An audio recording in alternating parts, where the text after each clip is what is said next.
Bagalkot, and also US, Dharwad and Raichur. So now I will hand over the mic to Sridhar sir for delivering the talk on recent, application of artificial intelligence and the smart agriculture technologies towards sustainable agriculture. Thank you, sir. So, thank you, Naveen. You need to use. Okay. Good morning. Thank you, Naveen, for a brief introduction as well as inviting me to give a talk or an informative talk on artificial intelligence and smart agriculture technologies, how we can apply as well as use these towards achieving the Millennium Development Goals or the goals of the sustainable agriculture, or how can we achieve sustainable agriculture by using these technologies. Let us try to understand one by one. How many of you know the definition of an intelligence? Can anyone tell me? So earlier we used to measure IQ of a person by using intelligent quotient, right? So what do you mean by that?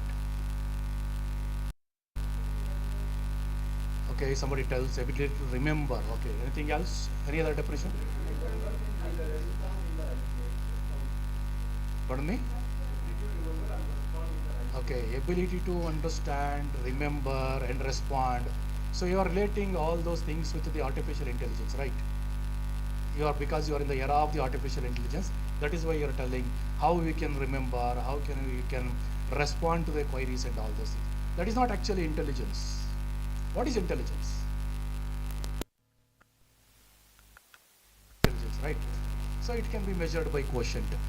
Intelligence simply refers to how efficiently we can perform a particular task. That's all. That is intelligence. Task is an intelligence. It can be measured by various.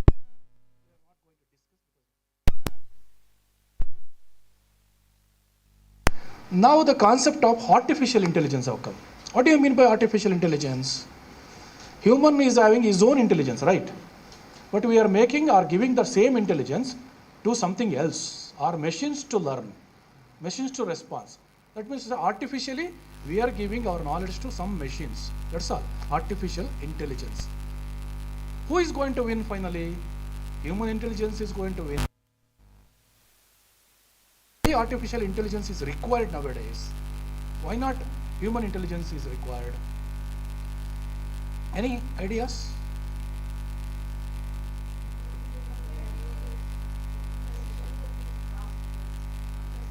So we also have the ability to do, if we are so intelligent, so perfect in doing a particular activity. Say for example, today somebody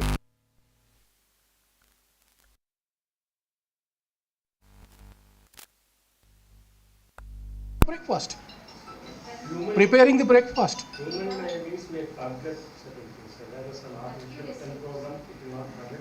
And there will be all these. Yeah, we have all the ability to manipulate the things, forget the things. Sometimes we may not be doing the actual as perfectly as possible. That is why we all depends upon the machines. So it is human is always tended to do some errors or committing the errors. That is why we are always depending upon the perfection. That is why the artificial intelligence come into picture. Then what do you mean by smart?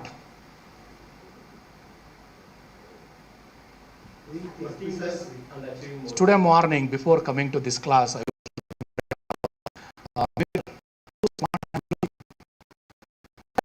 why I should look smart? What do you mean by smartness? Can anyone tell me? So you are looking so smart. Somebody is also looking so smart. Somebody preparing themselves to look smart. Why it is so important? Smartness. It is not only to attract. Sir, in terms of performance, work less and achieve more. Work less and achieve more. So if you look smart, do you think you are going to work very less and achieve more? Less in terms of performance. Okay. Creating precision, efficient use of, or by looking into the presenter itself, you will get some sort of impression. Okay, that is why. For that purpose, some smarts are there. So now technologies are becoming very smart. Earlier we have so many technologies. Now technologies are also become very smart. What do you mean by smart technologies? Do you think technologies are smart? Why they call it smart technologies? They are more efficient and they can adjust to the situation. Yes, that is one answer. And with less time, we get more results. Less time, more results. Apart from that, most of the technologies, they call it as smart technologies in agriculture because they always reduce the use of the resources. That is very, very important. And save a lot of resources while doing a particular task. Say, for example, a farmer wants to plow his land by using bullocks or animals. He may require around 5 or 6 hours to complete the task for 1 acre. But with the help of smart technologies, that can be done in an half an hour or 15 minutes. So much of resources they are going to save. So smart technologies, they are also called as resource saving technologies, RCTs. There are so many definitions, so many names and all those things are nowadays coming up. All technologies only aims at reducing the use of the resources, conserving the use of resources and the safe use of the resources and all those things. With this introduction, I will let me introduce myself. This is my brief biodata, most of you may be knowing. So I all did my graduation starting from BSc to PhD from US Bangalore. Later I joined US Bangalore as an assistant professor. Then now I am working as a professor and a coordinator here. And my area of specialization is climate change and impact studies of late, application of crop simulation models and machine learning algorithms in agriculture. So we have a lot of publications on how we can use machine learning algorithms in agriculture, weather forecasting, climate resilient agriculture practices. Of late, we also started using all these artificial technologies. I will show you how we can use in, and how we are using also I can show you. And this is my professional experience. I started my career as a product development executive in a multinational company. I worked there for 3.5 years. Later, I joined the University of Agricultural Sciences as an assistant professor. And later I promoted to professor, now the coordinator. And since 12 years, I am looking after the Center for Climate Resilient Agriculture, which we established here. So let us understand today's topic. So whether the globe or the world or India is suffering from so many problems. The first one is the population growth. This is what we are telling. So population has grown and it is going to be by 2050, 10 billion is going to reach. So it's all there in the notes. Don't take any photographs. You can take also. I already included all these pictures in the notes. We'll give you notes. Okay. All the pictures, whatever you find here, will be there in the notes. I'm not going to give you the PPT, but notes is there. Everything will be there in the notes. So 10 billion, and we may have to produce 70% more food compared to the present what we are producing. So current use of the natural resources are highly stressed. Say, for example, if you take the water or the soil or the environment, they are highly stressed. That means to say we are using them to a greater extent compared to in a sustainable manner. So apart from that, climate is also changing. Okay, climate is also changing. We can see last year, if you compare to the weather, what we experienced in Shimoga is entirely different compared to what we are experiencing this year. Last year we received rains during in the month of July or July end, but you see now May and June we are really very good rains. So as well as agriculture, variability, so many things will be influenced by entire human activities are going to be influenced by this climate change. Let us understand, do we have any solutions to combat these things and live sustainably? That's very, very important. So we started with agriculture 1.0, that is earlier agriculture. Then they converted into agriculture 2.0. We started using mechanical energy, which replaced animal power in different operations. Later that comes to agriculture 3.0, that is genetic engineering, the improvement in the genetics and all those things. They are responsible for increasing the yields and all those things. So we are self-sufficient in producing cereals, pulses and oil seeds because of those genetic technologies as well as the invention of new agrochemicals. Now comes the data-driven agriculture, nowadays called as agriculture 4.0. This is what we are discussing today, data-driven agriculture. And now artificial intelligence and agriculture will come agriculture 5.0. We already surpassed agriculture 4.0 in terms of data-driven agriculture, and now the era of artificial intelligence we are living, that will be already called as agriculture 5.0. So you can see increase in mechanization starting from green revolution, then precision agriculture. These are the developments what has happened in the field of agriculture starting from 1890 to 2020. Now we are in the era of this agriculture 5.0. That is called as a smart agriculture. Digital agriculture is different, that is agriculture 4.0. Now agriculture 5.0 is the smart agriculture. Now some people will call it a 4.0 overlap between 5.0 and all those things. So can anyone tell me how does a technology has improved? So I think you might have seen something called as remote sensing and all those things. How it has improved? Now, most of the things what you have observed probably 15-20 years back in terms of remote sensing, now they converted them into sensor-based agriculture. Sensors have come now. There is no need of remotely sense anything now. Apart from that, now proximal sensors have come now. You can sense whatever the data a person is having just by putting a sensor on him. So those things are technologies are coming. We will discuss one by one how we can use these in today's world. So smart agriculture, it is the feeding the future. Smart agriculture is the use of new and advanced technology, that's all, nothing like that. Integrated into one system to enable farmers and other stakeholders within agriculture value chain to improve the food production. Main importance is improve the food production. At the same time, we have to conserve the resource base, that's very, very important. No longer application of water, fertilizers and pesticides uniformly across the entire field. So day before yesterday, I went for a haircut. Okay. The person who is cutting my hair told, you have a differential growth of hairs. I told him I have used uniform technology to grow my hairs. What is the difference? That's what earlier we used to do. We used to apply pesticides uniformly across the entire field without knowing the variability. Now, working with the variability, identifying the variability, and applying the fertilizers or anything depending upon the variability available with the farm is very, very important. That's what called as smart technology. Instead of using 50 kg of urea per hectare, now it may be 150 kgs or maybe 30 kgs, depending upon the variability available with it. Then the smart agriculture technology always aims at use of minimum quantities required for a targeted specific areas, where a small amount of fertilizer is required or where extra amount of fertilizer is required, send all those things. This smart agriculture revolution is driven by only the digital solutions. How many of you are using digital solutions in your life? Tell me. Day-to-day life. Don't worry about agriculture. How many of you are using digital solutions in your life? Everyone. Probably even a person who does not know how to read and write is also using the digital technologies.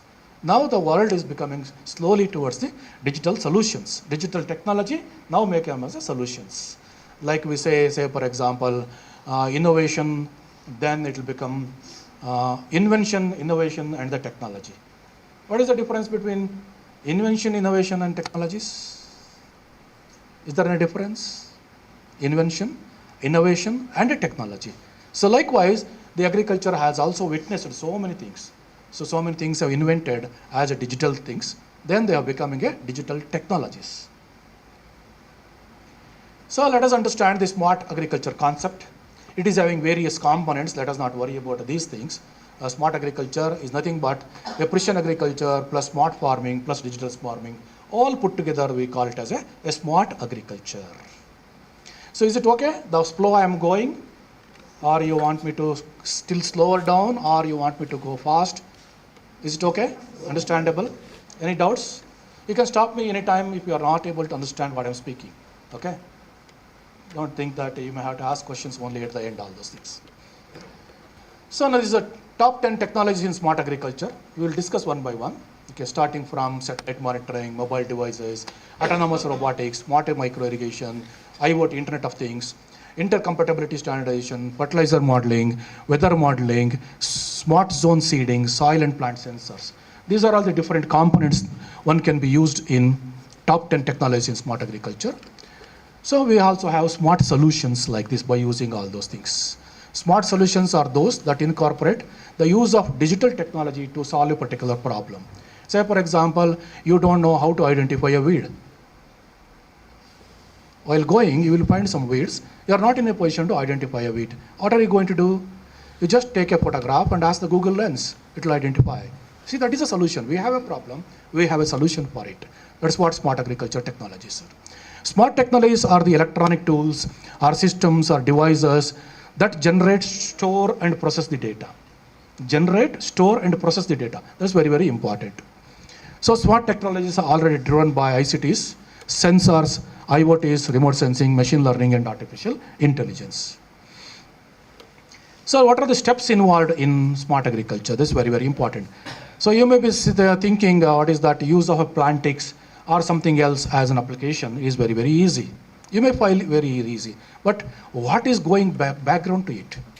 That's very, very important. First one is data capturing. Very, very important.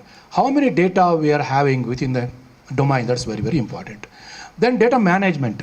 Then data analytics. Then as a service, how that's going to go a solution.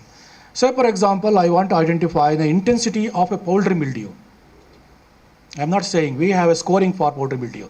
That is visual observations. But now things have come, it is going to actually score and give you. This is the intensity of poultry mildew. This is the infection of cotton suffered by cotton borers and all those things. All those things now solutions have come. How those solutions have come means because they have a lot of, what is this? Yeah, data captured. Where is this one? This one? Baralva? It's okay. So data capture, they have a lot of data captured into it, and they have a data transfer, data storage, annotated data. Annotating means just naming those data and all those things. Then they have a descriptive analysis, diagnostic and predictive analysis and all those things. All those data analytics. Nowadays, a lot of opportunities are there for data analytics. Agriculture is entirely a different domain compared to the engineering and all those things. Engineers, they are very strong in data analytics, but how to interpret them is very, very important.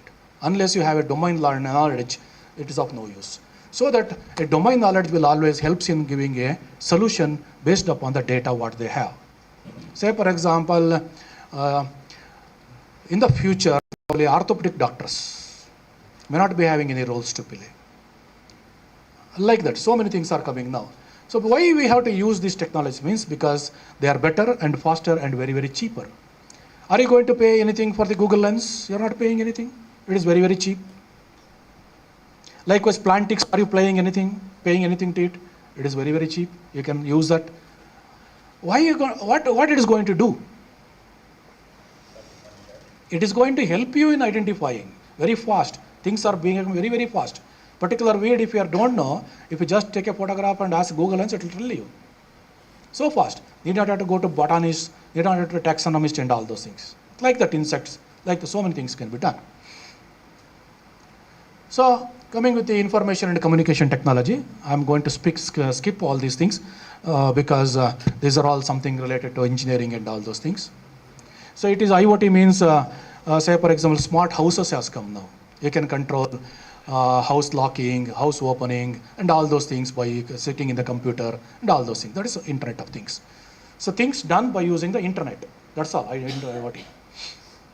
So sensors, we have various sensors that can be used for sensing so many things. Maybe soil moisture sensors, maybe nutrient sensors, maybe a body temperature sensors and all those things. Earlier, we used to measure the body temperatures by using thermometers, right? Now, if you go to doctor, what do they do? Thermometer, infrared thermometers they're going to use, or just they're going to put a patch on your head and they're going to measure. So technology is improving. There are sensors-based technologies. So we have various type of sensors that can be used in agriculture. So these are the sensors for which you're going to use, maybe for optical sensors, airflow sensors, location sensor, dielectric soil moisture sensor, electrochemical sensors, mechanical sensors, and all those things. All these different type of sensors can be used in agriculture for various purposes, starting from measuring the soil moisture, knowing the location of a farm, or measuring the soil status in terms of fertility and all those things we can measure. pH, EC and all those things we can measure. So agriculture 4.0 mainly depends upon all these sensors, how we can use the sensors and all those things. Water and nutrient monitoring, disease bug monitoring, soil monitoring, crop health monitoring, efficient environment utilization and all those things, and leaf sensors, stem sensors. So that means to say digital agriculture 4.0, where it is going to collect the information by using all these sensors. So IoT I already told you. Now how does this IoT works? So, and all those things, this is the graph which explains. So because this talk was designed for the agriculture, not only engineering as well as the agriculture, that's why I have put something in engineering into this here also, engineering aspects. So let us not worry about all these things.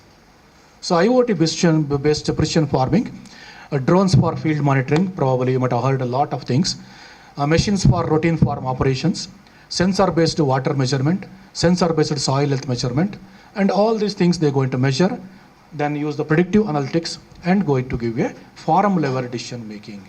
At a farm, what are all the decisions you have to take and all those things. So today, IoT has many uses in agriculture, starting from irrigation, starting from fertilizer application, starting from spraying the pesticides and all those things. So let us understand what is artificial intelligence. I already told you artificial intelligence, what it means and all those things. So artificial intelligence combines automation, robotics and computer vision. Automation, robotics and computer vision. Probably you may be knowing the definition of all these things. Automation means what? Automation means you are asking somebody, instead of keeping a housemaid, you are asking somebody, some machines to sweep your house. Some machines to wash your tumblers. Some machines, already washing machines are there to wash everything. Now machines have come, they prepare the food and feed you. That's going to come. So okay, automation. Robotic means, you might have seen some robots coming and serving dishes in hotels and all those things. So all those things robots. Now computer vision, what do you mean by computer vision? We'll discuss and all those things. So all these things put together, artificial intelligence, machine learning, deep learning, computer visions, all these put together, we call it as a artificial intelligence. Artificial intelligence make users all these things.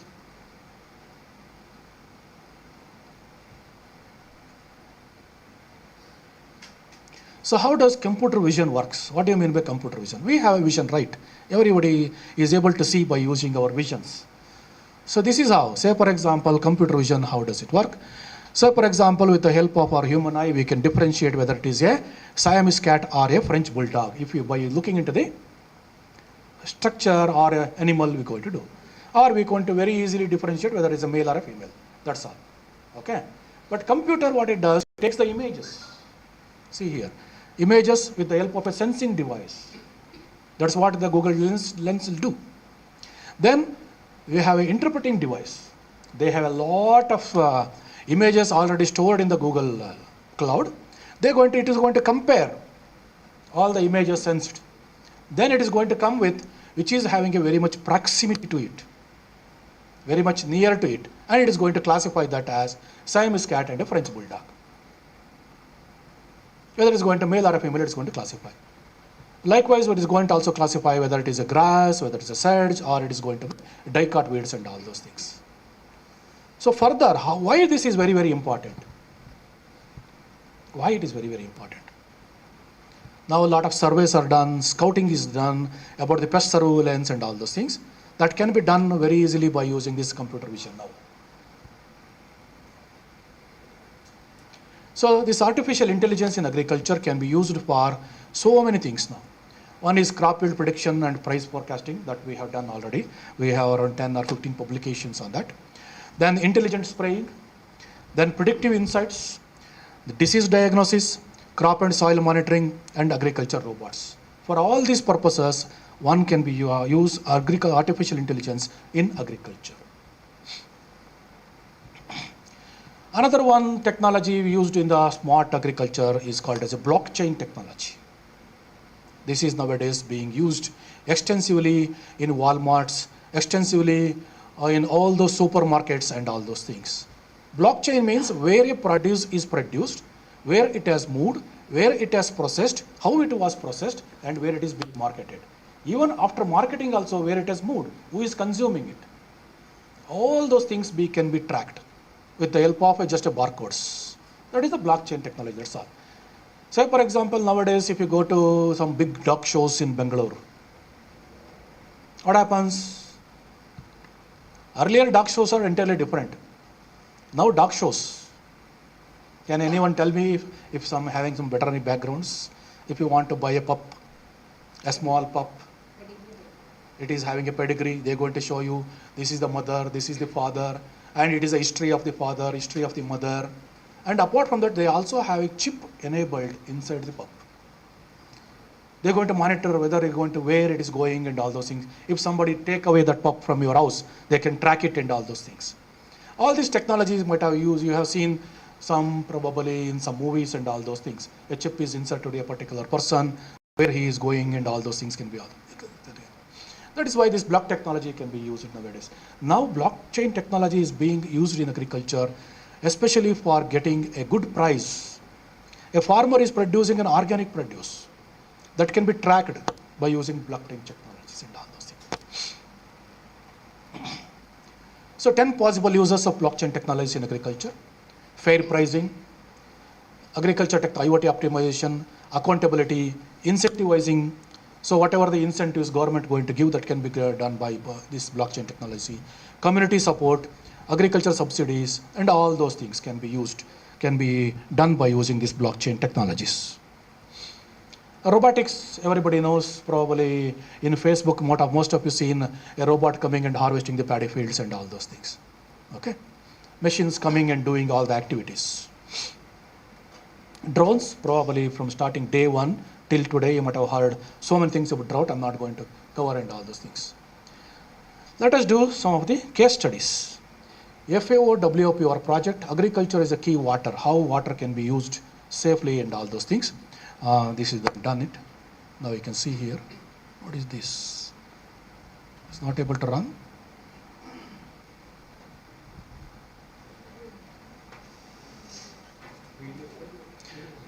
Yeah, it is supposed to, yeah. Click ಮಾಡಿ. Voice ಇಲ್ವಾ? Sound ಇಲ್ವಾ?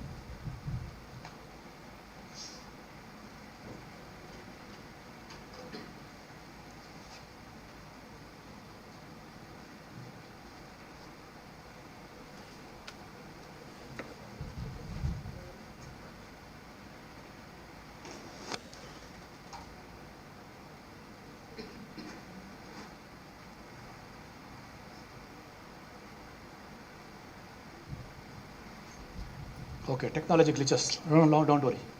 No problem. So how this digital technology can be harnessed in agriculture to increase the productivity? In Tumkur district, Gubbi Taluk, they have introduced this how a Kisan call center hotline can be used. That can be termed it as a digital technologies, especially in Pigeon P. They have surveyed 327 villages. Some extension people can do this type of work if they are interested. There are 59 treatment villages and 62 control villages.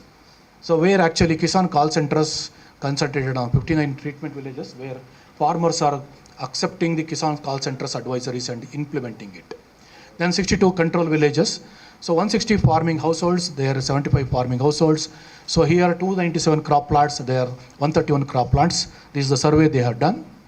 And they clearly indicated that the digital technologies are helpful in improvising the profits, reducing the input cost, as well as the improvising the yields in terms of outputs.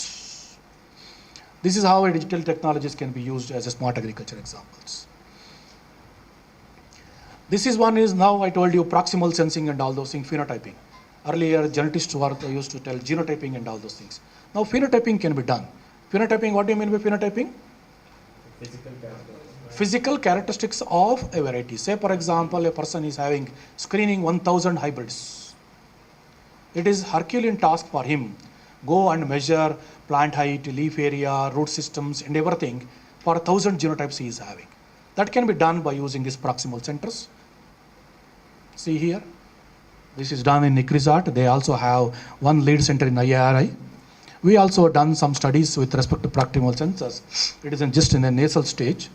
Okay. So say, for example, everything automated, fitted with the proximal centers. You can just phenotype all the genotypes in a short period of time. In 10 minutes, it is going to screen almost 1,000 genotypes. That is how we can improvise our efficiencies by using these things. So they also measured with the actual measured as well as the scanner measured and all those things. So there is a good agreement with respect to all the phenotypic characteristic features it measured. Then this is very, very important now, Earth observation system for monitoring the crop health as well as your soil health. Anybody can use this technology by using your mobiles or internet and all those things. We are also using these technologies. So based upon the satellite images, I told you now, there is no need of taking the satellite images, then reclassifying them. What is that? So many things are data, digital image processing, so many things are there. Now, there is no need of doing all those things. They have gone. Now, ready-made satellite images are coming now. So easy to use read maps, data-driven decisions, artificial intelligence cloud mask, vegetation indices, field leader boards and all those things you will find it in Earth observation system. This is a free application. Now you see, this is the plot we are monitoring here. This is the plot belongs to Center for Climate Resilient Agriculture. You can see agriculture college building that side. This is the second building, that is the third building and all those things. This is our plot. Every week you are going to get the condition of the crop, condition of the field itself to our mobile, to our emails. It clearly indicates, you can see the variations now is 0.65 is the NDVI. That is means those greener areas you need not have to give irrigation. Only those red areas you concentrate for giving the irrigations and all those things.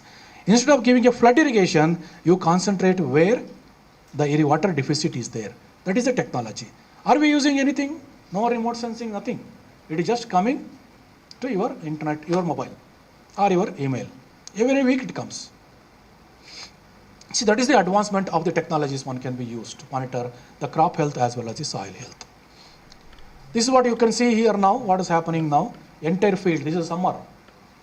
Irrespective of whether you grow a crop or not, it takes the images and sends you. But you have to take a decision now. Now you can see here now, summer, entire plot is having a deficit of water and all those things.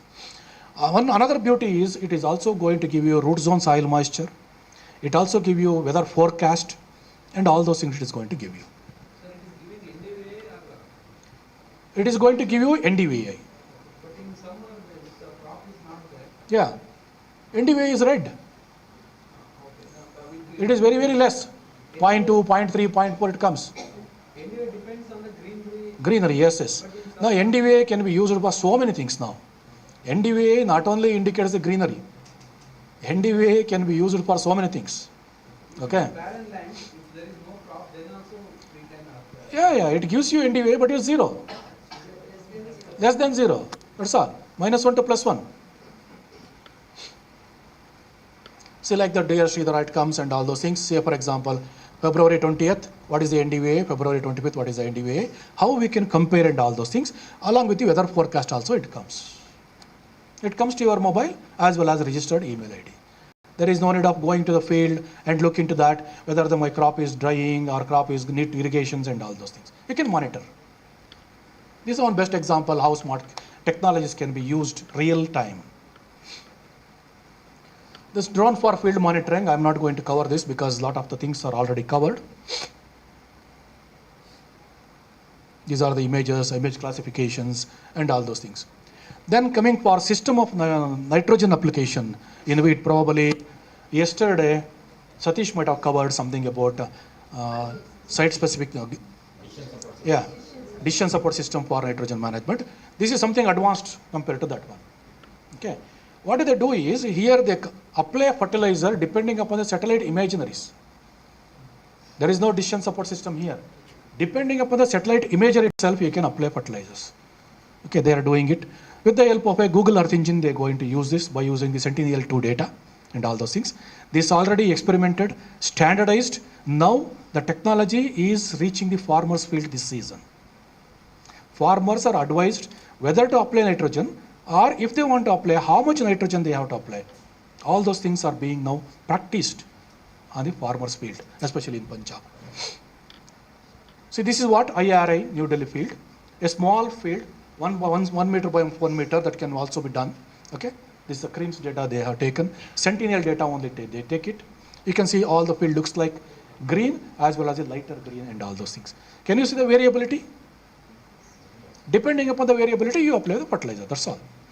Now you can see here, treatment, and that is a control. That is the control means what a blanket recommendation recommended in the package of practice. It tells you to apply 120 kg of nitrogen. But using this real-time satellite-based, imaginary-based application, it tells you 98 kgs.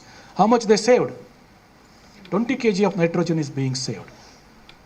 Don't think that 20 kg is saved.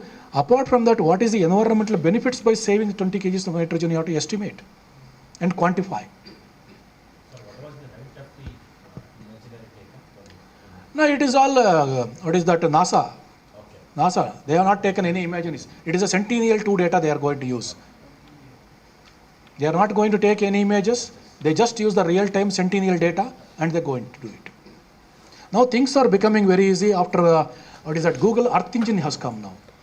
If you know how to use Google Earth Engine, you can do a lot of things now. So now comes the artificial intelligence. I also told you artificial intelligence and all those things. Then come machine learning. So I told you artificial intelligence will come into effect whenever you ask a machine to learn a particular activity to do. I told you classify 2 images into Siamese dog as well as the another dog. So we told how to classify it. We have made the machine to learn it. Later only it is going to classify. Unless a machine learns, it is not going to learn anything. Probably you might have seen a movie of Rajinikanth and Upendra and all those things. Okay, on Robo 2, Robo 3 and all those things. What has happened and all those things. How Chitti has grown from just a robot to infant competing with the, all those things. See, once the machine starts learning, probably it is going to compete with you. So beware of that. Before asking the machine to learn, you should also have control over it. Okay, that's very, very important. So machine learning, it is having so many things.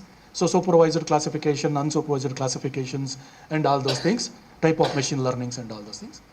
So supervised learning means you are making them, say for example, you're going to make a machine to take a photograph of a dog and make it as a dog. That is supervised. And take a photograph of a cat and make it as a cat, annotating it as a cat. And you give another 10 photographs to the machine. It is going to classify them either a dog or a cat. Unsupervised means you are not going to tell in the beginning itself whether it is a cat or a dog. That's all. But machine will classify it depending upon some features. That's what I explained here. So label data. So we have a label data, that is label into the hexagon, square and the triangle. We are going to ask the machine, a model is going to train, and if the test data we have given, so whether it is going to predict square as a square or a triangle as a triangle, then we are going to feed all the data sets, all the images, and it is going to classify. Because initially we have labeled them as hexagon, square and a triangle and told the machine these are the characteristic features of a hexagon, triangle and a square. That is supervised classification. We are asking machine to learn the supervised classification, asking them to classify it. What do you mean by then unsupervised classification? We are not going to tell the machine whether it is a square, whether it is a triangle or a hexagon. You see here now, input raw data. Something is having a cat, something is having a dog and all those things. But still, depending upon the interpretation and algorithm and the processing, it is going to classify both the images as the cats as well as the dogs. That is the difference between supervised classification and unsupervised classification, comes under machine learning algorithms. What do you mean by an algorithm? If you have any doubts, you ask me, I will tell you. What do you mean by machine learning? What do you mean by an algorithm and all those things? If you have any doubts, you can ask me. Don't carry any doubts. So now come artificial neural networks, ANN. It's an advanced method of a machine learning. Artificial neural network, you see here, it behaves like our just neurons, our brain itself, our sensing system. Say for example, if somebody comes or you put your bare foot on a, on a sharp thing, what happens now? Suddenly, something is going to be sensed in the mind. Because the information is going through the neurons to the brain so that you're going to take an action. Similar to that, artificial neural networks, they made entire brain into a neural networks. It is also having nodes, neurons, depending upon the sense it is going to give an output. So we used all these technologies for yield forecasting. I not brought those papers, okay, no problem. You can search those papers in ResearchGate or wherever the social media is there, you can search those papers. That's not an issue. Artificial neural networks and all those things we used, outputs. So there are various layers within a neural networks. One is simple layer, another one is hidden layers, and the output layers. Okay, and all those. Let us not worry about all these things. So now comes after that deep learning. What do you mean by deep learning? So we have, say for example, while doing a BS agriculture, so we know all the different subjects of BS agriculture, starting from agronomy, soil science, plant pathology, and all those things. But coming to the MSc, we are learning more deep into a particular specialized subject of plant pathology or agronomy or soil science. Then coming to the PhD, still our technology is good. That is deep learning, means collecting the more information, more knowledge and accumulating it. That is deep learning technology. Say for example, magnesium and nitrogen deficiency. It is very difficult to classify them and identify them. If you take only a plant, you can identify. But if you take an image, it is very difficult to identify sometimes. Likewise, so many images we are unable to identify. Right? We may get confused. So if we have a deep learning, deep knowledge about that, we can definitely identify, classify them. So deep learning, deep neural network, it is called as, not artificial neural network, deep neural networks. So what happens now, all these things, technologies, have converted now into predictive learning, predictive things. What is going to be predictive? Say for example, a girl is going in front of you. You can predict whether she is going to a library or a hostel or a canteen. That is called predictive analytics. So all these technologies now becoming a predictive analytics. Say for example, animal is not grazing properly, not giving the milk properly. You can sense and predict what is the problem with the animal, and accordingly you can give a treatment. Say for example, I used to give this example everywhere. We used to have some smart watches, right? We're going to walk with the smart watches and all those things. Oh, what is my heart rate? How many kilometers? How many calories we have per cent? You know, for what purpose they were invented? In United States, they were invented just to monitor health of the animals. We are using it now. Okay, don't think otherwise. That is the thing. So they're going to predict and all those things. Now you see, apart from that, now conventional neural networks.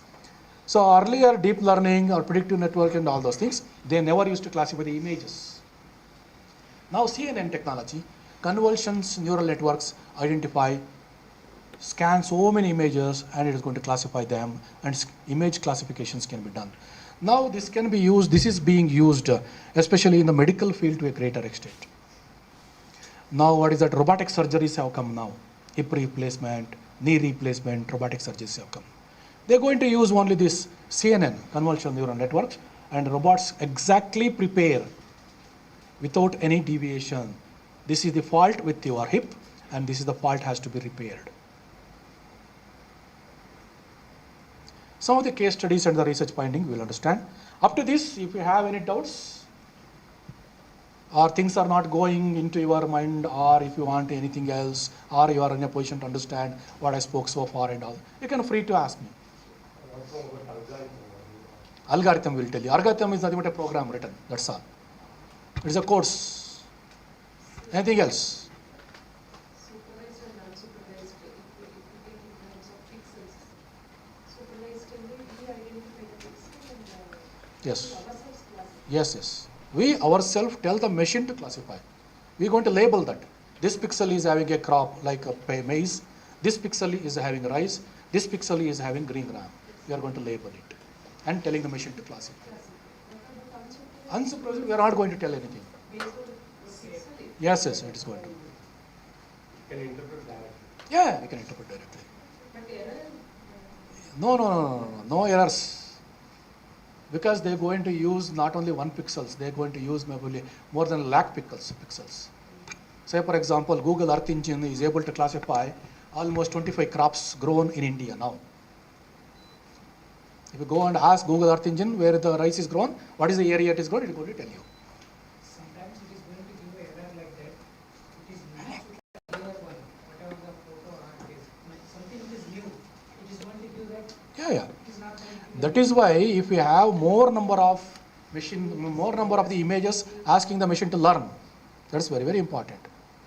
Say for example, dog, I told you, even if you show a machine some 1,000 species of a dog, it is going to really classify.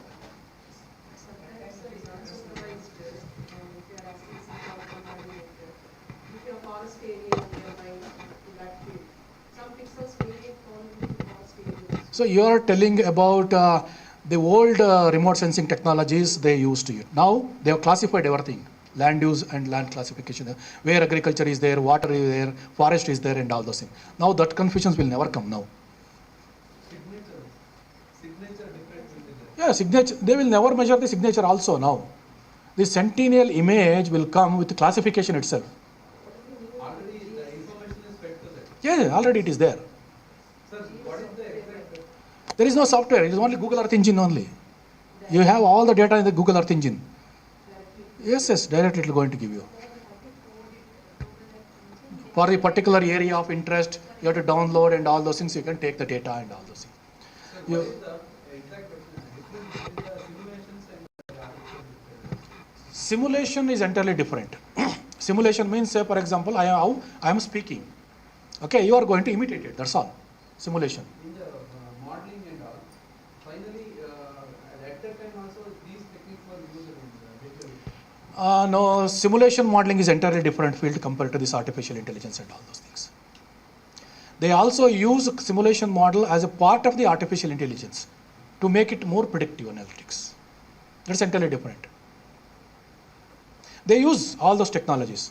Say for example, if you want to forecast the yield of a sorghum, then they're going to use remote sensing data as well as the crop simulation models and the weather data and the soil data, improvise the predictions. That's all. For entire combinedly, we can call it as artificial intelligence. No, artificial intelligence is the biggest, definition. Whatever the intelligence learned by a machine is artificial intelligence. Whether you learn by scanning, whether you learn by doing or something else is artificial intelligence only. It is only intelligence, human intelligence, transfer into machines, that's all. Instead of asking a particular orthopedician to cut your, repair your broken limb, you are asking the robots to do it, that's all. So orthopedician may be conducting an error while doing that limb replacement, but robot will never do. So such a precision have come now. Now, especially another technology Google has come up with is all those diseases related to your eyes, eyesights and all those things. Exactly, it is going to tell you what is your sight and all those things. Okay, so many things have come now. So any doubts up to this? Are we not processing this at image nowadays using this No. All those things are gone. Nobody uses ArcGIS, ERDAS and all those things. Can I get some water?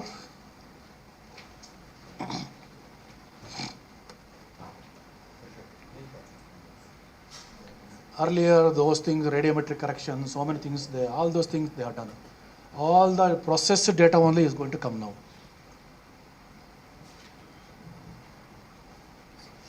So we'll continue if we do not have any doubts so far. No doubts?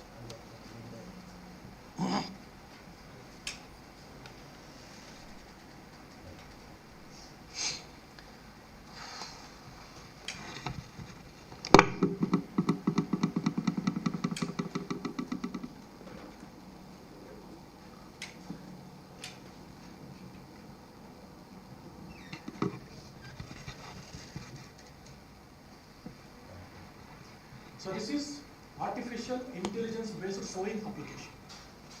You may think, so we have weather forecast. The forecasted weather is going to tell you this is a sowing opportunities and all those things. So that is the traditional way of doing it, or depending upon the nakshatras, or depending upon the onset of the rains and all those things. Farmers used to take up sowing, right? In the earlier days, even today also. That is going to lead to the failure of the crops to an extent of 75 to 80% under especially rain-fed conditions. If an opportunity comes, farmer has sown, then what happens? Monsoon has diseased it. Farmer has to remove the crop or once again resow and all those things. To avoid that, ICRISAT collaborated with the Microsoft and they came up with a artificially intelligence based sowing application. This is real-time application they are doing in the farmer's field. I'm not telling anything, something not used. So they have optimized. Say for example, they have some 100 years of rainfall data, 100 years of crop yield data, 100 years of sowing experiments data and all those things. They're going to say exactly this is the time you have to sow.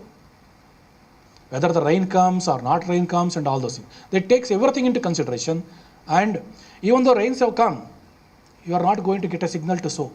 Don't sow. Other farmers have sown. Definitely those farmers are going to incur huge losses. If you do not get a signal, don't sow. That's how this artificial intelligence it works. So what is BA? What is that? What BA? Power BI is another software. Power BI is there, Tableau is there, they are all data interpretation dashboards now come. Any expansion for BA? No, I don't know all those things because I'm not having any technique. Because even though we use those things, I don't know all those things. Okay. Tells the time, so sowing by manually. Yes. I will tell you how to sow even by using robots also next to the classes.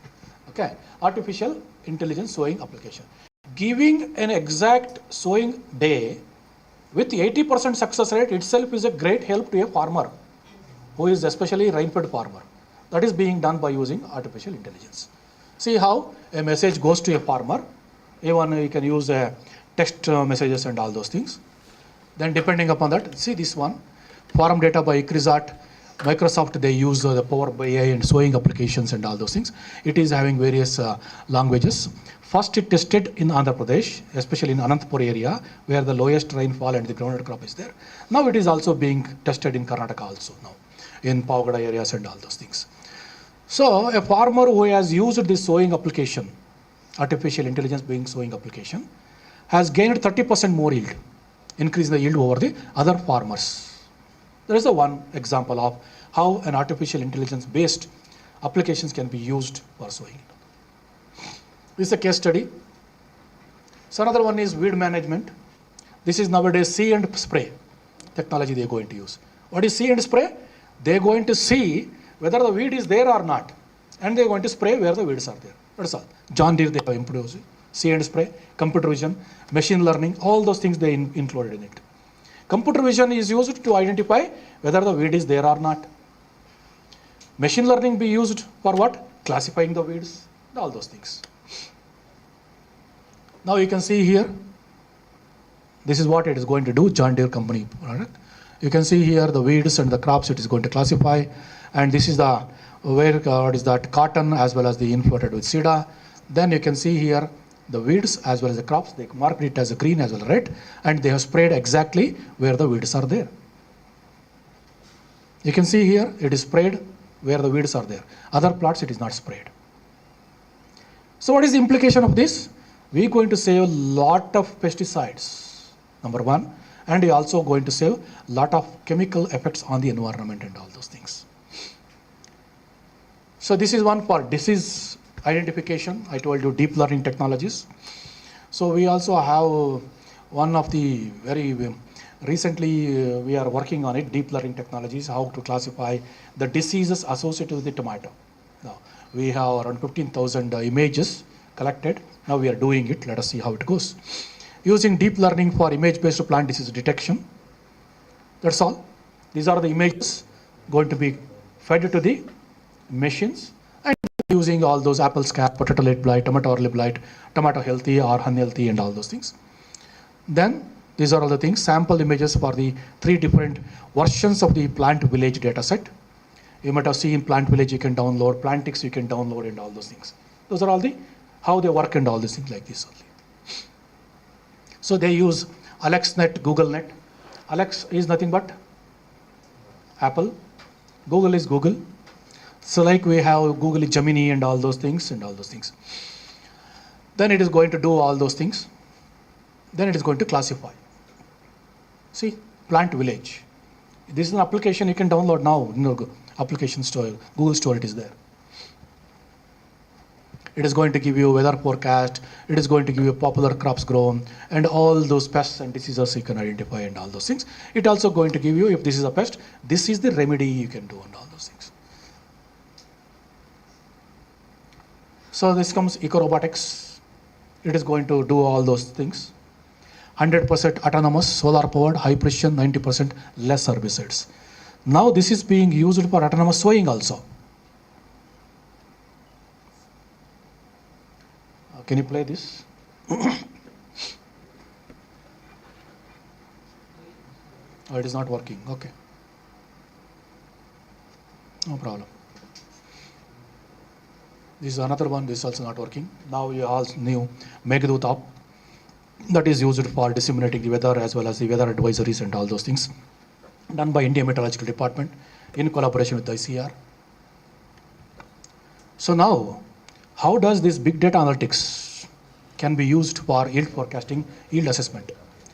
So you have a unmanned, that is drones, remote sensing data, crop health monitoring, then advisories to the farmers, GIS interfacing, weather forecast, crop model, and entire methodology now incorporated into the Google Earth Engine.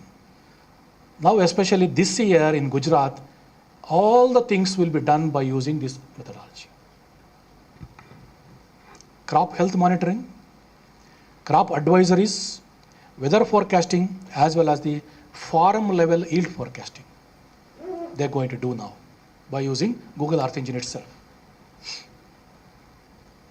So ESAP, everybody knows, there's another technology where artificial intelligence being used for classifying the diseases and giving the advisories. This is how it uses web-enabled one. These are done by US Raichur in collaboration with Agritechs. So I told you plantix is a very good application. One can download and use it. Probably some of you may be using it. It detects sort of 500 plant diseases available in 18 languages and more than 15 million downloads so far. Can you imagine what is that penetration of the artificial intelligence technology into the farmers' fields now? This is how it uses. iHub, this is for agri-tech entrepreneurs. The KT Next, this is the farmer, another one examples. So now Fuzzle, this is the application also we are using it in our field. So it is nothing but a startup of Fuzzle uses artificial intelligence, Internet of Things, and predictive analytics. It is going to give you what is the forecasted weather. It is also going to give you whether to irrigate or not to irrigate, and what to plant, what to spray, and all those things it's going to give you. So this is how it works. Grow more, grow better, that is the tagline they have. So microclimate forecast, pest prediction, and irrigation alert. All this is going to be given by this Fuzzle unit. So this is what we installed at our farm. In our farm also we are going to use it. We are using it since 5 years. It cost you around 80,000 rupees, that's all. So this is how it comes to your mobiles. What is the temperature, what is the leaf wetness, what is the soil temperatures and all those things. What is soil moisture, whether to give irrigation or not to give irrigation. If this is the forecasted weather, this is the pests you're going to come and all those it's going to give you. This is extensively being used in high value crops like grapes, pomegranate. Now they also have come up with for arecanut and all those things. See, this is, no, you cannot shift it. One unit can be used for 5 acres. Okay, this is a case study. Sangamesh Talikoti in Bagalkot districts. On tomato 3 acres he has used it. See here, he has saved 90,000 approximately on disease management itself. That itself is a bigger saving for him by using these smart technologies. 60% less irrigation and 25 tons more yield. Especially in tomato, can you imagine the profits you're going to earn by using this technology? This is one cashew product. They also done DCCD, Directorate of Cashew Development. They have also used this, developed this cashew product. You can download this, especially cashew farmers and all those things. So it is going to give you like this. See results, whether the leaf miner has come or not, and the plausible control measures, the results and all those things. So likewise, for so many things, rice bug. So these are all some of the applications one can download, one can use, and all those things for day-to-day use. This is for livestock. There is a called as a brain wired. This can be used for monitoring the health of the livestock and all those things. So this is how it works. So wet stock dashboard, it comes to a farmer, which is the animal suffering from high body temperatures, which is the animal which is not at all feeding, and all those things. All the information comes and out. This how. So it also measures, see for example, walking pattern, body temperature, drooping of the head, grazing pattern, everything can be measured.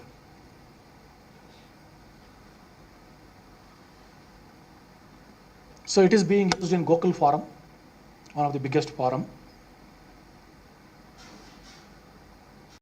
So this was Sri Shankar Nair, you may be knowing. He was awarded with Pradhana Mantri Award for developing a precision agriculture, including applications, sensors, and ICTs and all those things. Okay, he was awarded. He is from Kerala. So recent developments, I need not have to say all those things. Government of India is also supporting so many things. CGR is also coming in a big way and all those things. So Government of India come up with a digital agriculture policy itself now. So this is how all the artificial intelligence, smart agriculture technologies can be used for achieving the sustainable agriculture, what we say, Millennium Development Goals. Okay, goal starting from increasing the yields, allowing the sharing of the information, improving the land management, improving the fish farming, improving supply chains, improved integration, monitoring waste production, and giving the power for the information and targeted irrigation, and all these things can be done. So coming to some of the challenges. Can we implement it? Can we use it? And all those things. First one is most of these technologies are data dependent. If the quality of the data is good, your predictive analytics is good. If the quality of the data is not good, it is not going to misguide you. That's very, very important. Limited access to technologies. Most of us will not be having access to technologies. Now the technology penetration has come up. Interpretability and standardization is very, very important. Whatever the data is already there, we always give a new data sets to it and standardize it and use it. That is why they call it as recallability. Then ethical concerns, how we going to use ethically all these things. Then adaptation to local context, how we can use it for locals and all those things. Then cyber security risks, you may be seeing just by taking your OTP, all the money in your bank account will go to somebody else. So you have to be very careful about cyber security by using all this. These are same thing. This is probably, can you play this? I'll show you some of the examples. No, don't think, you come up. Wait. Okay, this also not playing. Okay, conclusions. Come to the conclusions. Up to this, any doubts? I will show you two videos.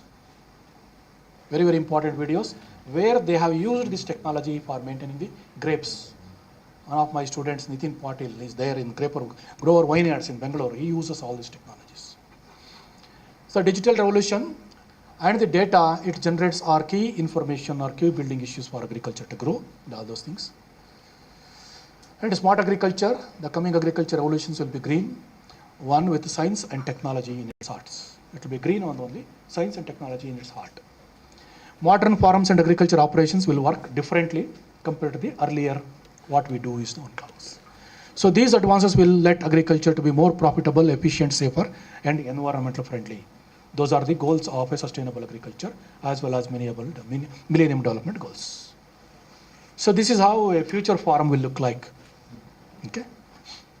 So thank you. Any doubts? We will have 2-3 minutes question and answer. Later I can show you those videos. You can just go to, Any smart Right. technologies for, any smart technologies for marketing aspect? yeah, that I told you, blockchain technologies.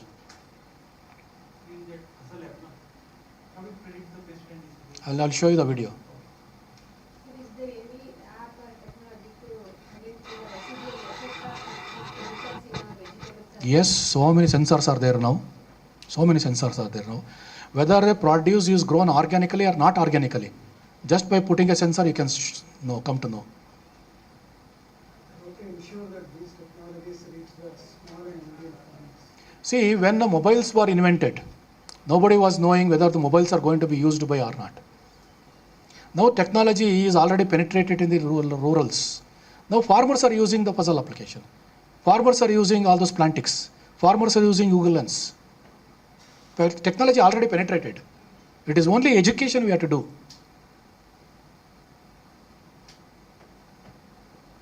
So all those, what is that, dairies, most of the big dairies, they're going to use all those technologies only. Anything? So I thank profusely the organizers, Dr. Naveen, for giving me an opportunity to speak something about these things, not that one. Go to that. Videos are not there. Okay. Wait. Yeah, you can do that. Play that video.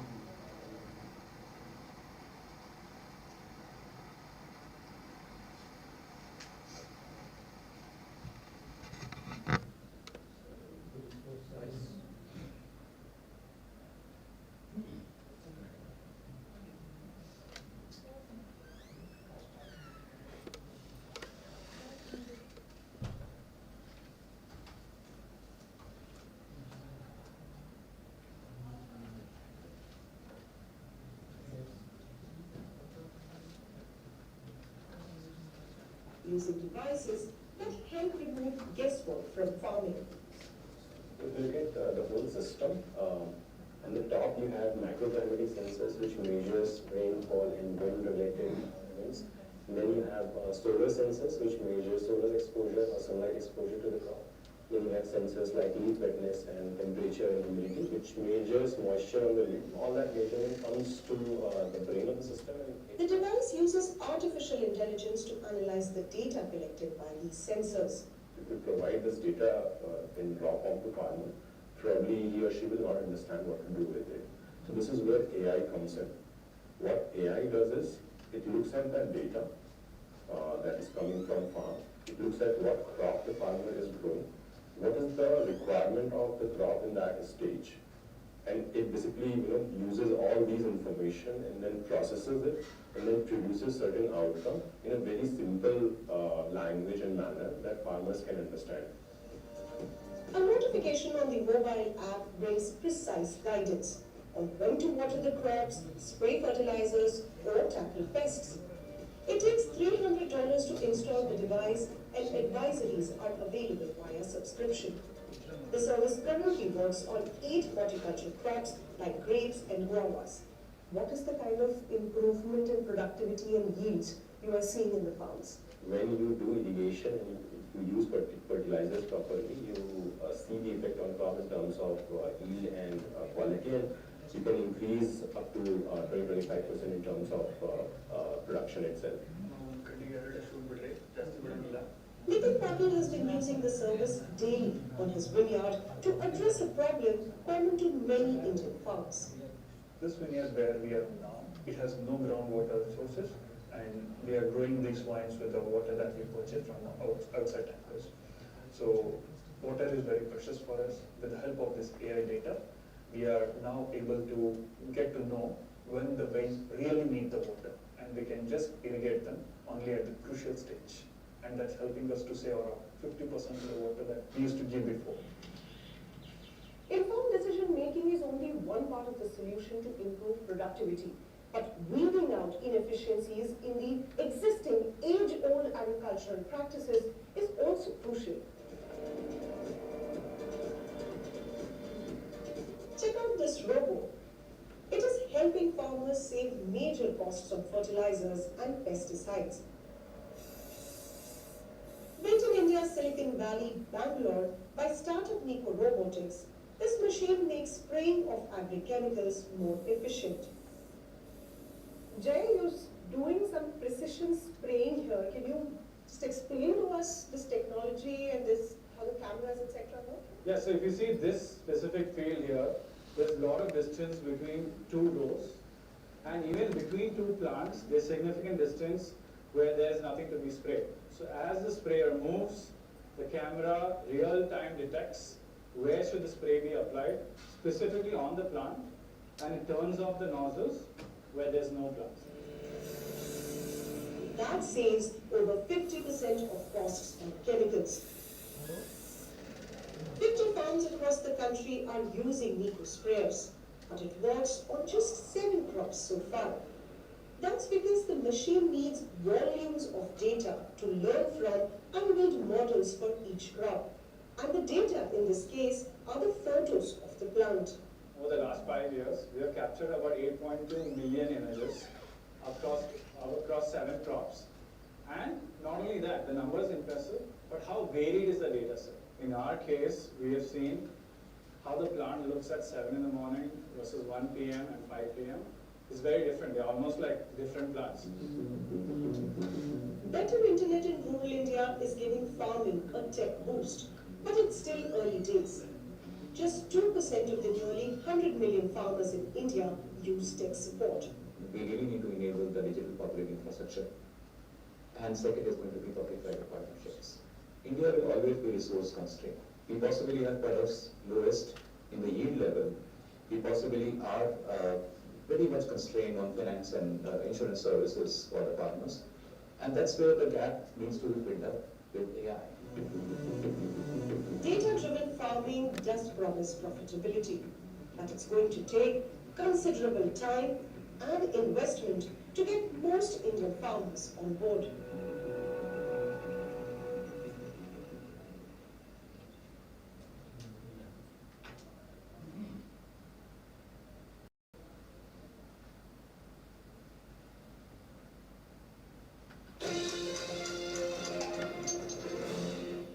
Sensors ಅಲ್ಲಿ ಗೊತ್ತಾಗುತ್ತೆ okay ಇಲ್ಲಿ canopy ಇಲ್ಲ so ಅದಕ್ಕೆ ಅಲ್ಲಿ ಹೋದ ತಕ್ಷಣ slow ಆಗಿ ಕಡಿಮೆ ಆಗ್ತಾ ಹೋಗುತ್ತೆ ಲಕ್ಸ್ ಇಂಟೆನ್ಸಿಟಿ ಅಂತ ಬರುತ್ತೆ ಲಕ್ಸ್ ಇಂಟೆನ್ಸಿಟಿ ಎಷ್ಟಿದೆ ಅಂತ ಕ್ಯಾಲ್ಕುಲೇಟ್ ಮಾಡುತ್ತೆ ಈಗ ನಮಗಲ್ಲಿ ರೈನ್ಫಾಲ್ ಸೆನ್ಸರ್ ರೈನ್ಫಾಲ್ ಲಾಸ್ ಇದೆ ಅಂತ ಸಾಯಿಲ್ ಟೆಂಪರೇಚರ್ ಎಷ್ಟಿದೆ ಸೊ ಲಾಸ್ಟ್ 24 hours ಅಲ್ಲಿ ಎಷ್ಟು ಮಳೆ ಆಗಿದೆ ಸೆಟಲೈಟ್ ಅಲ್ಲಿ ನಾವು ಓವರ್ ಸೂಪರ್ಫಿಷಿಯಲ್ ವ್ಯೂ ತಗೊಂಡಾಗ ಈ ಪರ್ಟಿಕ್ಯುಲರ್ ಪ್ಯಾಚ್ ಅಲ್ಲಿ ನಿಮಗೆ ಈ ತರ ಪ್ರಾಬ್ಲಮ್ ಇದೆ ಅಂತ ಅಲರ್ಟ್ ಬರ್ತಾ ಹೋಗುತ್ತೆ ಇದಕ್ಕೆ ಡ್ರೈವರ್ ಬೇಕಾಗಿರಲ್ಲ ಟ್ರ್ಯಾಕ್ಟರ್ ಮಾಡೋ ಕೆಲಸ ಮಾಡುತ್ತೆ ಟ್ರ್ಯಾಕ್ಟರ್ ಮಾಡೋ ಕೆಲಸ ಮಾಡುತ್ತೆ So BSc agriculture ಮಾಡಿದವರಿಗೆ ನಿಜವಾಗ್ಲೂ ತುಂಬಾ ಒಳ್ಳೆ ಅಪರ್ಚುನಿಟೀಸ್ ಇದೆ. ಫ್ರೆಂಡ್ಸ್ ಮಸ್ನಗರ ಕಾಂಗ್ರೆಸ್ಗೆ ಸ್ವಾಗತ. ನಾನು ಅಮರ್ ಪ್ರಸಾದ್. ನಾವೀಗ ದೊಡ್ಡಬಳ್ಳಾಪುರದ ಒಂದು ವೈನ್ ಯಾರ್ಡ್ ನಲ್ಲಿದ್ದೀವಿ. Grover Zampa vineyard. ಇಲ್ಲಿಗೆ ಯಾಕೆ ಬಂದಿದ್ದೀವಿ ಅಂತ ಹೇಳಿದ್ರೆ ಎರಡು ವಿಚಾರ ತಿಳ್ಕೊಳ್ಳೋಕೆ. ಒಂದು ನಾವು ಅಗ್ರಿಕಲ್ಚರ್ ನಲ್ಲಿ ಕೃಷಿಯಲ್ಲಿ ಟೆಕ್ನಾಲಜಿಯ ಬಳಕೆ ಬಗ್ಗೆ ತಿಳ್ಕೋಬೇಕು. ಅದರ ಬಗ್ಗೆ ಒಂದಷ್ಟು ನಮ್ಮ ವೀಕ್ಷಕರಿಗೆ ಮಾಹಿತಿಯನ್ನು ಕೊಡಬೇಕು. ಹೇಗೆ ಯಾರು ಇದನ್ನು ಮಾಡ್ತಿದ್ದಾರೆ ಅಂತ ಹುಡುಕಿದಾಗ ನಮಗೊಂದು BBC-ಯ ಒಂದು ರಿಪೋರ್ಟ್ ಸಿಕ್ತು. BBC ಅವರು ಇಲ್ಲಿ ಬಂದು ರಿಪೋರ್ಟ್ ಮಾಡಿದ್ರು, ಇಂಗ್ಲಿಷ್ ನಲ್ಲಿ ಇತ್ತು ಅದು. ಸೊ ನಾವು ಯಾಕೆ ಬೆಂಗಳೂರಲ್ಲೇ ಇದೆ, ಇಲ್ಲಿ ಕನ್ನಡಿಗರಿದ್ದಾರೆ, ಇವ್ರ ಹತ್ರ ಬಂದು ಕೇಳಿ ನಮ್ಮ ವೀಕ್ಷಕರಿಗೂ ಕೂಡ ಒಂದಷ್ಟು ಮಾಹಿತಿಯನ್ನು ಕೊಡಬಾರ್ದು ಅಂತ ಇವತ್ತು ನಾವು ಕಾಂಟ್ಯಾಕ್ಟ್ ಮಾಡಿದ. ಪಾಟೀಲ್ ಅವರು ಇದ್ದಾರೆ. ಸರ್ ನಮಸ್ತೆ, ಗುಡ್ ಮಾರ್ನಿಂಗ್. ಬೆಳಗ್ಗೆ ನಮಗೆ ಸಮಯವನ್ನು ಕೊಟ್ಟರೆ ಈಗ 6:40 ಥ್ಯಾಂಕ್ ಯು ಸೋ ಮಚ್. ಹೇಗಿದ್ದೀರಿ? ಚೆನ್ನಾಗಿದ್ದೀನಿ ಸರ್. ನಾನು ಚೆನ್ನಾಗಿದ್ದೇನೆ. ಹೇಳಿ, ಹೇಗೆ ನಿಮ್ಮಲ್ಲಿ ಟೆಕ್ನಾಲಜಿಯನ್ನ ಯಾವೆಲ್ಲ ತರ ನೀವು So this is how technology is being used, because it is a 80 minutes account, right? For 80 minutes you can take the videos of all this, and they are available in the Bluetooth and all those things. You can use it and see those things. So hope I made some sense in the morning, right? Yes.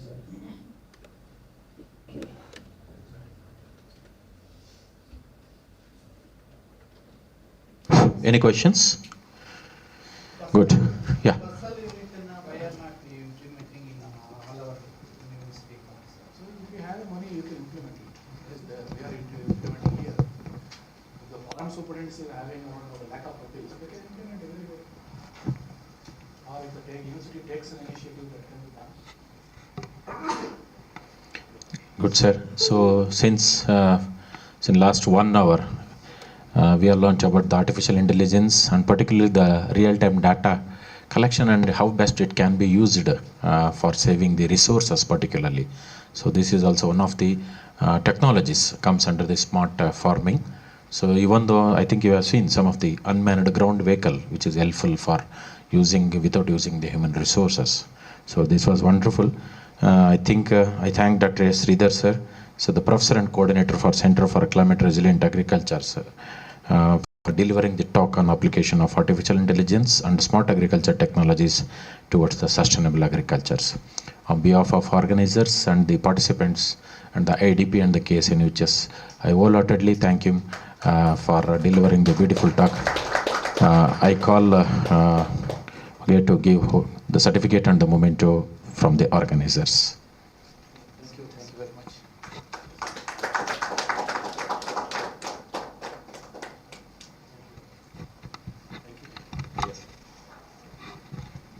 Thank you very much, sir. So now we'll be connecting to online because Dr. Shamrao Jagirdar so is unable to attend offline. You can take quick 5 minutes break and come back. So then we'll connect through Google Meet.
Okay.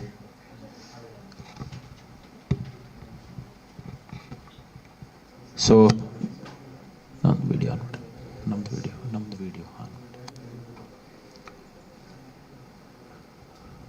So, good morning, sir.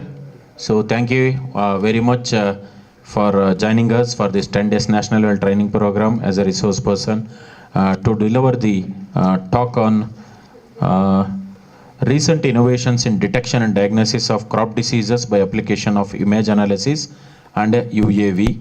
That is the one topic. And another one topic is drone technology for management of crop diseases, innovation and challenges. So these are the two topics today our resource person, Dr. Jagirdar sir, Shamrao Jagirdar sir is going to deliver. So I'm happy to introduce Dr. Shamrao Jagirdar sir, who is a professor and head at University of Agriculture Sciences, Dharwad.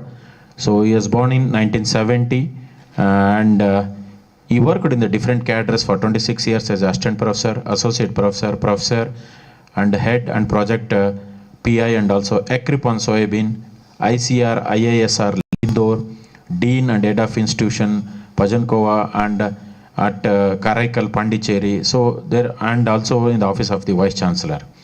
He has guided more than 17 PhD and 65 MSc students in the field of plant pathology and other subjects in the University of Agriculture Sciences, Dharwad.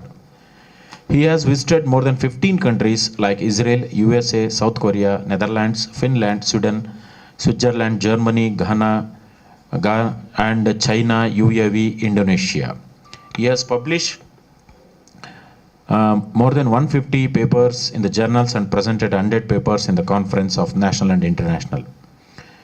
He has handled more than 15 externally funded projects, a worth of 37.22 crores. He is associated with the development of 6 soybean varieties as a developer, 10 varieties as associated with the scientist, and 20 technologies are released for in the agriculture and horticulture towards doubling the farmer's income. He is life member for more than 12 national and international scientific societies in the world and served as a vice president for executive committee member, chairman for more than 25. He had honored with 20 national and international awards during the professional period. To quote a few, Shri C.V. Raman Young Scientist Award 2013 by the Government of Karnataka, Professor J.F. Dastur Memorial National Award by the IPS New Delhi, Professor M. Puttarudraya National Award in 2020 by IIT Bangalore. He has organized 5 national, 3 international conference and 2 winter schools as a director sponsored by Indian Council of Agriculture Research. With his vast knowledge, so I welcome Dr. Jagirdar sir to deliver the talk, what the topic has been given by the organizers. Thank you, sir. Thank you very much.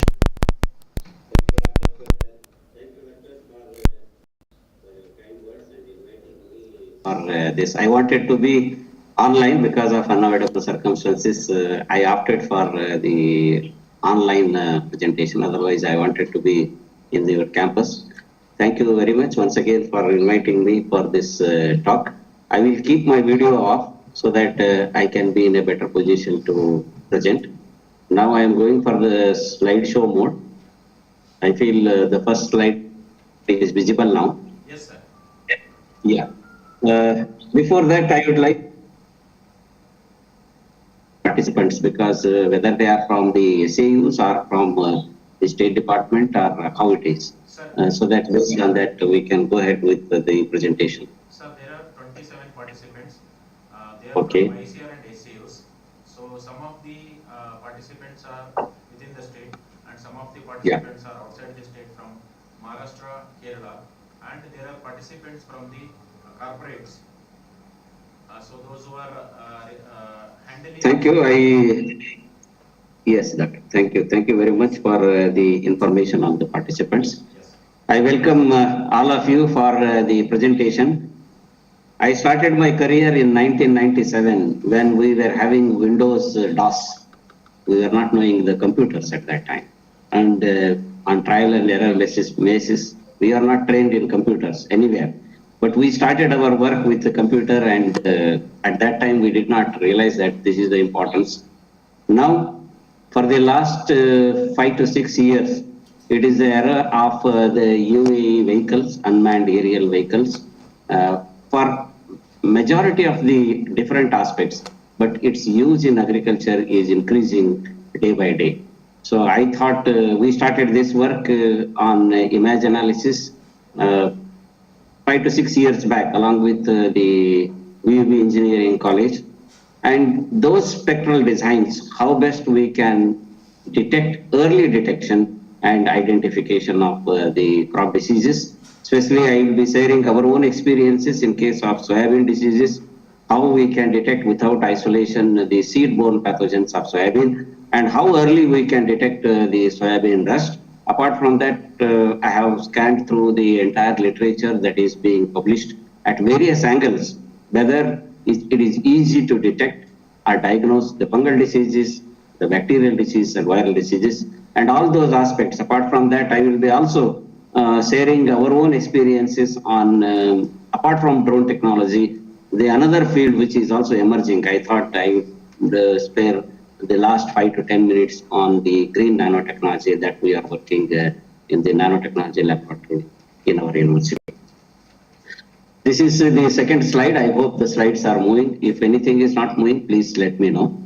The University of Agriculture Sciences, Dharwad, established on the 1st of October in 1986, which is the first in many aspects. It's the first university which has developed the interspecific cotton hybrids, Varalakshmi and Jayalakshmi.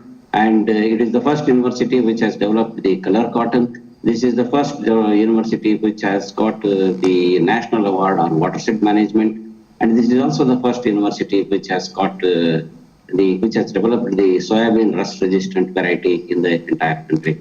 And we stand as on today, the top 10 universities in the country.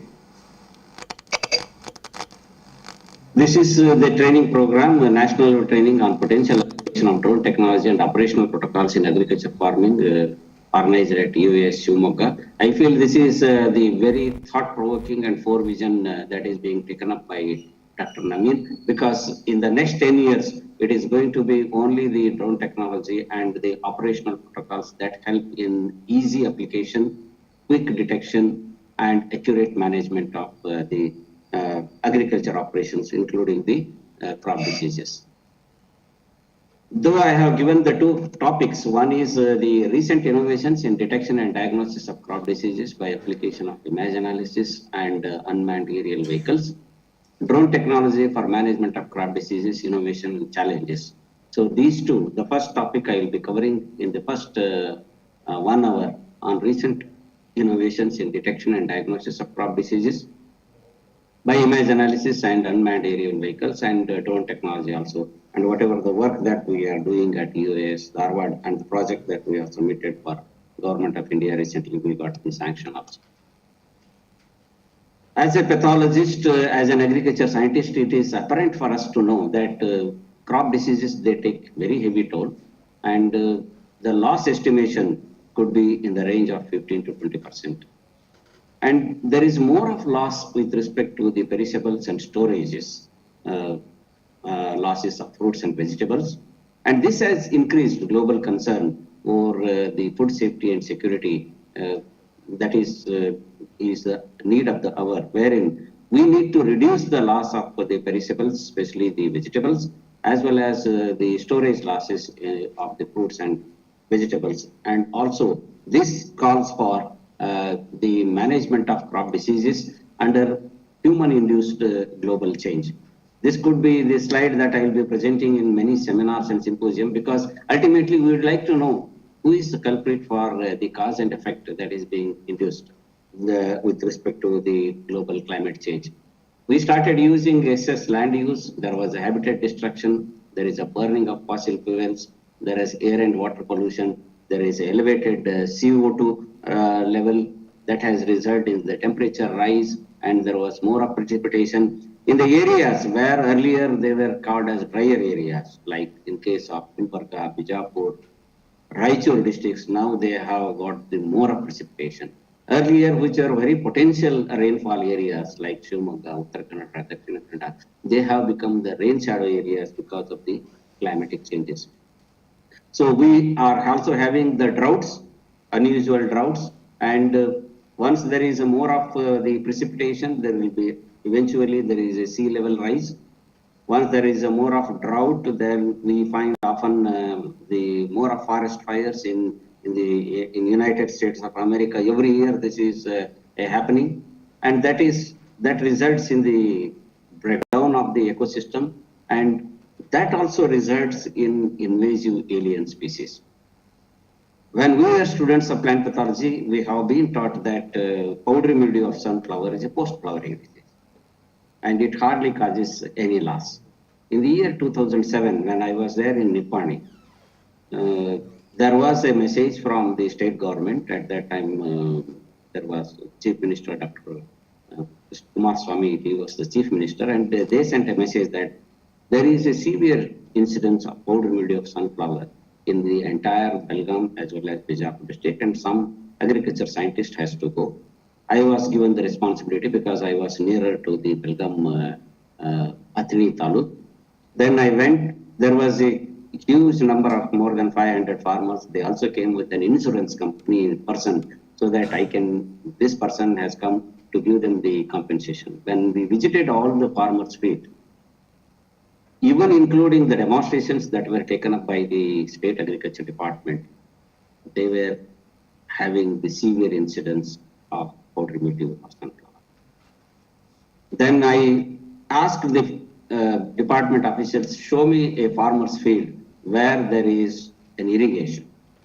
At around 7:30 in the night with the torch in our hand, we saw a farmer having water. He knowingly or unknowingly, he has given one irrigation where the severity of powdery mildew was less. And then we worked out the weather parameters that I could able to get from the meteorological department, and we could able to see that since there is a decrease in the night temperature by 1 or 2 degrees below normal and increase in the day temperature by 1 or 2 degrees above normal, that has resulted in the early germination of the spores of the powdery mildew pathogen and release. And because of that, the severity of the disease, because of the post-flowering, it appeared much before the flowering. And since for all these diseases, there is already an advocated management practice, none of the farmers could able to get the compensation because of the management that is. This is one example. And another example, when I was there working at Bijapur, I was there as a junior pathologist in the ASRP sorghum, but I was also looking after the fruit crops, grape as well as pomegranate. In pomegranate, we could able to identify one disease. This dates back in 1997. There is bacterial blight of pomegranate, and as usual, as a plant pathologist, we are having a deep sense of knowledge in our mind that bacteria means it has to be grown in the culture, and we should get the culture in 24 hours. So as a routine, we also got the culture in 24 hours.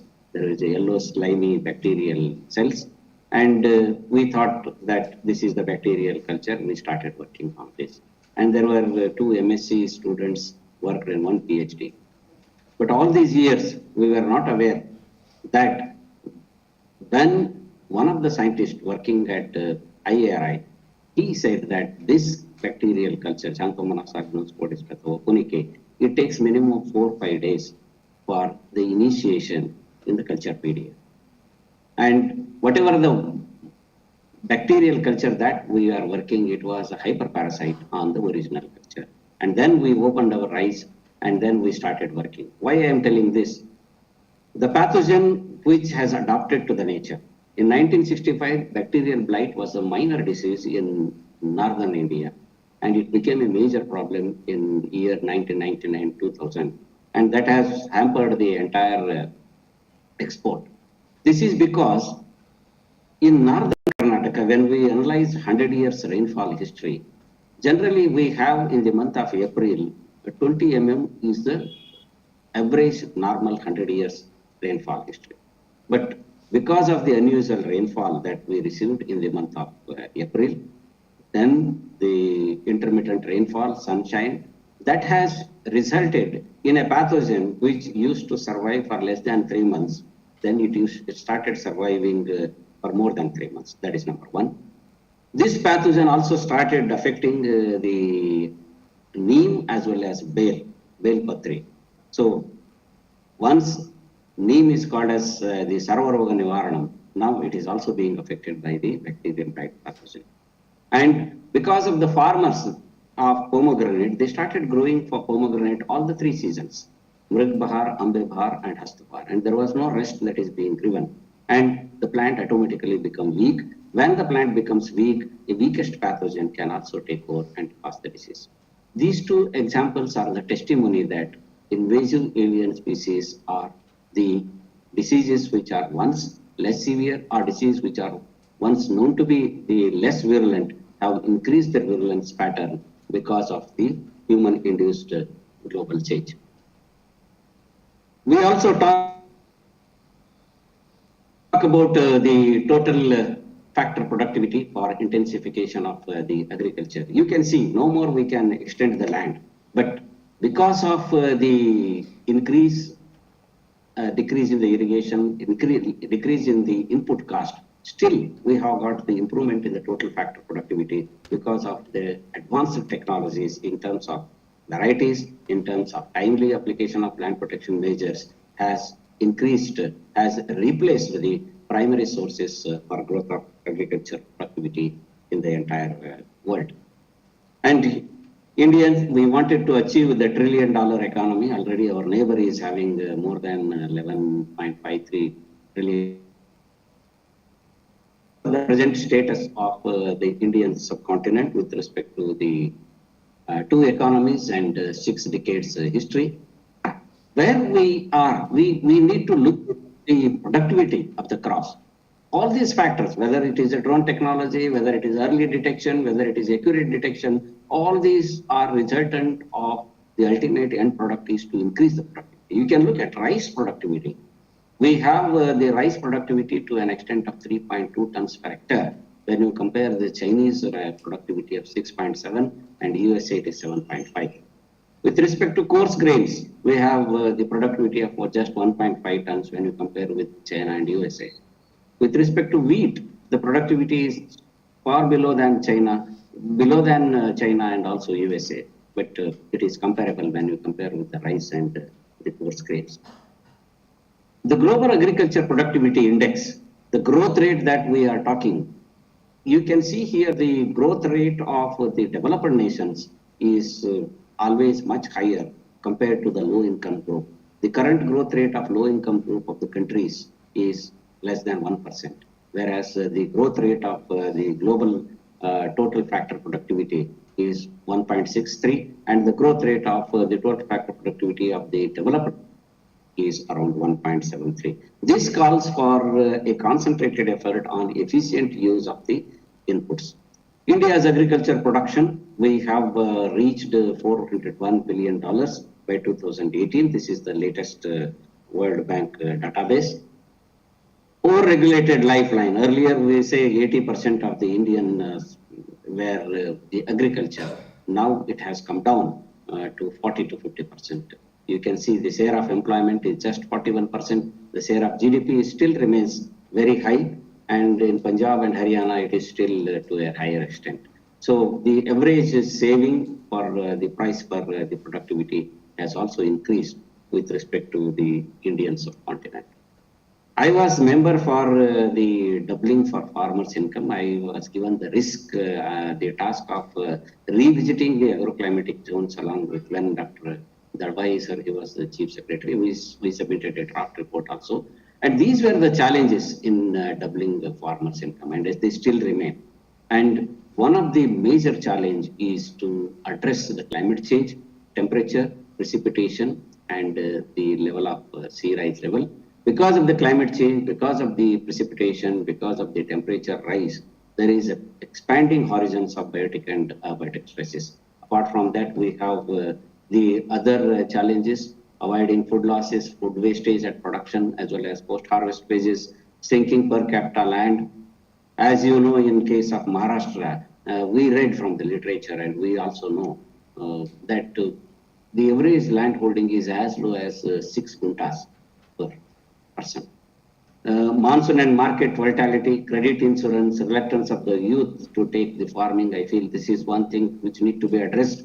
International trade and import and export policies. These are the challenges. But the challenges that we as agriculture scientists should look into the climate change, temperature, precipitation versus the biotic and abiotic risks and how to mitigate them. These are the major dimensions of the human hunger, adding nutrition dimension to the farming system. We have to increase the calorie, we have to increase the protein, we have to increase the micronutrient deficiency, we have to take care of the protein calories. So when I had been to recently ICRISAT, now we are going for the diversion of development of the biofortified crops. The genetic garden of biofortified crops is to develop the varieties which are rich in iron, vitamin and folate and the zinc and other aspects, so that it will not only take care of the nutrition, but also it will take care of the malnutrition and other related aspects. There is always said that governments are facing the challenges. The challenges are whether it is the roaring food prices, increasing population, but the climate change is the one which is affecting the agriculture to a greater extent, requires a sustainable intensification of the agricultural production by growing out all these challenges.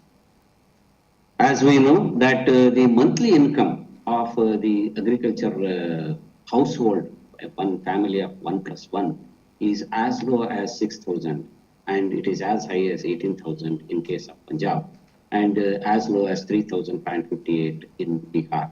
So the main aim of the government of India was to double this farmers' income, at least they can achieve the sustainability. And with respect to plant pathogens, this is the one that we always show that it is the pathogen, host and environment. If these three are there, there should be a favorable environment, virulence of the pathogen and susceptibility of the host with respect to time and space, which will favor the development of the diseases, the progressive increase in the severity of the diseases over past 1 decade. So climate change, already I have covered this, has brought about the significant influence on the crop diseases, new crops, new cropping systems, or else new diseases may appear, or else already established diseases may change in their prevalence, and pathogens may adapt to the climate change, because as we know, the pathogens also develop the virulence, they change their behavior in terms of the resist, in terms of pathotypes to adjust to the changing environmental conditions. So with this background, let us see how best these recent technologies of detection and diagnosis of crop diseases will help us by using drone technology. So why we need to study the detection and diagnosis? You can see here we have the problem of the smut diseases, the cankers, or the wilt diseases. All these are to be detected at the early stage. Of course, routine manual detection takes a lot of time. Biotechnological approaches takes the money. Apart from that, we need to bring the samples to the laboratory, see them, grow the culture, and then do the all sorts of work. So it is the direct versus indirect detection techniques that was growing. Now it is the era of the indirect detection techniques for the assessment, quick detection, both in terms of qualitative and quantitative loss to be assessed. And as we know, the human population is going to increase, and we need an additional 70% of the food by 2050. Hence, the losses caused by the diseases need to be avoided. You want to avoid the losses caused by the diseases, you need to go for the quick detection methods.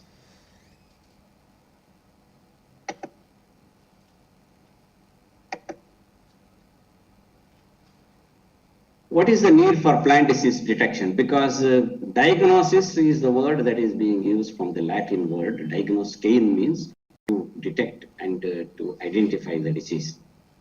The key factors in detection is, one is to study the loss, second one is to avoid the spread of the disease. And Third one is to develop the accurate management practices. And the fourth one to help the breeder for screening of the germplasm lines by accurate detection at the early stages. As we know, conventional method of diagnosis and plant diseases is manual scouting, identification of the pathogen structure, whether it is a spore, whether it is a symptom, then microscopic evaluation, bringing the sample to the laboratory, isolation of the pathogen, proving the pathogenicity, which are time consuming, which require a lot of the tediousness. So the researchers were constantly thinking whether we can reduce this timeline and how best we can reduce this time lag by using the effective technologies like sensor-based technologies for detection and diagnosis of the plant diseases, not only for the detection and diagnosis, but also for the quantification.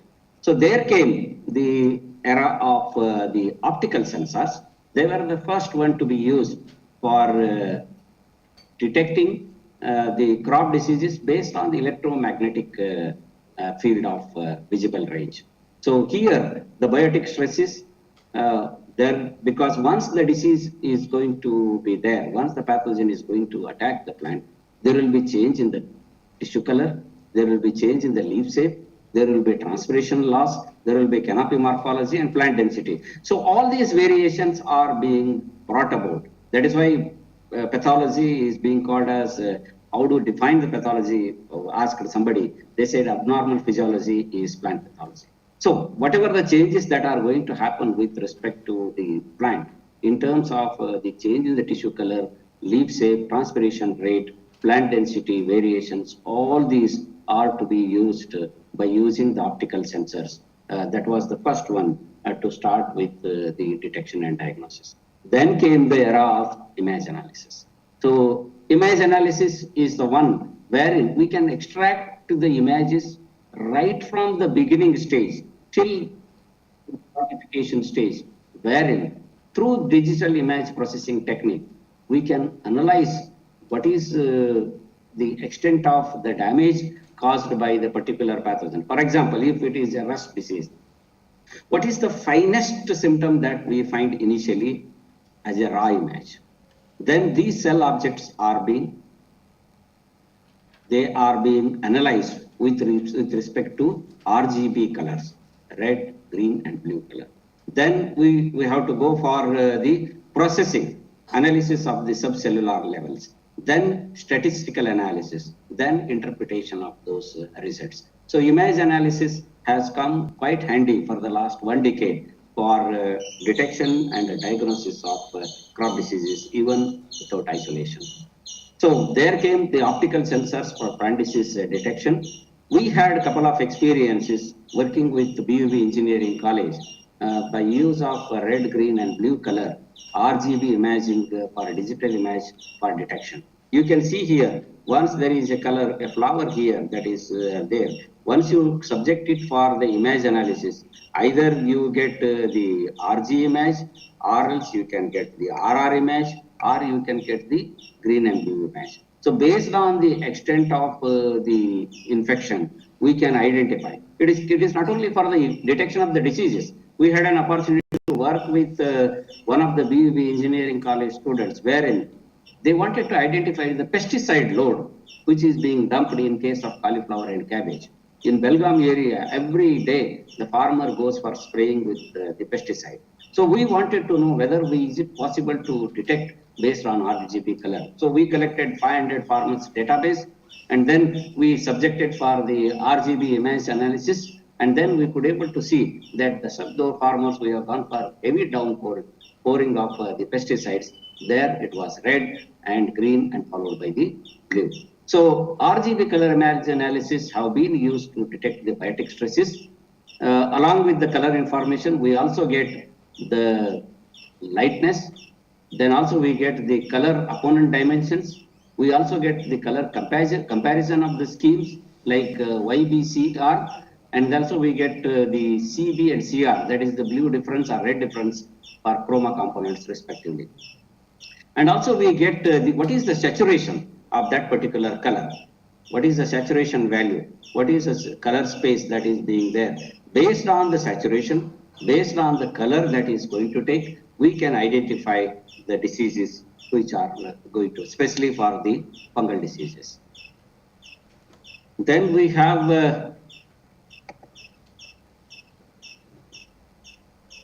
the several of the pattern recognitions have been used in multispectral RGB image analysis by using the sensors. We can have here, we can see whether it is the cell of the plant, whether it is a leaf, whether it is a plant, whether it is a field, whether it is an ecosystem. All these we can diagnose the disease symptoms, disease areas, and also biomass volatility.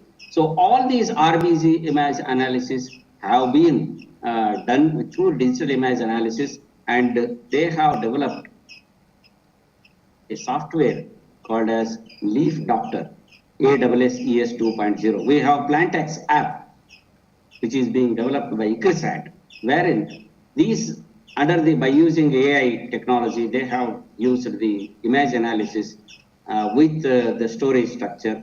The Cyan image software and custom made modules are available.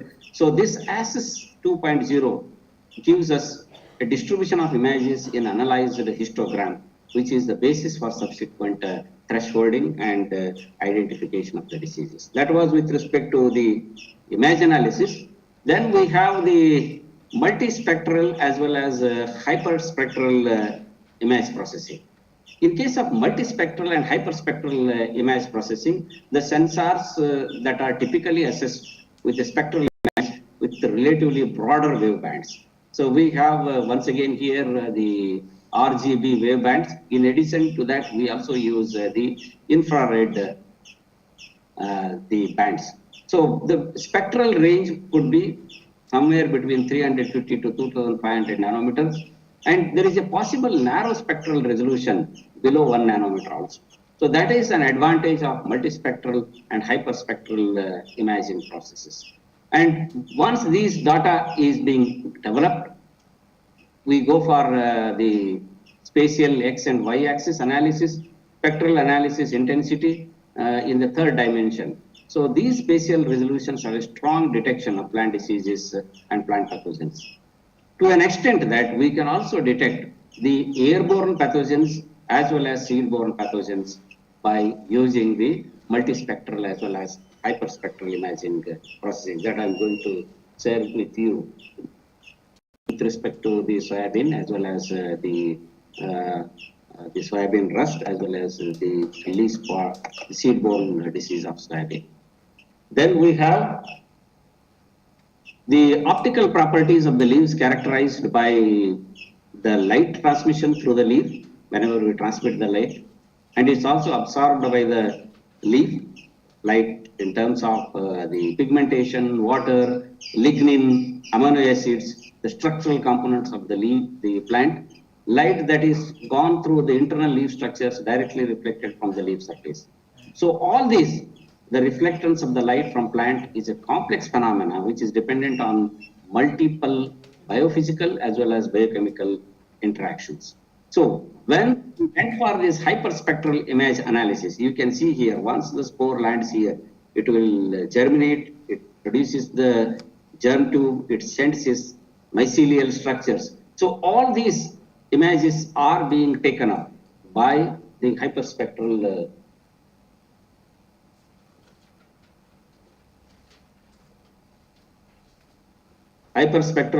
imaging. The changes in the reflectance due to the plant pathogens, plant disease can be explained by impairments in the leaf structure, chemical composition of the tissue during the pathogenesis that is highly specific. So succession of chlorotic as well as necrotic tissue or appearance of typical fungal structures such as powdery mildew, hyphae, conidia, and the iridospores can also be easily detected by using the image analysis techniques.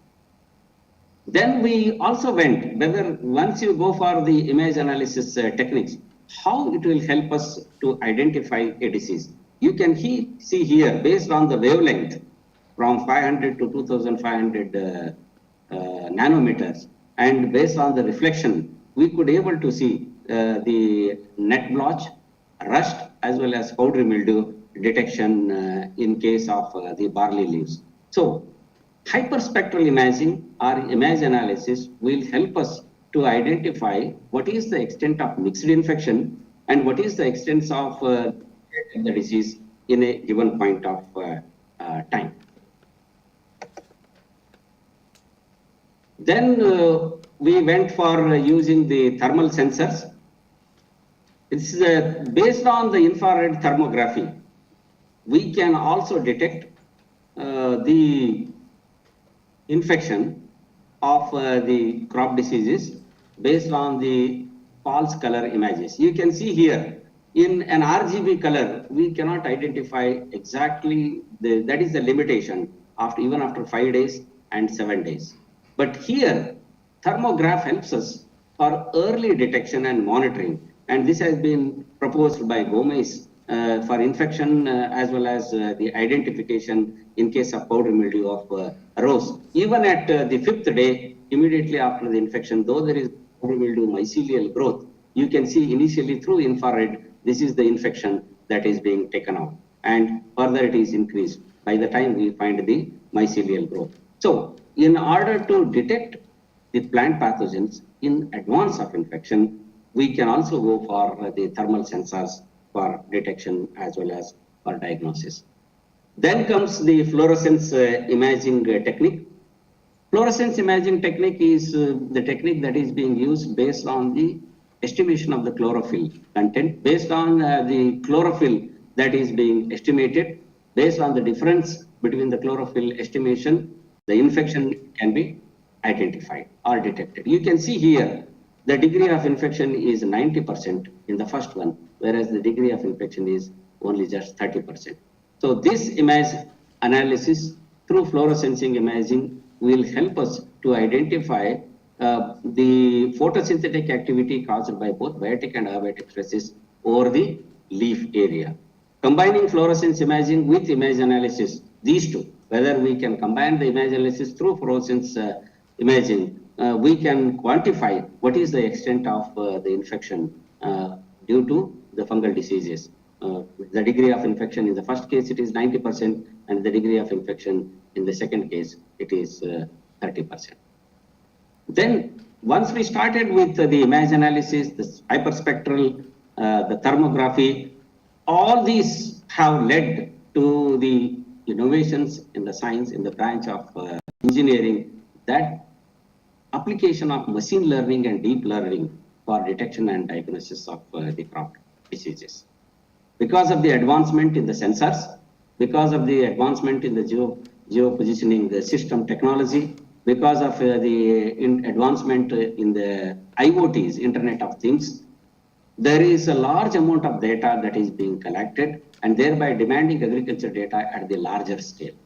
So machine learning methods have been explored of late for large-scale data analysis for more accurate detection and diagnosis. I'm going to show you a couple of papers wherein whether they use it for yield prediction, whether they use it for disease detection, whether they use it for crop monitoring, whether they use it for irrigation management, all these are being used by the machine learning, then followed by the more sensitized techniques, the deep learning techniques.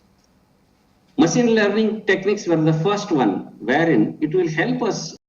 There are two types. One is supervised learning, another one is unsupervised learning. In case of supervised learning, we are already fed to the cameras of the drone the exact disease to be detected on the ground. So suppose if I want to detect the rust disease, there is an image that is being fed in the background and it will detect only wherever the rust it is there. If it is a leaf spot, it will detect only the leaf spot. That is called as supervised learning in case of machine learning. In an unsupervised learning, even an undisclosed, unidentified, it will randomly detect based on whatever the data it is there. If it is not there, then we can go for the different detection techniques. So notably, supervised learning requires manual labeling of the disease areas, whereas unsupervised learning does not require. Unsupervised learning, machine learning works on unlabeled data. If the data, no data has been developed for that particular crop or that particular disease pattern, then we can use that particular the data of unsupervised machine learning for detection of the crop disease. Here you can see here, the detection of the disease has been done to an extent of 5% here. This is the 10%, and there is no detection here. So based on the supervised learning, we could able to detect through machine learning the diseases. Then comes the era of deep learning. When we were using the data through the machine learning, there came the neural network sensors. Convolutional neural network sensors were trained just like the human beings, how the network is being trained to detect and diagnose the diseases. The same pattern, the convolutional neural network has been trained to recognize the disease patterns from the images. So they will identify the diseases. Chant and his co-workers, they devised these convolutional neural networks based on the identified detection of the northern leaf blight, which is one of the major diseases in US, which has caused the devastation. The advantage of the proposed technique is by using the CNN data, large amount of noise that is being happening in the background can be avoided so that we can accurately detect only that particular disease through deep learning techniques. The accuracy of detection of the disease through deep learning techniques is to an extent of 96.7%. Zhang and his co-workers, they also proposed a deep learning technique for detection of the yellow leaf rust in case of wheat through aerial imaging. So when they moved the unmanned aerial vehicle drone, just an altitude of 2 meters, you can see here, these are the existing deep learning mosaic patterns. These are the different learning architects of the deep learning. The oldest one was visual geometry group, and now we have Inception V3, RSNet 50. These are exception. These are the advanced deep learning techniques, wherein you can see in the photograph down how at every inch it will identify, mark, and identify the extent of severity. So this learning technique will help us not only to identify the disease and also to quantify the disease. So this model is being trained to an extent of 99.04% and tested these models on RGB images by flying the drone at 2 meters. This shows a highly accurate disease estimation is possible through advanced deep learning techniques. Of course, through visual eyes, I can, as a pathologist, I can say this is yellow rust. But to identify in a smaller period of time, in a short span of time, over a larger area, these deep learning techniques will come quite handy. And based on that, we can give the forecast for such of those farmers that this disease is going to increase and you can go for the management practices. So, UAE in crop disease surveillance is the order of the day that has been revolutionized the crop that are being monitored. They navigate, detect, locate the potential crop diseases. Drones have greatly aided the process of agriculture monitoring at plot size, including identifying the disease. Drone equipped with different cameras should be deployed, and captured photos are used for machine learning algorithms to identify the healthy ones also. So this will help us for forecasting. This will help to take timely management practices. This will also help in going for crop cutting experiments. If there is the severity of the disease is to an extent of larger area. Of course, we have the problem of the leaf disease in case of arecanut growing areas in Shumaka for the last couple of years they are facing. And this is the technology that can be very well used for plotting such of those areas which are hotspots for yellow leaf disease in case of arecanut. Drone-based aerial imaging is one of the most significant and beneficial data that helps to keep the advance the agriculture sector. So there are different types of drones also being used. Of course, the most one which is used, the fixed wing hybrid VTOL type of drone is more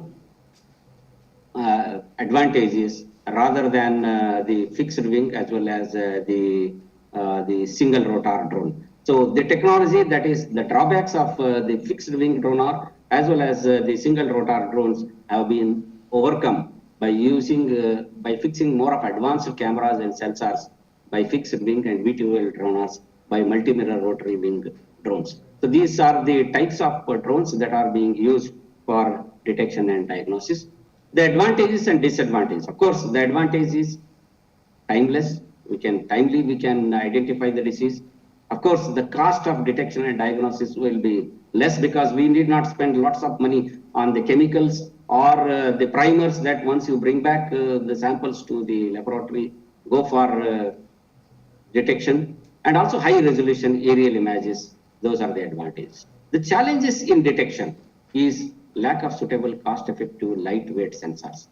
The sensors that I was telling, that VZG sensors, exceptional sensors, or those sensors, this I'm going to present in the later part, how these sensors play a vital role in the detection and accuracy of detection. So lack of suitable sensors, that is number one. We need to write a lot of algorithm for each of the plant disease.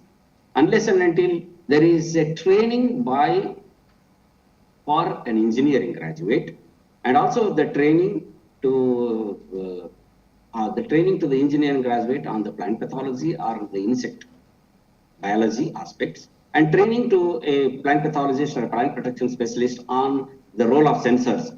You cannot develop the algorithm and write the algorithm. Once you write the algorithm, then only you can go for the processing of the images. Then limitation in optical and spectral resolution of multi-band cameras. That is also one of the limitation. And between the trees and close canopy needs good navigation capabilities, because if you want to identify, detect a disease of plantation crops, virtually it will be much more difficult when you go for detection and diagnosis or operational management in case of field crops. Then certain sensors work better at night and certain sensors, they work better in the daytime. So all these problems are the advantages and disadvantages of the drone technology. The plant disease detection and classification model. So how exactly it works? First, we have to collect the image. The image is being taken by the drone cameras. Image processing is being done. Remove all the background noise by writing the right type of algorithm, either by using the machine learning or deep learning techniques, or the plant disease classification results. Then we have to go for image segmentation. Most of the times to remove the background elimination of mixed infections or such of those infections which are not related to the detection, the causes due to the plant disease alone. Maybe the similar type of symptom that we find the necrosis or the mosaic may be due to the deficiency. So all those background elimination need to be done, and then we go for the classification. So these sensors and cameras are mounted on drones that acquire plant disease images. They are processed, and these are being subjected for the machine learning and deep learning, and then we can go for the classification of the model architecture. So challenges and future directions. The first challenge is data management. How to handle and process large volume of data that is being generated by the unmanned aerial vehicles, and image system that require robust infrastructure and computational resources. We need to have a better equipped, robust infrastructure, especially the supercomputers.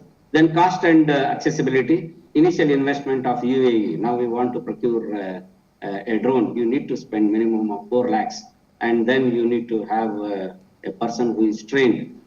Then advanced image technology can be high, and also you need to have the high quality cameras, potential limiting respect to small scale farmers. Then standardization and validation. This is a continuous process. We need to develop the SOPs for the initial use of the drone technology, and then SOPs for detection and diagnosis of the particular disease. So reliable performance across different environments, crop species need to be developed before we can go for the recommendations of use of the drone technology. The future research should focus on enhancing the affordability, accuracy, user friendliness of these technologies, and also there is a intense collaboration that is being required between the developers, agriculture scientists, and farmers will be crucial in driving the adoption and optimization of these variations. So now I will quickly go through some of our own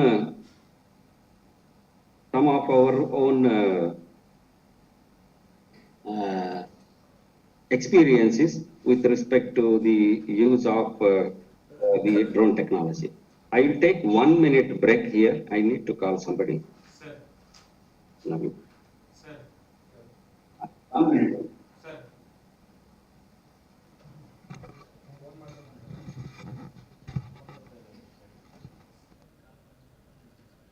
You can also take break. He is ready. So that's the message I want to pass. Take break and come back.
of the pod. If you receive a rain, then there will be a severe problem of the pod blight or anthracnose. So all these diseases are based on the geographical distribution as well as the severity.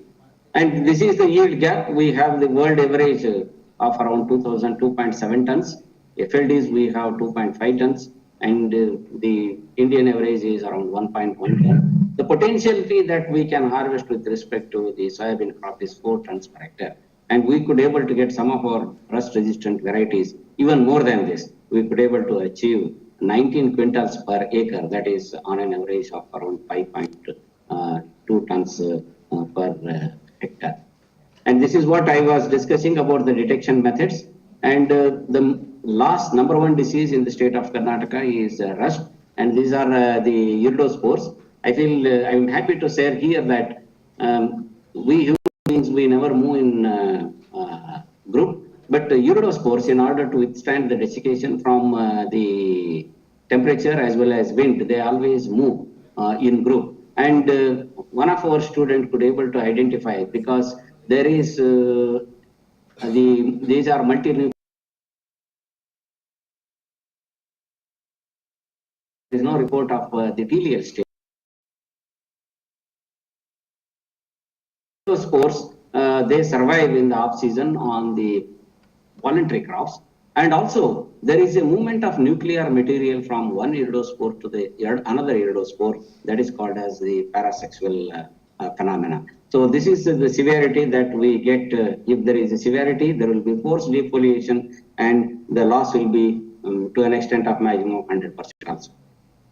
So these are the two species. One species is Pachypsera pachyrazi, the Australasian species. That is why we call it as the Asian soybean rust. And we also in Latin America, we have Pachypsera myobiomi, which is not common in India as well as the Asian countries. The seed-borne infections is the major problem in case of soybean. We could able to identify initially what is the extent of the inoculum level that is required to cause 100% infection with respect to Rhizoctonia bataticola, Cercospora kikuchi, and Coltotrichum. To one of our student, we could able to identify the inoculum level. For example, in case of the infection, to get 100% infection, we should have a minimum of 4 into 10 to the power of 6 propagules per 10 ml of the solution to get the 100% infection with respect to Rhizoctonia, Cercospora kikuchi, as well as Coltotrichum truncatum. And also we could able to identify the different stages of infection, where exactly, whether it is embryo-borne, endospore, or hilum. So these are the photographs of Coltotrichum truncatum, the Rhizoctonia bataticola, Cercospora kikuchi, and the micro photograph of Aspergillus flavus, as well as the Aspergillus niger. And this is the Coltotrichum infection on the seed. And this is the seed infection. As a pathologist, I can identify that if there is a brownish, dull brown infection of the seed, it is caused by Rhizoctonia bataticola. If there is an infection of purple seed stains, then it is called as Cercospora kikuchi, causing purple seed stain. If there is a blackish discoloration, then it is called caused by Coltotrichum, causing anthracnose. And if there is an infection of brownish, light brown, then it is the Fusarium infection. So this is through the seed infection. Then we got the different seed health testing techniques. And these are the cultures that we grow on the medium, Rhizoctonia bataticola, Cercospora, Coltotrichum, and Fusarium.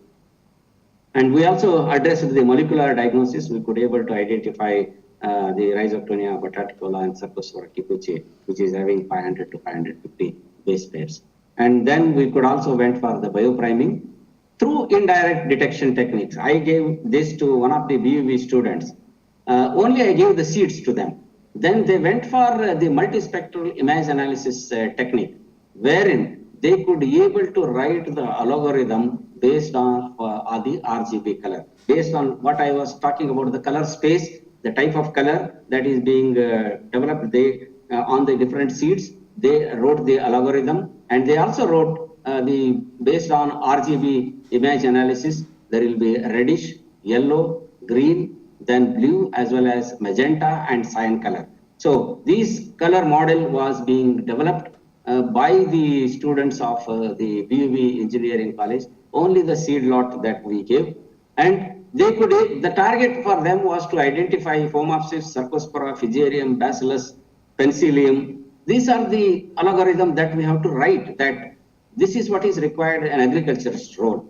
He has to say that this is Phomopsis, this is Cercospora, this is Fusarium, this is Alternaria, this is Aspergillus, this is Chaetomium, this is Cladocerum. So we could able to write that, and then the proposed work was training the images for the defect segmentation and featuring extraction of the database. Then image is tested for the multispectral analysis through image analysis, and kind of disease that we could able to see is exactly the same. So different color and textures moment can be used for extraction, and based on the color coherence, local binary pattern and completed local binary pattern, then we subjected this set of ordered values for each distinct color, represent the probability of the pixel of that particular color, normalization of the color. I was just talking about the normalization, then quantification to avoid the scaling up and the bias.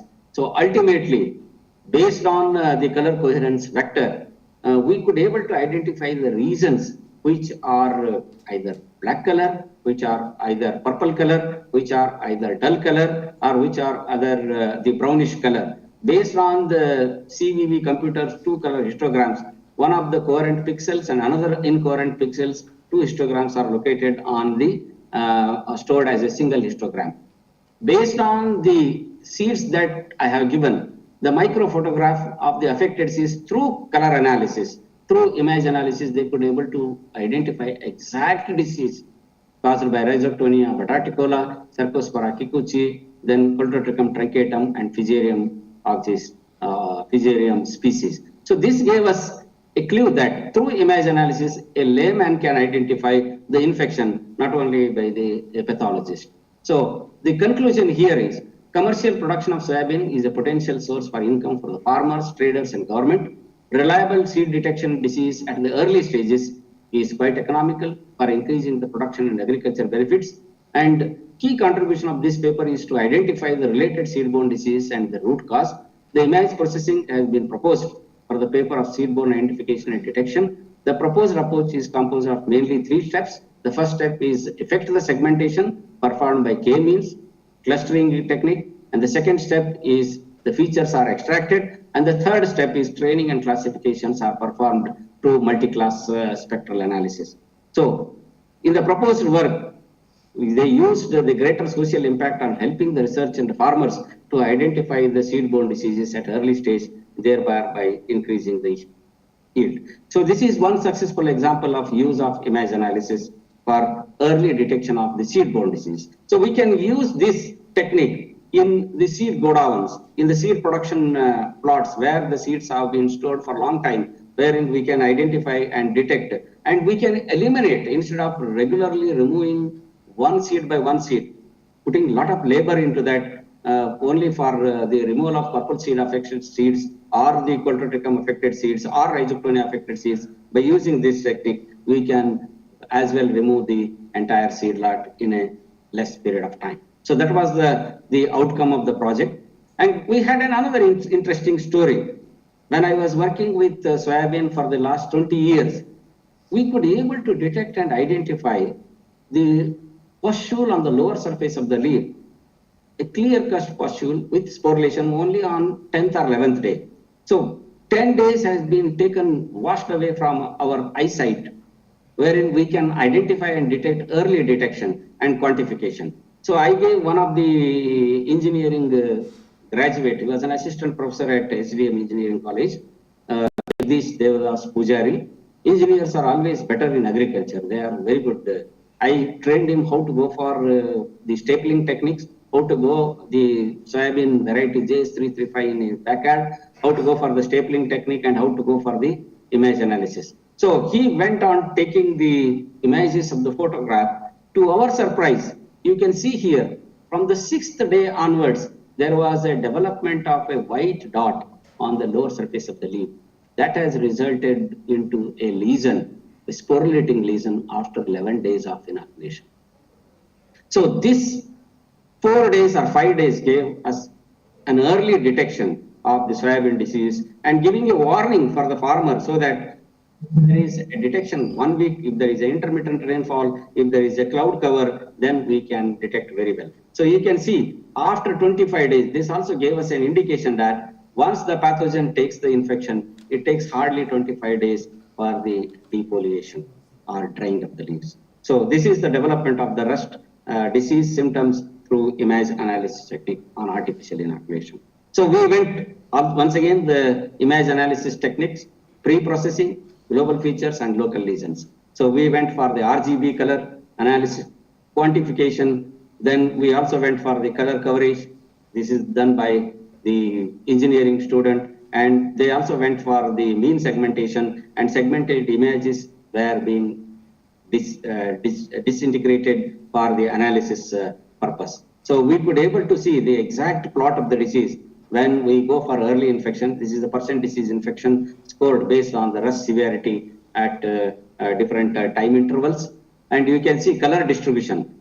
Based on the color distribution feature, the color range, the red, green and blue, after days of incubation, we could able to see the severity of the disease. So this gave us a very useful database so that we can detect the leaf rust of soybean on the 6th day itself instead of waiting for the 11 days. You can see the color change, the amount of color distribution at the each stage of the disease development. This is the analysis that is being used for fungal diseases. I'm going to give you an interesting paper wherein for the last 10 years, whatever the papers that have been published in image analysis, drone technology, using detection and diagnosis, which are the pathogens that have been more accurate in diagnosis and detection is only the fungal pathogens. So you can also see days after inoculation, the red, green as well as blue. The red is being increased as the days passes when you compare with the green as well as the blue color. That was with respect to our own experiences. And in case of a new method of soybean detection was developed in one of the universities, Jiangyin University in China. They developed a new method of soybean leaf disease detection based on modified salient regions. So I was discussing in image analysis a targeted disease detection, whether it is a seed-borne disease, whether it is a leaf rust. Here they could be able to identify the mixed infections through image analysis. Before that, at that time, there was no development of that advanced technology with respect to the deep learning. You can see here the diagrammatic model that they have given based on input image, the lab color space, the image that is being featured, frequency of information, color feature maps, salient maps, then orientation, indexing, linear filtering, then intensity, and finally identifying the salient map for that particular image. You can see here, based on the color contrast results, before and after the correction, they could be able to identify the disease. You can see here the soybean leaf image for the leaf spot disease, only where the leaf spot has taken after the salient region after the color correction. Then this is a target leaf spot, you can see here. This gives us how much area that is being covered by the particular pathogen. This also gives us for early scaling, early recording. We always go for our disease scoring by using scales. This will also give us an additional input wherein accurately we can detect the severity of the disease. You can also find other foliar diseases on soybean, how they are being used, the contrast color distribution based on the image analysis. So you can see based on the segmentation results by all the three methods, original leaf damage, proposed method, and the mean shift method, wherein they could be able to see accurately identify the leaf spot area and how much it has covered and the mixed infections of that particular disease. So based on this novel method, they could be able to extract the crop disease based on the saliency of detection, implement and remove the noise tolerance. In their experiment, they extracted the disease, removed the step segmentation background, compliance and difficulty of experimentations were reduced, and this experimental the proposed method can give efficient soybean leaf disease detection with complex background, and this gave database. All these databases of image analysis gave a breakthrough in use of machine learning and deep learning techniques. In one of the papers that is being presented for digital image of leaf symptoms, automatic classification of soybean diseases. This was presented in one of the conferences. The work was carried out by the Brazilian institute, wherein they could use the data sets. They could be able to use 372 images of the soybean leaves for 9 different diseases, and approximately 70% of the images were used for training and algorithm, and they could be able to see here the test results of bacterial blight, rust, phytotoxicity, stem canker, Cornasora leaf spot, Merythrism leaf spot, downy mildew, powdery mildew, septoria leaf spot, and the accuracy was just 70%. So in order to increase the accuracy, there came the use of neural networks, the use of the deep learning and machine learning systems, wherein the accuracy was increased to an extent of 99.7%, as I covered in the previous cases. So you can also see there is the basic structure of algorithm. They wrote the symptoms, once again, the intensity of histogram, the cross correlations, pairwise correlation, disease likelihood estimation, and ranking of that particular disease. You can see here, for example, if you want to identify the bacterial blight as well as Cornospora leaf spot, for example, from the different producing similar symptoms, and also the bacterial blight producing various symptoms. So all these, whether it is a similar symptom that is being produced by bacterial blight as Cornospora leaf spot, except that there is a larger yellow halo compared to the smaller yellow halo. Here are the bacterial blight symptoms in case of soybean. These can be very well detected by using the image analysis technique. For example, you can see here the example of the image of the symptoms of the disease captured under different conditions, powdery mildew in case of the soybean. So that was with respect to the image analysis. Then came the era of portable device sensor for plant pathogen diagnosis. I'd like to bring to the information of the house here that in Minnesota University, they have developed a pen using the smart dust and smart field technology. A pen, if you move around the infected plant, based on the smart dust and smart field technology, it can detect the virus diseases associated with that particular crop. So this was done, the portable devices of plant pathogen in McGill University. So what they have done, instead of going for a DNA isolation sequencing, a bacterial blight infected plant, nanoparticles they have treated, there will be lysis and DNA extraction. Simultaneously, what they did, they also subjected for loading of this sample through different channels. There are different primers, and there was absorption, and they could able to see a microarray and also hybridization. So this technique is highly potential in use of the detection and diagnosis of the crop diseases by using the nanotechnology.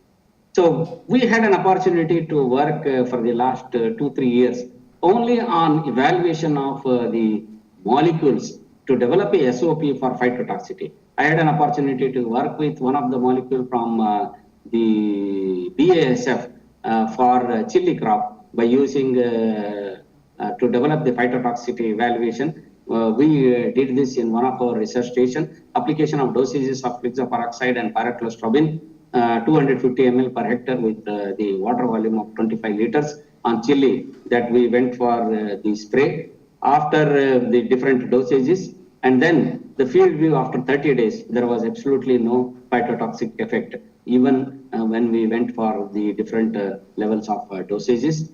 And there was also an experimentation that has been done in our university to study the bioefficacy of against the defoliators in soybean with drone technology. It is a private sponsored project wherein there is, you can see immediately after the few hours of application through drone, you could be able to see the mortality of the Spodoptera. The defoliation and the soybean leaves, there is immediate mortality, quick knockdown effect of insecticides through defoliation in soybean through drone technology. You can also see this is the one of the projects that is being handled by Dr. Kamrekar, wherein Corentonpol and Lambda halothrane is being used through drone application, which is being effective in mitigating the disease, in decreasing the severity of the pest and also maintaining the crop growth. And similar technology also was done with respect to stem borer with the drone technology for managing the stem borer in case of paddy. And in case of red gram, there was also sponsored project on developing a SOP, especially the phytotoxicity for pod borer in red gram through drone technology. And also there was a bioefficacy against sucking pests in chili through drone technology. And these were the technologies that has been taken up in case of chickpea for pod borer management, which have been done in the presence of farmers. And the farmers were convinced that this technology can give them a long way of reducing the labor intensity or the problem of labor with respect to the manual spray. And we proposed a project based on our earlier experiences. Now we have got the RKVY project for 1 crore to develop standardization of operational protocols for UAE applicants for crop health management. We have selected different crops. The objective was to develop the bioefficacy data. Though the bioefficacy data with respect to use of drone technology, we are using the same dosages, whatever we are using for the manual spray. Now we want to optimize that, optimize of the pesticide dosages, delivery systems, and investigations on agroecological implications, and the capacity building program to train the farmers and also the stakeholders, and how to increase the collaborative programs with the public-private partnership mode with the farmer organizations, drone designers, and other institutes. So we are targeting now from this season on maize and sorghum in case of cereals, green gram, black gram, and red gram for these are the pests and diseases. In case of oilseeds, we are targeting soybean and safflower. In case of commercial crops, we will be targeting cotton as well as chili. And in fruit crops, we are targeting mango and grapes for mango for leaf hoppers and grapes, millibakes, defoliators, and also downy mildew and powdery mildew. Plantation crops, we will be targeting on the coconut mite, black-headed hairy caterpillar, and vegetables, cabbage and tomato. We will be targeting some of the fungal diseases as well as the sucking pests.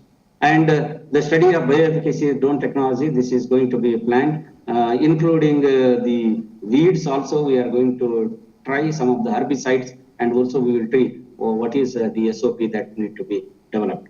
The expected outcome of this project for the next 2 years will be optimization of dose and delivery system for drone application in selected crops, which is need of the hour, assessment of impact of pesticide applied through drone on environment. We do not know what is the effect on the predators as well as the parasite population, and capacity building program in drone technology. So ethical issues also we will be covering these ethical issues of drone application through recognition in agriculture and increasing number of drone designers and users. Minister of Civil Aviation, Government of India, the explicit guidelines and rules are there for drone rules of 2021 published in Gazette of India will be strictly followed with respect to research as well as the field activities. That was the proposed activity of UAS Dharwad. Then I had an interesting opportunity to go one of the paper published in high NAS rated journal, Agronomy, with impact factor of more than 4.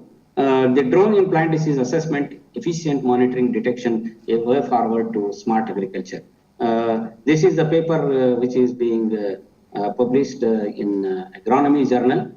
The basic objective of this paper was to see how this digital technology, multispectral, hyperspectral, thermal, and fluorescence, all these sensors are being used at the process to identify the accurate detection and diagnosis of the pest and diseases, especially for precision agriculture.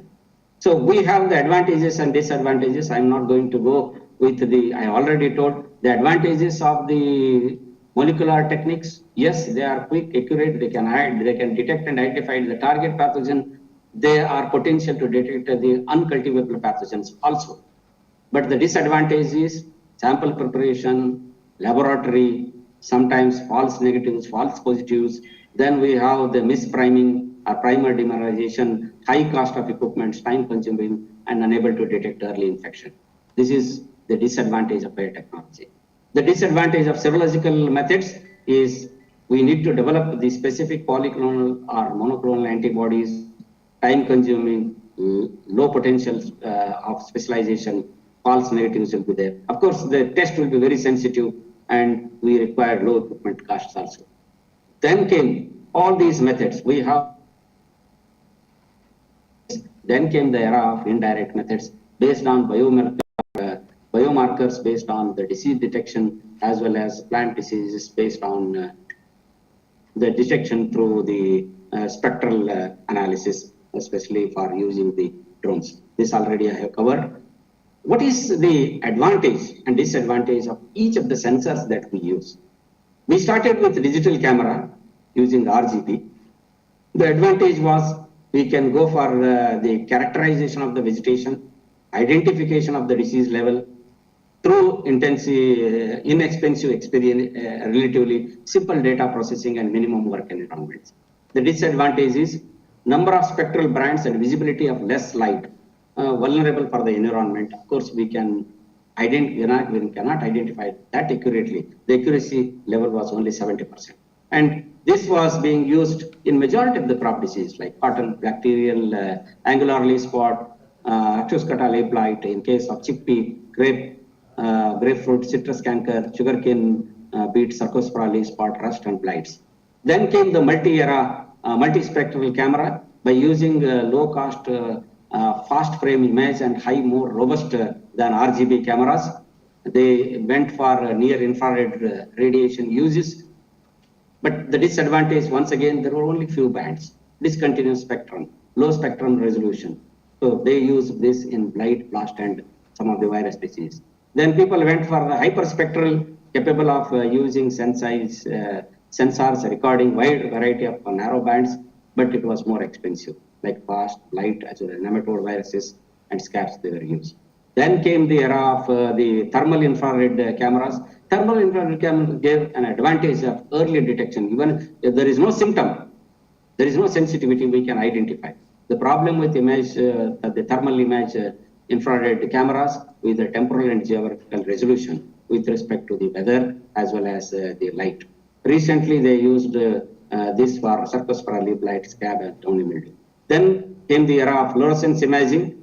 They can determine the plant response to various stresses that affect the photosynthesis. This was very well used in case of mildews, rust, as well as cankers. Then came the era of drone technology. So once you go for detection and diagnosis of the diseases using drone technology, you can do it at the farm level, you can do it at the field level, or you can do it at the forest level. So you can put the drone, the different sensors, raw data is being collected, data correction is being done, reflection of the bands is being done, spectral indices are being developed, features have been developed, then based on expert opinion is also being taken, data sets have been developed, they will be classified, they will be assessed, prediction of the data, segmented and ultimately the early prediction of that particular target pest and disease. So then came the drone technology. I was just in the beginning of my presentation, I was telling different types of drones applications that are being used. We have rotary wing, we have fixed wing, and we have hybrid vertical takeoff and landing wing. The disadvantages of the rotary wing and the fixed wing, wherein it can resolve the issue of multi-rotator and fixed wing of the drones. It was there in VTOL. Combined fixed level of wing drone that can cruise the flight in a multi-rotor drone, and also longer flight times, extensive coverage and quick vertical takeoffs is being taken care in case of VTOL. And they are, of course, they are expensive and hovering, but fixed wings, they can be used for long flight, high speed, high endurance, more accuracy, more sensitiveness. But the problem with respect to fixed wing is at a particular airspace speed, above the stall of the speed, they cannot. Because if you use, you have to fix the speed at the particular height, be it 2 meter, 5 meter, or 10 meter. So rotary wing is also having certain advantages as well as disadvantages. So ultimately what is being done here, the drone sensor cameras, they detect, they go for image processing, segmentation, and detection. So we can categorize this into 4 compartments. One is the dielectric characteristic of the vegetation, canopy structure, leaf area, orientation, optical characteristics of the vegetation and thermal characteristics of the vegetation. All these 4 components are being used in drone technology for detection. And these are the papers that have been published for use of drone. Have different sensors here. I can name a few here. The rice seed blight, they used the drone, a particular type of drone, and also the sensor. They are used for potato leaf blight. Then they are also used for red band needle blight in case of pine trees. They are used in fusarium wilt, potato leaf blight, sporangia sampling devices have been are the sensory devices. Target and bacterial leaf spot, yellow rust, as I was speaking a while ago, hyperspectral image sensors are being used. They also used for nematode detection in case of wood nematode, pin wood nematode, the model red edge sensors are being used. So these are the papers used of drone technology. Then came an analysis. What is happening in case of drone technology for the last 10 years? This paper gave us a clear-cut identification, plant disease detection using drone technology in precision agriculture.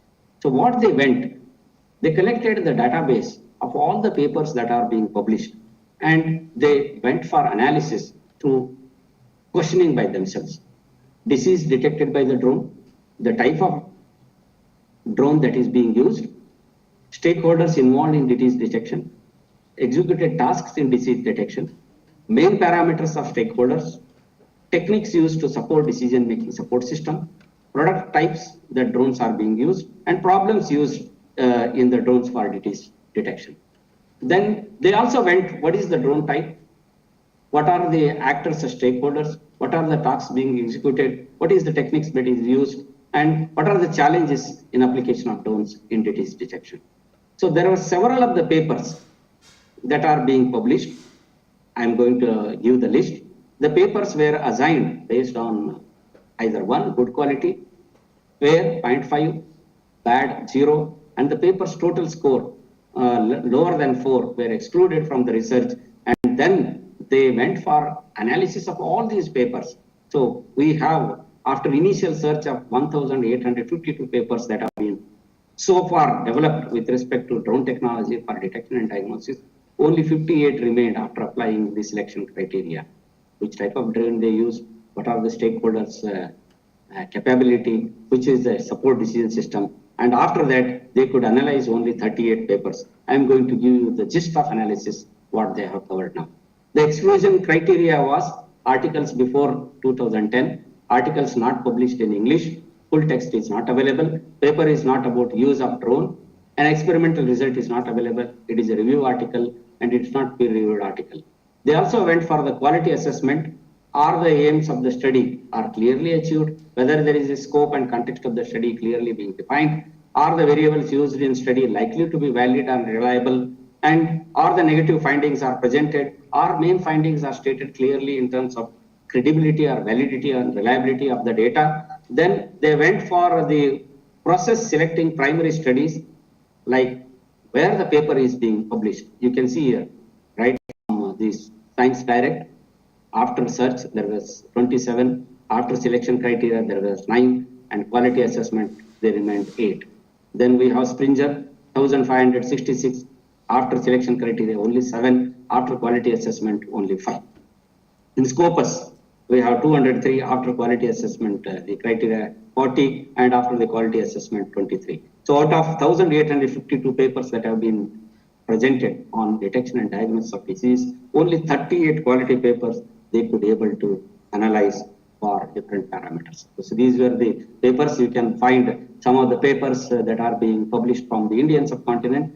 Pandey and his co-workers, a review on drone-based solutions for cereal crops, and papers published in agronomy journal.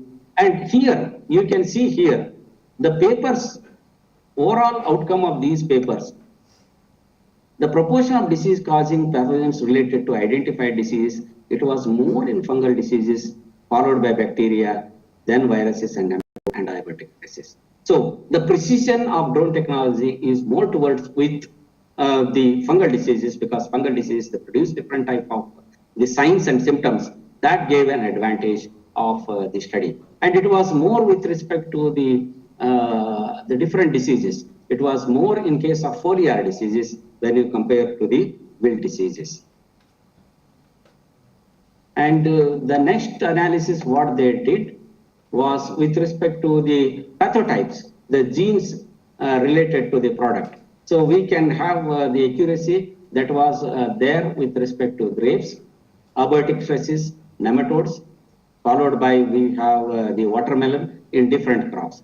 And there was also accuracy with respect to type of the drone that is being used. So it was more with octopus, the type of drone that is being used rather than the fixed wing drone. And also, which are the stakeholders, where it has helped the more. The total counts was 38. The stakeholders, it was 100% with respect to the farmers, and it was 29% with respect to the research community. It was only 24% with respect to the consumers. It was 8 with respect to the environment, and it was with respect to 3% with respect to the tourist sector. Then they also went for the other parameter analysis, like the tasks among the 38 papers that they summarized. Out of the tasks that are 38, it's only classification of the diseases, 27 papers, and detection. They take the heavy toll when you compare with rather than monitoring, discrimination, quantification, identification, and prediction. I think there is a long way to go as a prediction. Drone technology to use for the prediction of the crop diseases.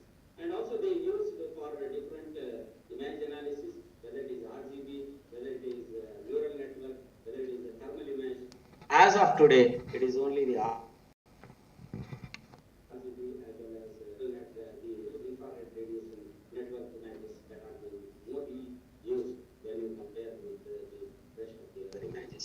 And the overview of the leaf, plant and field, where they could able to detect it. It is only 58% with respect to the field detection when you compare with the 28% with the plant detection, and more accuracy of the detection was to an extent of only 14% back to the leaf. Different neural networks. So once again, it is the CNN, convolutional neural network was more when you compare with the rest of the other through machine learning. And the type of crops, it was more in case of grapes, plantation crops, when you compare with the field crops.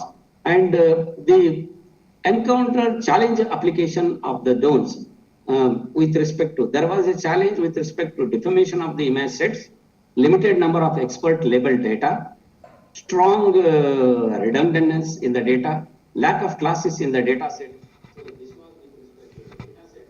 The possible solutions can be, we can reduce this by enhancing the drone multispectral image database with the plots and new disease samples, including extra parameters and model building, small size of the training model, long training time and long processing time. This can also be reduced by using including the extra parameters for accurate detection and diagnosis. Sir, excuse me, sir. It was so that Sir, excuse me. 64% of the fungal disease that could be able to detect through drone diseases, and only 10% of the virus, nematode, and other stresses. So they also classified in such a way that 58% of the field images were detected compared to the leaf pathogens, the plant images, and with respect to the algorithms that need to be developed by adding the different neural networks, it was only the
So these are the samples they fed to the system, and they trained the model in such a way that they can detect and diagnose based on the deep learning and machine learning.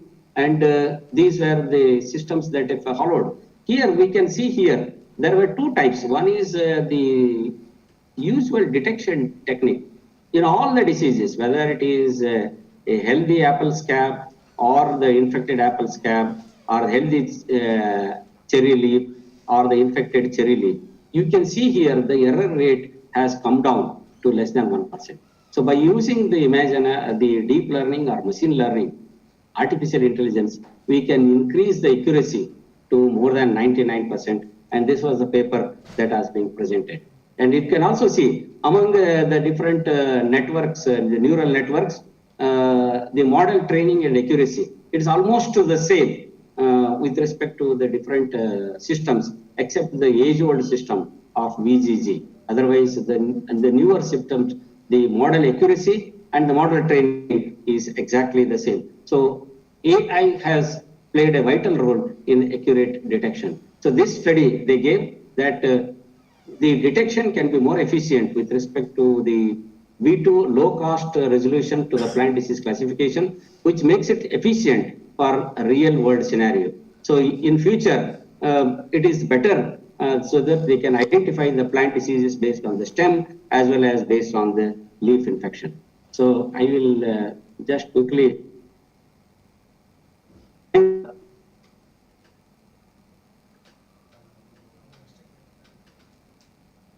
Is it able, doctor? No, sir. I am playing a video, whether it is. Only video is playing, no audio, sir. Audio is there, you can increase the volume.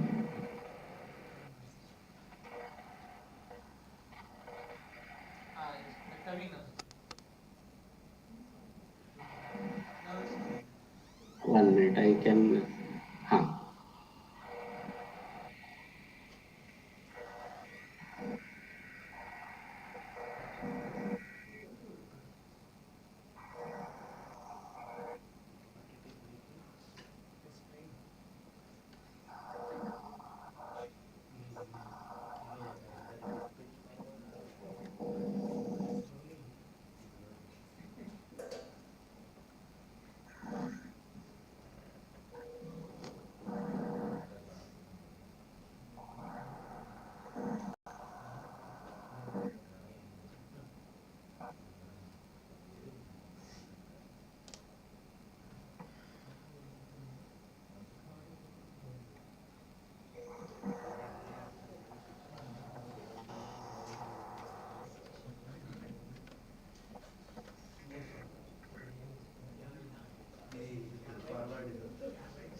So I hope this is clear. This is one of the video that is being used of drone technology from US.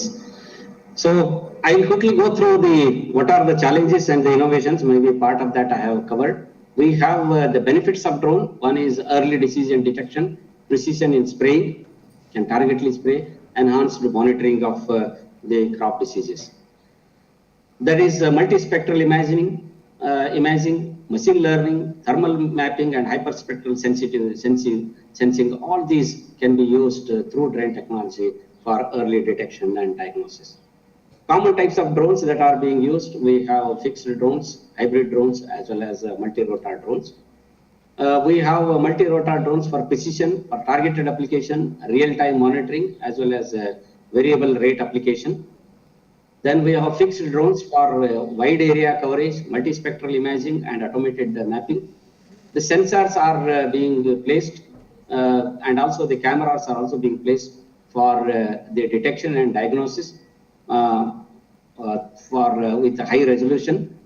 Integrating the drone with precision agriculture, I feel this is the need of the hour. The data that is we collected through the drones has to be analyzed with the data analytical platforms. Then the information of decision making to be given to the farmers. Then challenges in implementing the drone technology, we have the regulatory hurdles, especially with respect to navigating the complex regulations. Then we have integrated complexity, then operational costs and the skill gaps. I feel we need to look into the skill gaps. Then regulatory and safety considerations with respect to the regulation, safety, privacy and environmental impact of drone technology. Overcoming barriers we need to educate. There should be an intensive financial incentives and subsidies, and there should be partnerships. So in conclusion, drone technology holds a significant promise for management of crop diseases, offering innovations in disease mapping, disease detection, precision spraying and data analysis. However, several challenges need to be addressed to realize the potentiality. The technical limitations and regulatory safety concerns, economic barriers, data management issues will be crucial for widespread adoption of drone technology in agriculture. Then overcoming the challenges of drone technology can become vital tool for sustainable agriculture in future. So I will quickly go through. We are working on nanotechnology. These are the green synthesized nanoparticles that we could able to use. We could be able to synthesize them. We went for the analysis, then we went for the characterization. Then you can see here, there is a decrease in the disease of anthracnose by using green nanoparticles. This is the inhibition. This is the Pseudomonas fluorescens zinc nanoparticles. This is the sulfur-based zinc nanoparticles. This is silver-based zinc nanoparticles. And we could able to see pomegranate aryl-based silver nanoparticles. Such as those pomegranate fruits which have been affected by bacterial blight, they can be used for isolation and synthesis of green nanoparticles. We could able to get the 100% infection in the laboratory. And this is a summary. And we could have also establish through LCMS analysis the phenolics acids estimation with respect to we were the first one to report some of the phenolics which are being upregulated. We could able to report some of the flavonoids through LCMS analysis, and these are the two flavonoids that we reported. And we could able to find out once you apply the catachan based or Pseudomonas based the nanoparticles, what happens to the structure, and also the pomegranate aryl based nanoparticles. This was the study that I did long back when I was doing my postdoctoral research in South Korea, use of induced systemic resistance so that we can use the Streptomyces scabies. We isolated a cyclic peptide, paromomycin, and we went as a spray for managing the crop diseases. You can see here the use of the Bacillus vellistromasis along with the BTH for managing the crop diseases, and there was upregulation of the GUS gene. You can also see the PR1, a pathogenesis related protein GUS gene expression in tobacco plants. And we also went for the hypersensitive response reaction. You can see here. We also went for the use of non-pathogenic strains for managing the diseases. We went for the PR1 coding with GUS reporter. This is the GUS gene activity. Then we inoculated. We could able to get the control of the disease. And these are the facilities at UAS Dharwad. We could able to see the next what happens with respect to the crop disease under elevated temperature and CO2. We could able to do. And this is the IPM program at Netherlands. In IPM, every year the farmer has to service his equipments once in 3 years. And this is an extension agency which is supported by the farmers. This is the plant stock that he gets, and there is, they go for the collaborative farmers participatory approach for selection of the varieties and also for mitigating the disease. Just like driving license, a farmer is being given in European countries a pesticide license. If he shows this license, then only the pesticide vendor will give him the pesticides. These are the conferences that I attended. So many things have not changed in integrated disease management. They need to be changed, and World Bank is supporting. What is ultimately is bridging the knowledge gap between lab to lab. Lab to land is translational research. Land to lab is farmers' wisdom, and land to land is the farmers' learning. And this is being done by MSSR Foundation and the farmers' field schools. This is the famous quote by a politician as well as an economist, Lord Levinthrow from UK.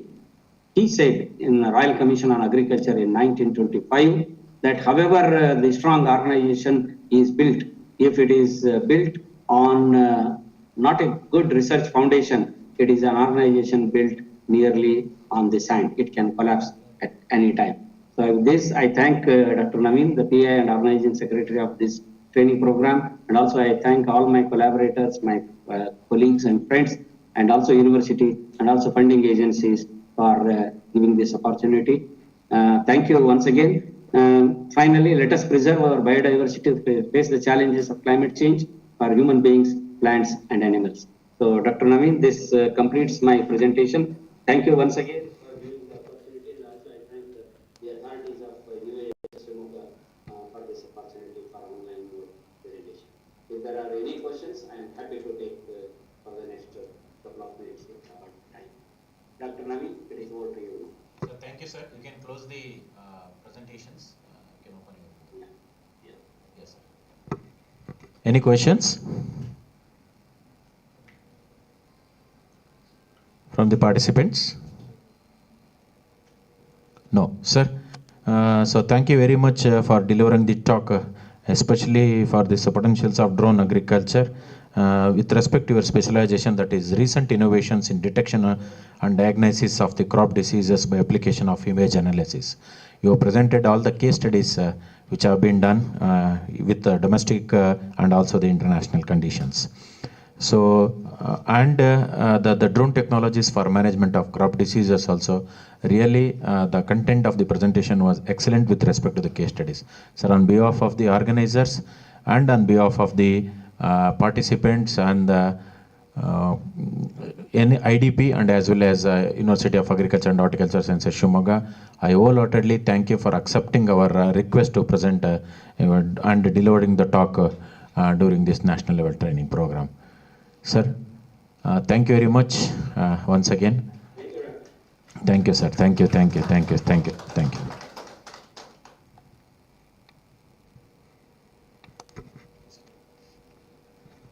Yes, sir. Thank you. So now we can close. Yes, sir. Sure, sir. Shall I leave? Sure, sir. Sure, sir. Thank you. Thank you. Break for lunch because there is one more program is going. Today is Fisheries Day, Farmers Fish Day. So that's why they will be joining lunch by 1:30. So we have to complete our lunch before 1:30. That's all. So then we'll reassemble by 2 o'clock. Okay. Thank you very much. And those who have completed the formalities of traveling with respect to the bills, you can submit to Dr. Sachin.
something was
Good afternoon to all.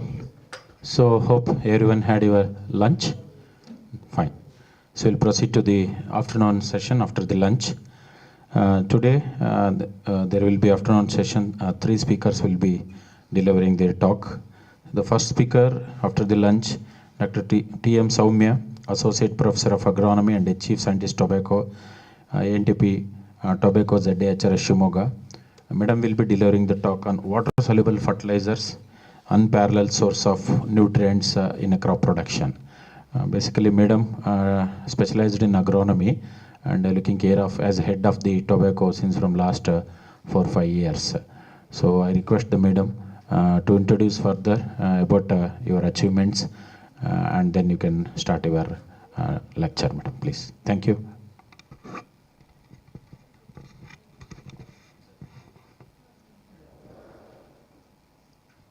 So, good afternoon. Hall is vacant. People will be joining soon. Heard that you had fish. So, had a sumptuous food, and it's my responsibility to keep you alert and listening to my talk till I complete. Because I know how afternoon sessions are. Because even we sit for that many a times, right? Okay, Dr. Naveen has given me an opportunity and a responsibility, and in that I have to introduce myself to you. Of course, I am known to you by to many people, by personally and also professionally, and both the ways also. For few I am personally known, for few professionally, and both the ways for many. I did my graduation, post-graduation and doctoral all from GKVK Bangalore. My schooling was from Jawahar Navodaya Vidyalaya. And now, after completing my 5 years of service in US, Harvard, I am here since 11 years. Served in the extension wing for 8 years. And after that, I am in research wing, serving as head of the All India Network Project on tobacco, FCV tobacco, which is meant for cigarette making. It's a proud to say that entire nation has only 2 states growing FCV tobacco, and that too entire Karnataka it's having only 1 research station under university system and 1 under Central Tobacco Research Institute. It's a great opportunity for me to head that scheme. So after introducing myself to you, I have put up around 18 years. This is my 18th year of service in the university. So, after introducing myself to you, I just want to come to my business for today. So, please, first one. I just, before starting my lecture, I just want to remember 3 people on this occasion, without whom we are not here today. Because having fish for lunch, having chicken for dinner, it's all because of these people. Without them, no. Because before 60s, days were very bad. And our late Prime Minister, 3rd Prime Minister of our nation, Sri Lal Bahadur Shastri ji, he gave a call for quitting 1 meal by all of us. It is to maintain the availability of food to everyone. He himself did that, his family did that, and later gave a call for the entire nation. And knowing that and experiencing that, he came to a conclusion to promote Green Revolution and White Revolution, which was been given by Varghese Kurian sir and M.S. Swaminathan sir. So from then, we are overcoming and trying to overcome, and we are still on the way to come from food emergency to food security. Because we know food security doesn't mean only the bulky food what we have on our plate. Reports say that around 74% of the people in the nation, they don't have healthy food on their plate. They have food, of course. Many doesn't starve, but healthy food is a question. So food security doesn't only involve our bulky thing what we eat, but it is a healthy food also. It includes healthy food. So we are nutritious food, balanced diet.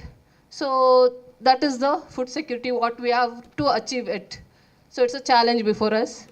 And in the meantime, I just don't want to go without mentioning the slogan Jai Jawan, Jai Kisan, which has been slogan given by our late Prime Minister Shri Lal Bahadur Shastri ji. So after all this, of course, okay.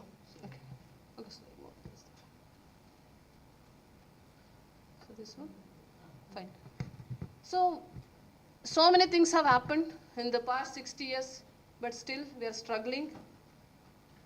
There is an increased demand for food, feed, fuel, everything. You can see the burgeoning population that is overloaded on the transportation facility, what we have, major transportation facility. So before going to the actual topic, I just want to put few facts before you regarding agricultural situation in India. You can just see 17% of the world's human is there in India, and livestock, it's getting continued after 11%, and 4.2% of world's water, 2.4% of the world's area, and 18.3% contribution in terms of GDP, and 17% earning in terms of exports. See, this is how the production is increased from that day to till date. So, and we have changed a lot. You can just see the early 90s, it was traditional farming, later went to mechanization, and we come across this green revolution, which fed us. Majority of the mouths were fed during that green revolution period, and we came to biotechnological era. During when we studied, biotechnology was blooming and we were the students then. And now it's a convergence of technology. And you are sitting here for converging the technology. All engineering, agriculture, everything is put together in drone. So it is converging the technology, and it's for 21st century. And India is facing a paradoxical situation. We are proud of so many achievements, and the other hand, we can see the left hand side of mine or your right hand side. You can see the Human Development Index where we stand 134 out of 193, and Global Hunger Index, World Happiness Index, no, we are not within 100 anywhere, right? So we have done so much. Food production, after Green Revolution, it has increased 5 times, horticulture 6 times, milk 6 times, 27 times, whatnot, and exported around US dollars of around 35.6 billion. It is a landmark, right? So after having all these things, no, we are not within 100 anywhere, right? So it's all due to inequities what we have among ourselves. So many. You can list a number, okay? It includes even the gender, caste, region, whatnot. So, and our world is divided, especially we the Indians, we are like this, isn't it? And others, of course, some they don't showcase, they hide it, but at least ours, it is the situation. We have all such sorts of things in our life, right? So it has been like this. And you know that third picture in the second row, it has been awarded, and the person who took that photo has died after seeing that picture. Suicide. Yeah. So when I come to performance of this agriculture in India, you can just see what happened before 60s and what is now. So if it is presented graphically, it is much more better. I just tell you, like the earlier interest was only to expand the area. Later came the increase in production, and then Green Revolution was it was of interest, and it was spread, and it increased the production to a maximum extent. But again, I can see neglecting the things happened in between. We started neglecting things, and again production of the like we started coming down in terms of percentage only, and again revival of growth because again awareness came. So we still need to continue the same or we have to improve. Okay, so for that we need to have all these things in a proper way. Maybe having these small holdings is sometimes a big challenge. We cannot adopt many mechanization practices in this, and rain-fed areas, because of high rain-fed area in the country, we have to address that challenge in a different way. And okay, women, we are almost nearing the equality, no problem. I'll just leave those 2 points there, and I'll come for this inputs information. Yes, we have to address all these things. And agriculture scenario is changing. It is changing from green to green, value and primary to secondary, whatnot. And we are at a stage of diversified crops are the multiple crops. Okay. So with all these things, are we happy? No. Our happiness index is again 111 in the year 2023. So why? Because food needs are not yet satisfied. Okay, it requires rapid growth of fertilizer consumption, because increasing food needs are quite a large amount of fertilizer, because water and nutrients are the major key players, are the major role players in this production. So we need to go for a rapid growth in the fertilizer consumption with respect to crop production is considered.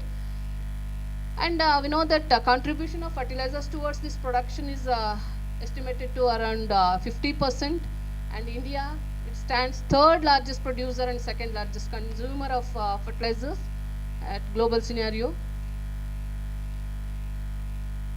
And the most challenging thing is to keep this pace of production. At least we cannot go down, we have to improve, or at least we have to keep up this pace. So, and as we all know, ask anybody, or even a child or a layman, most widely mentioned fertilizers are these: urea, DAP, MOP, NPK. They dominate the fertilizer market. You can just see the consumption of fertilizers over the years. Global consumption of fertilizers from 13 to 18. So you can see red one is total, blue one is nitrogen, second phosphorus. Always nitrogen takes upper hand. And share urea is the maximum, as it is a nitrogen giving fertilizer. Yeah, usage of this higher fertilizers, or the increased rate of fertilizers, has it correspondingly given the higher yields? No, definitely not. It's not only like corresponding increase is not same. On the other hand, it has given some challenges like decreasing response to fertilizers. You can just see the graph there. 8th 5-year plan, what was the crop response to the applied fertilizer? And when we come to 11th 5-year plan, what is the response to the fertilizer what we have applied? Okay, 11th 5-year plan is completed in the year 2012.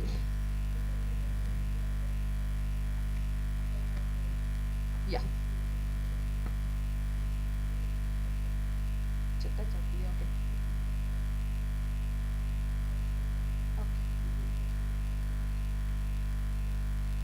So, after a green revolution, nobody said to avoid organic fertilizers. First of all, we have lost our soil health. Soil health was a question in those days. So again awareness came, and we are again going back to the we used to use organics, and we are trying to go completely organic, zero budget. All these things are there, natural farming and all. So it's because only like initially we were not aware of using these chemical fertilizers, but later because of its ease in usage, we were depending only on that. That might be the cause for this poor response of the crops to the nutrients. So shall I take your question at the end? Yeah. The second thing is deteriorating balance in NPK. So ratios of the balanced application, it got changed.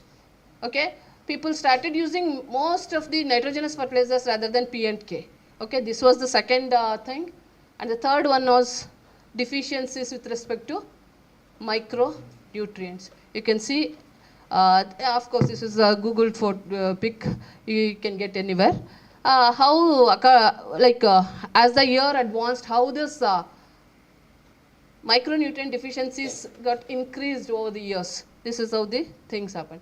So, with a view to maximize yield from the unit area, we started exploiting the soil. Okay. So, intensive crop cultivation, indiscriminate use of fertilizers, and unscientific management. So, for all this, we have a solution. At least, if not 100%, at least to some extent, we can answer these questions or the problems. So, there came a concept of specialty fertilizers. It came in the year 2005 to India, in fact. So, what are these specialty fertilizers?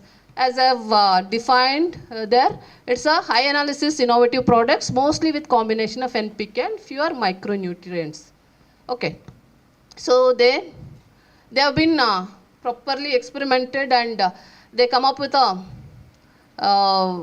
answer this soil fertility status, type of crop, availability of water, and climatic conditions. Okay. And they take consideration of this application schedule and the crop growth stage also. They consider all these things when the specialty fertilizers are advised. So among this these specialty fertilizers, they answer the most wanted 4 R's of management. Okay, may it be water management or fertilizer management or weed management. I know Dr. Veerana sir has addressed you regarding herbicides. Dr. Gijesh sir has given you lot of inputs on herbicide method of application. So almost it is a coinciding class, because it's just herbicide and here it is a nutrient. Few things just get changed, that's it. Otherwise most of the things get overlapped. So this 4 R's it addresses. And when we classify these specialty fertilizers, it's water soluble fertilizers come in the first, and fortified, customized, and slow and controlled release fertilizers are the 4 groups under specialty fertilizers. And now I come to my responsibility of addressing the group 2, or introducing the group 2 water soluble fertilizers. Of course, they are the very good source of nutrients. So again, it's as similar as specialty fertilizers. They are the compound specialty fertilizers that dissolve completely in water. Okay, that's why they are water soluble, 100% water soluble. Even in fertilizer control order, they don't just say water soluble, they say 100% water soluble. Okay, and they make all their nutrients readily available to plants, easy to add and easy to leach. Okay, if you want to leach them out, it's easy. Okay, so as I said, it is 100% water soluble. Salt index is low because we need to avoid burning, because their methods, again I'll come to that point. We need to avoid burning, like plant burning, and corrosiveness should not be there. That's why we need to have so low salt index. So salt index up to what extent? Maybe 40, up to 8 to 40. But otherwise, our regular fertilizers, they have around 74, 80, 82 salt indexes are seen. But these, they go up to 40. They have high purity and applied in very low doses. Easy to make, precise amount, and they are the best suit for precision farming, and high benefit cost ratio. Of course, you may be thinking, because all are of my background only, so that's why you may be thinking like they are costly. Yeah, definitely. Investment is more. On the other hand, we are getting high returns, and benefit cost ratio is certainly high. So how are these fertilizers evolved in India? So they came to India in late 90s and used only in Maharashtra till 2005. And in between, I was fortunate. I did my PhD on these specialty fertilizers only, like fertigation, in fact, in tomato. So in 2004 to 2007, I did my PhD. I used these, some of these fertilizers. So my chairman, Dr. H.V. Nanjappa and Dr. B.K. Ramachandrappa, they were they brought it at that time only, before it came to Karnataka. So from 2011, it came to Karnataka, and onwards it spread to North India, and now leading consumption is by North only, and then South. Okay. So it's again a repetition. I think I can just skip this. Purity, solubility, and salt index, and usages in a lower quantity, balanced nutrient composition, and since they are applied in lower quantity, it is easily to carry also. Okay, portability is easy. Apart from those characters, solubility and compatibility with other fertilizers, that is very important with respect to this, because again I'll come to that method of application, there we'll understand. Here you can see sulfate, like nitrates along with sulfates, they don't, I'll just go here. You can just see ammonium sulfate and calcium nitrate, they don't go hand in hand. Less compatible, sulfates and nitrates, okay. In the meantime, phosphates, not at all compatible with nitrates, okay. Likewise, the compatibility is an important point, and solubility is very, very important point here again, because you can see solubility, gram per liter, 1 liter of water, how much the solubility is absorbed here. You can see for different for fertilizers, what I have mentioned, ammonium nitrate, it has 1950 grams in 1 liter of water, okay. So likewise, the calcium nitrate, it is 1200 grams. Urea, it is near to 1100, that is 1060 grams. Okay, again here are some other fertilizers with their respective solubility criteria. So this is a basic thing what we all know. Water soluble fertilizers, majorly they give, they give us macronutrients. Without them, no. NPK are the major content, and in addition to that, some secondary nutrients where I mentioned calcium nitrate, right? So calcium and micronutrients are also added in few of them. So if we classify these soluble fertilizers, water soluble fertilizers, by type, form, by crop, by region, however we want, we can just group them. Product type, if we go, it is nitrogenous, micronutrients, phosphatic, potassium, and organic. Okay, organic, inorganic, and mixed, all are there. But if I go to fertilizer control order, I have to speak only on those which are mentioned there. Just for the convenience, I'm just showing this slide. By form, if I speak, it is dry and liquid. In dry, again, powder form and granular form. Okay. So by mode of application, majorly it is drip fertigation or the fertigation and through foliar application. Fine. So now other methods come, because of late we are having hydroponics as a major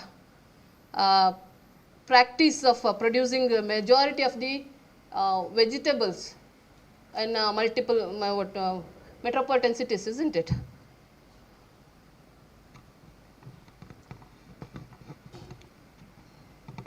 So it's not that all the fertilizers are applied as basal fertilizers. Some of the water soluble fertilizers are formulated and manifested to meet their stage wise requirement. Okay, you can just see the slide here. There are starter grades, there are booster grades.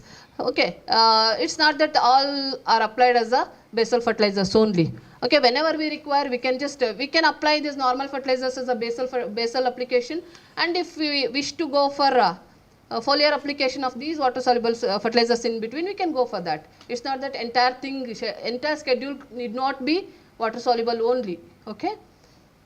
See, for sugar conversion exclusively and for disease resistance, we need to go for potassium rich water-soluble fertilizers where we can give 1 or 2 sprays for achieving those objectives.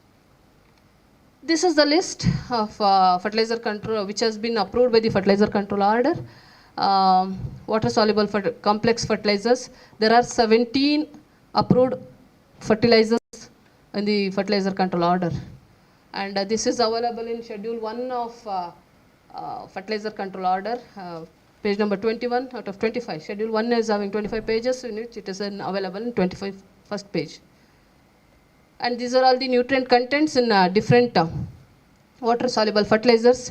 Most widely used 19-ol, 18-ol, and calcium nitrate is again most widely used fertilizer.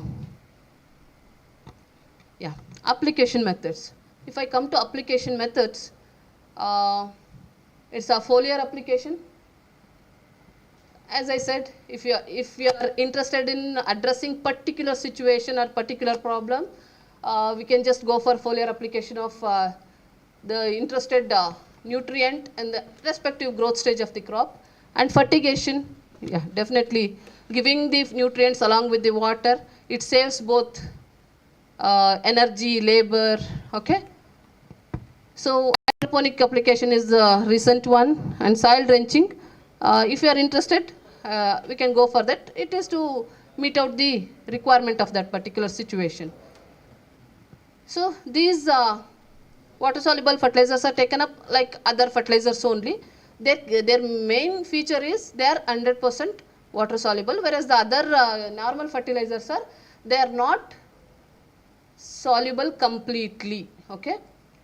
So through foliar, yeah, definitely it is trichome, stomata, cuticle, and all these things are involved in taking up these nutrients as usual, as others are, okay. So fertigation, if we are not practicing fertigation wherever we have drip, definitely we miss the benefit of this micro irrigation system advantage, okay. We need to go for fertigation wherever we have drip facility. To that, these are all the best suits. Water soluble fertilizers are the best suit for the fertigation. Okay. I was been telling a few things about the conventional and water soluble fertilizers here and there. Here is a list how we can differentiate all the both the things with respect to different parameters. Solubility, yes, I've been telling, and the word itself says since they are water soluble, yes, definitely solubility is more there. But in conventional we get some carrier material left over. Uniformity of nutrient ions, it's more uniform compared to conventional. Solubility time required is within few minutes, but there we need some up to 24 hours. In my own case, where I used single superphosphate, DAP, and MEAP and potassium nitrate, monoammonium phosphate and potassium nitrate, I took around 24 hours for dissolution of this single superphosphate and diammonium phosphate, because like we have to wait for the supernatant solution to be there, okay, so that the next day we can just filter it and use the supernatant. Otherwise the carrier material, they will clog the drip system. We cannot have the clear drip system for next usage, okay.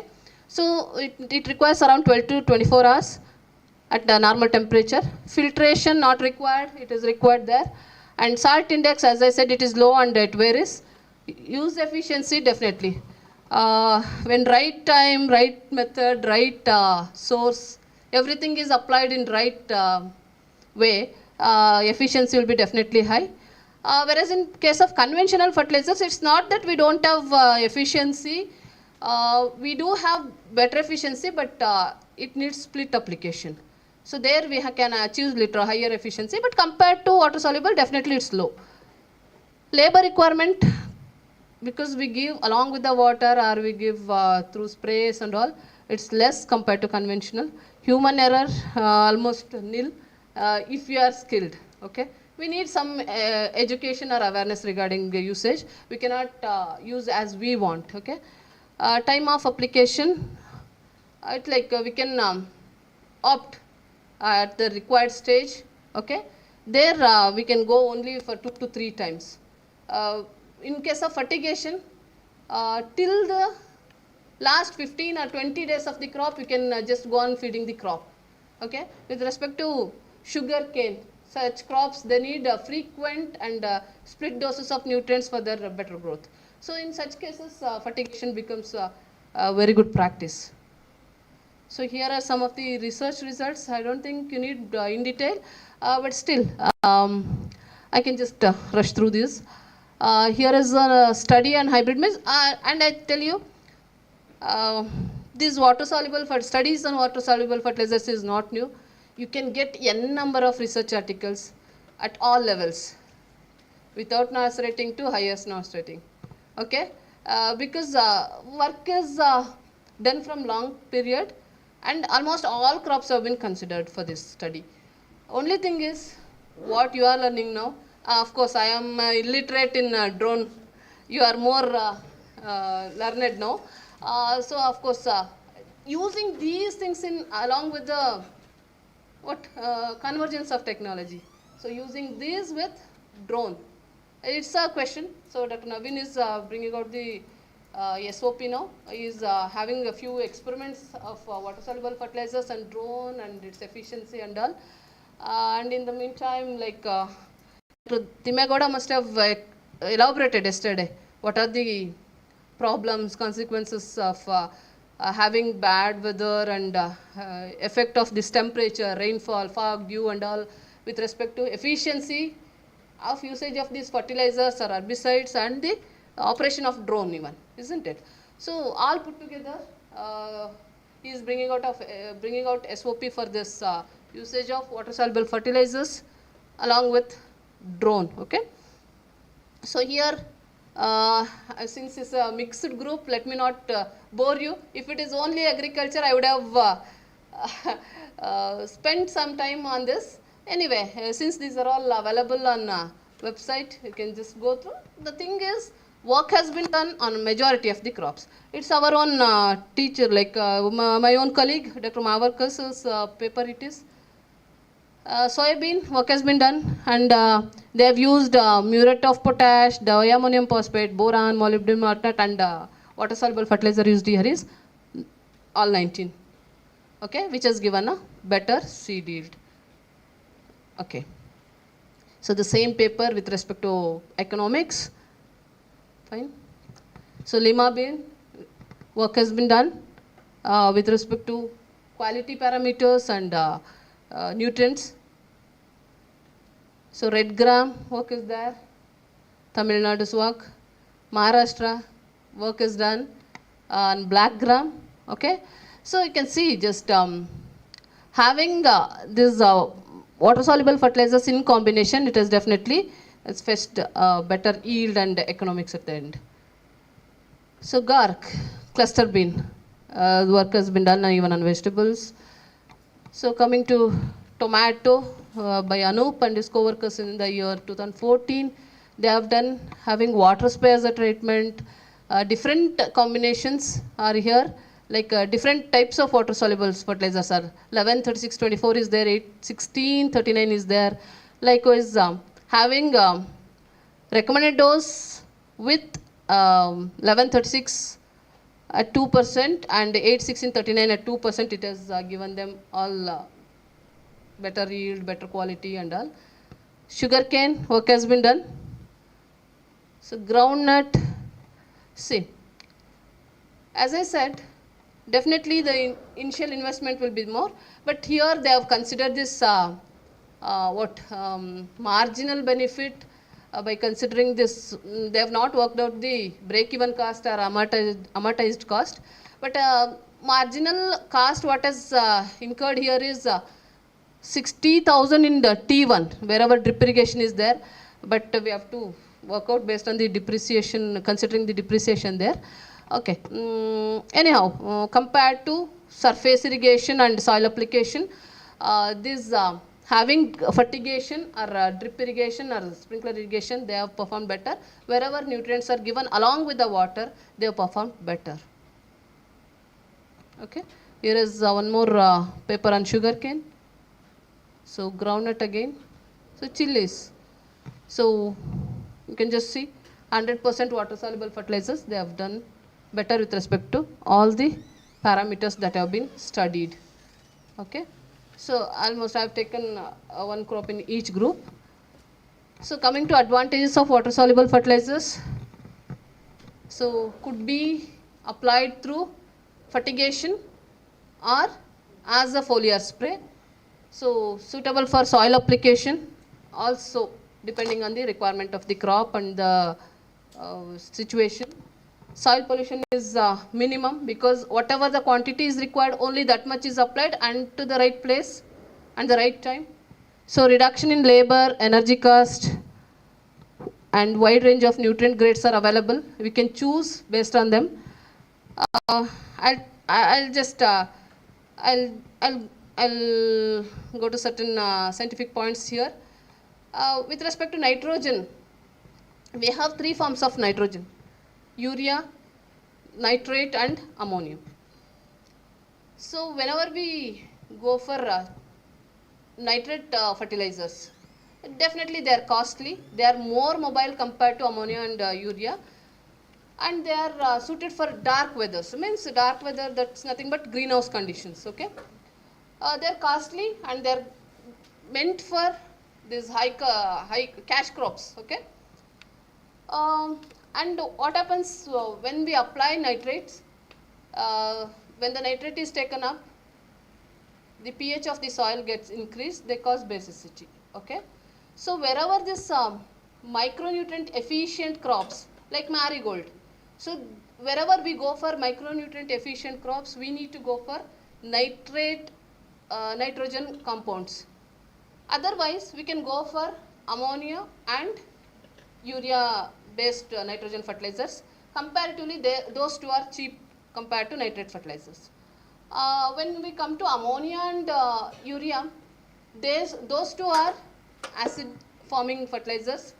They decrease the pH after their usage, and sometimes what happens, because of their overusage, we may find leaf burning.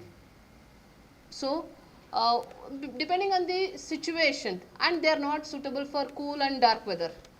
Ammonia and urea, they are not suitable for cool and dark weather. Nitrates are better. So depending on the requirement, we have to grow.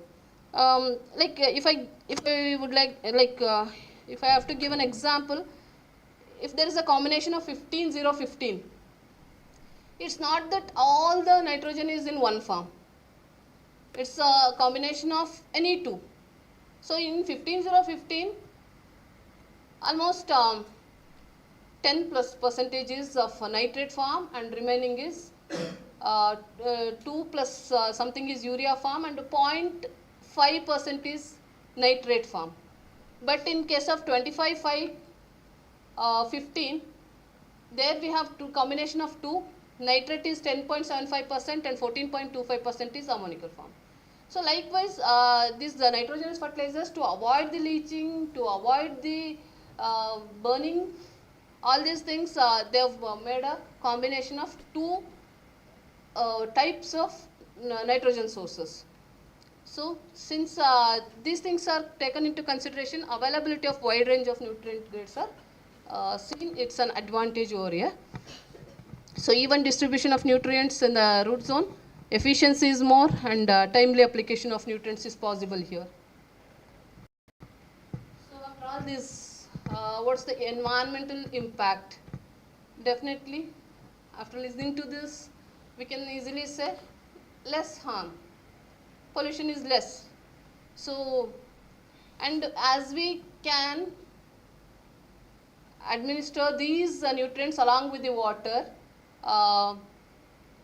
there is a conservation of water even, and we can efficiently use these nutrients for the farming without harming the environment. Challenges and solutions with respect to this water soluble fertilizers: cost consideration and precision management. Yes, we need to have some knowledge on these before using them. Solutions, yeah.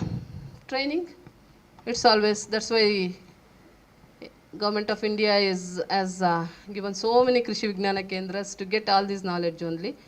If not RSKs, at least Krishi Vignana Kendras, definitely they'll help to know all this information. So technological advancement, so application strategies. So maybe drone is one more again, isn't it? So all we have learned till now is fertigation, hydroponics, soil drenching, foliar, all these things along with that. So advancement in technology for its better usage, it's a challenge and solution.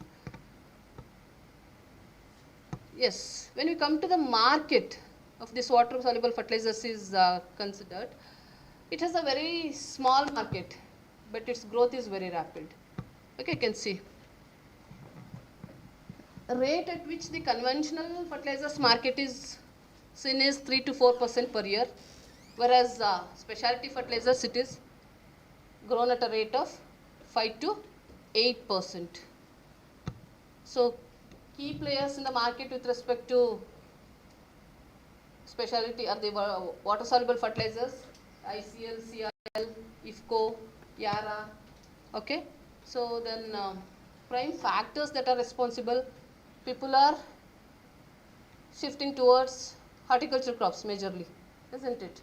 And demand is intensified, and nutrient available in the products is also questioned many times. So all these things they are responsible for growth of the market, and these are the key market drivers, like increasing adoption of precision farming, growing awareness of sustainable agriculture, rising need of the improved crop efficiency, and expanding horticulture sector. What are the challenges for the market? Again, awareness, it's less. Okay, and we say like it's costly and we don't bring, and we say like we have brought and we will use in a way what we like. So that's how the things go. So many farmers, they really don't have drip irrigation in spite of several subsidies that have been given. We don't go for sprinkler and drip even now. Okay, that is the lacuna here. So trends, of course, they are going for customized fertilizers, and soilless culture and hydroponics is the recent trend. So after understanding all these things, definitely we have to analyze this for their strength, weakness, opportunities, and threats. Okay, without this new concept, they don't complete. Strength, of course, till now we have spoken a lot on them. Let me not go there. Weakness, yeah, one or two I have already mentioned.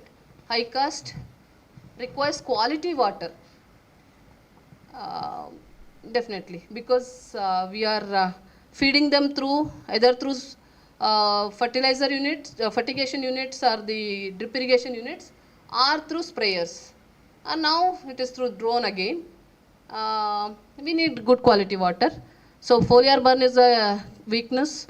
Limited nutrient supply per application, because as much as it is required we are applying.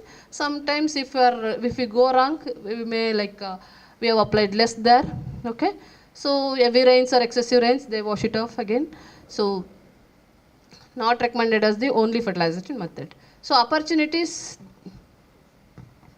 there's a lot of opportunity to build new fertilizer plants. It's not for us again. It's not for as a scientific point there. But ongoing improvements in quality and standards, expanding the global market, and giving subsidies as it was given in the year 12-13. So threats, yes, during 2012 and 2013, subsidies were given, but later no. So there is no subsidy, means people, they don't come up for purchasing of all these things. So focus on producing more fertilizers than micronutrients. Okay. So with this, I would like to conclude this topic by saying they offer unparalleled benefits with respect to meeting out the immediate nutrient requirement, precision application, and reducing the environmental impact, along with achievement of higher crop yields and sustainable and environment friendly approach, by being a sustainable and environment friendly approach. So if at all I have to say a few more things, this is the conclusion, second conclusion if I can say. Foliar nutrition, yeah, it avoids immobilization of nutrients and nutrient fixation because we are directly applying to the plants, and volatilization losses of nitrogen because the nitrogen it is subjected for losses very soon. So those are all addressed here. Fertilizer use efficiency is high. Okay, in conventional fertilizers, fertilizer use efficiency is only to the tune of less than 50%. Okay, so benefit cost ratio is high. Okay, so this is the conclusion for water soluble fertilizers, and this is the conclusion for my talk, because I started with that food emergency to food security or self-sufficiency, and with all these new technologies, like maybe so many revolutions that have happened in agriculture sector. It's not only white revolution with respect to milk and green revolution. We have gone through so many revolutions, like it has come up to rainbow, right? Round is there, brown, yellow, so many. Okay, so with that and with the application of artificial intelligence, deep learning, machine learning and IoT, we need to come to a stage where we achieve nutritional or the food security, or where we can see all the people in the nation, they get good food. Okay, and while doing all these things, we need to remember that we have only one earth. We don't have any other place to survive. Only Sunita Williams, she can go and live for some time there, not all of us. And even she is stuck up for some time there, isn't it? She is suffering. So we don't have that opportunity to go to places other than this Mother Earth. So while doing all these things, we need to remember we have only one earth. So this completes my topic. I'm happy to have few questions, and definitely if you know the answer, don't ask me. Just to check me, don't ask. If you really don't know the answer, you ask me. If I know, definitely I'll answer you, and if I don't know, by the time you go back, I'll definitely get you back the answer. Yeah, questions please.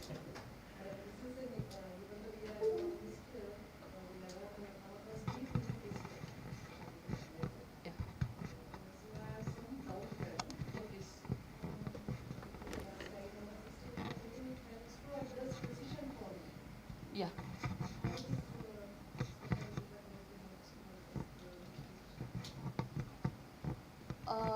Ma'am being an agronomist and my junior, she knows precision farming. It's like right time, right method and right place, yeah. And this is the fertilizer where we can apply as much as it is required, and wherever you want, we can just concentrate on that. It's not like spreading single fertilizer, straight fertilizer, or the fertilizers that give only this thing. Yeah. So all 4 R's are addressed there. So whatever the quantity, wherever we are interested, and whenever we are interested, we can apply. So that's how this addresses the precision farming.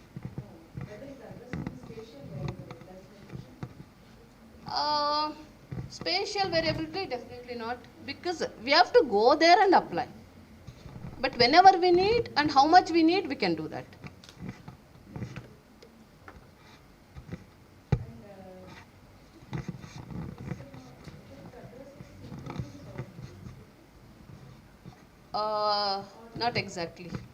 Not exactly, because it is applied as much as it is required. Excess is not applied, and again, since it addresses 4, the nutrient, I think you have seen in one of the slides, nutrient left behind is very less. When we work out the balance sheet, nutrient left behind in the soil is very less. It won't leave as the conventional fertilizers are. In one of your study, you have given the comparison between the conventional fertilizers. Sir, new question ಕೇಳ್ಬೇಡಿ sir. ನೀವು soil science ನೀವು ನನ್ನನ್ನು ಕೇಳಿದ್ರೆ ಹೆಂಗೆ? Just want to know these conventional fertilizers which are water soluble like urea, DAP and MOP, which can be filtered and used as a soluble fertilizer. Long runly, if you use like this, is there any hazardous effect on the soil? That's what I'm saying. Which one sir? Urea? Urea, DAP and MOP which are water soluble, if you filter it and use it as a soluble fertilizer like other water soluble fertilizers, if continuously use it for fertigation, is there any bad effects? Sir, if you either through the either to the deep system or to the soil. Sir, if you filter it properly, I don't think there is a problem. But we have to see because corrosivity and salt index, they matter here. We have to check for that, sir. Because is there any studies? No, sir, I didn't get. In comparison. No, I didn't get for long term. But as a comparison, treatment, they have treatments in all their studies, but long term studies, no. In plantation crops for soil enriching, they continuously Yes, sir. there is no problem. Yes, sir. But in through fertigation. Clogging we can address, sir, because we can go for better filtration. But corrosivity and with respect to this in salt index, that's a question. If I get, I'll just share with you, sir.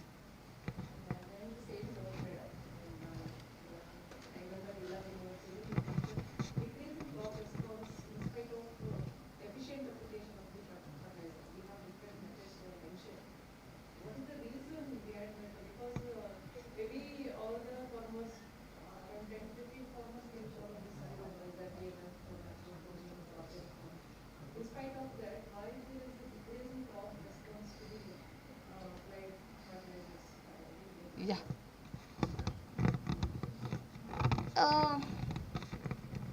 It's a well-known fact, right? Over the years, crop response is lowered. If you are not practicing the complete package, if you are not applying farmyard manure, if you are not going for green manures, if you are not going for crop rotation, if you are not going for alternate crops, sole cropping over the years, applying the same fertilizers and the crop having the same rooting pattern, definitely crop response is poor. So studies taken on those things, they have given a graph saying that if a particular fertilizer is applied over the years, conventional fertilizers, if when the situation was neglected, up to 12th 5-year plan they have given.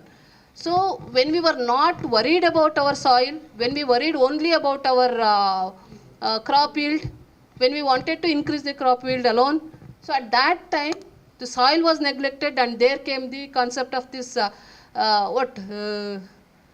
revival of these organic farming concepts and natural farming concepts. Other than that, if we were using this as a component of nutrient management, definitely these schemes, these projects, no.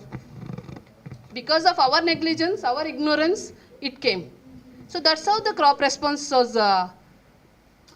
low over the years. And again now, yes, biofertilizers have come and people are bringing awareness to go for green manuring without fail. So these things, again, they are improving our soil health, especially biofertilizers. They are helping us a lot. To add to this, what you are Yes, ma'am. I just wanted to have one technical point to add to the Yes, ma'am. answer of that. Like as you said, plant response was declining, not particularly for the soluble fertilizer or any of the fertilizer. The main thing is the water uptake was hindered because of the accumulation of these fertilizers or salt in the pore space of the soil. Yeah. So I have seen, like initially I was in the credit case, I have visited many team where they were continuously using the fertilizers for regular years. Because of that, maybe because of waterlogging also, mainly sugarcane and paddy, the soil is completely, like the quality of soil is lost, and further they were not able to go for taking up any of the crops. So this is one of the Yes, ma'am. for no response in the crops. And Yes. one more addition, but it's always the over adoption. Whenever even fertilizers, we have seen in many overdose. And yes, thank you for adding points. I thank both of you. I hope you are agriculture engineering. Yes, ma'am. Yes, ma'am. Here, after your interruption or your input here, I got one more point. Like we have neglected our practices. You know, since you are from Haveri district, I can very well quote this. We don't go for fallow or the summer plowing nowadays. And in though we have a very hard this thing stems of this cotton, it can be made it into trashes or it is not visible at all when we use rotovators. So we don't go for the management. We have failed to adopt all good practices. So we have ignored. So this is like nutrient management or fertilizer management. It's not a single practice where crop yield is increased. It's a all put together. Practices put together come up with good yield, isn't it? So as both of them they added, definitely. So soil management again adds to this. So when we apply organics, we add them to the soil. So at that time we have so many practices practiced there, isn't it? So this is how the things happen. So any more questions? If not, I think I'm known to you people now by having lunch, tea along with you people. So I can discuss even after that also, no problem.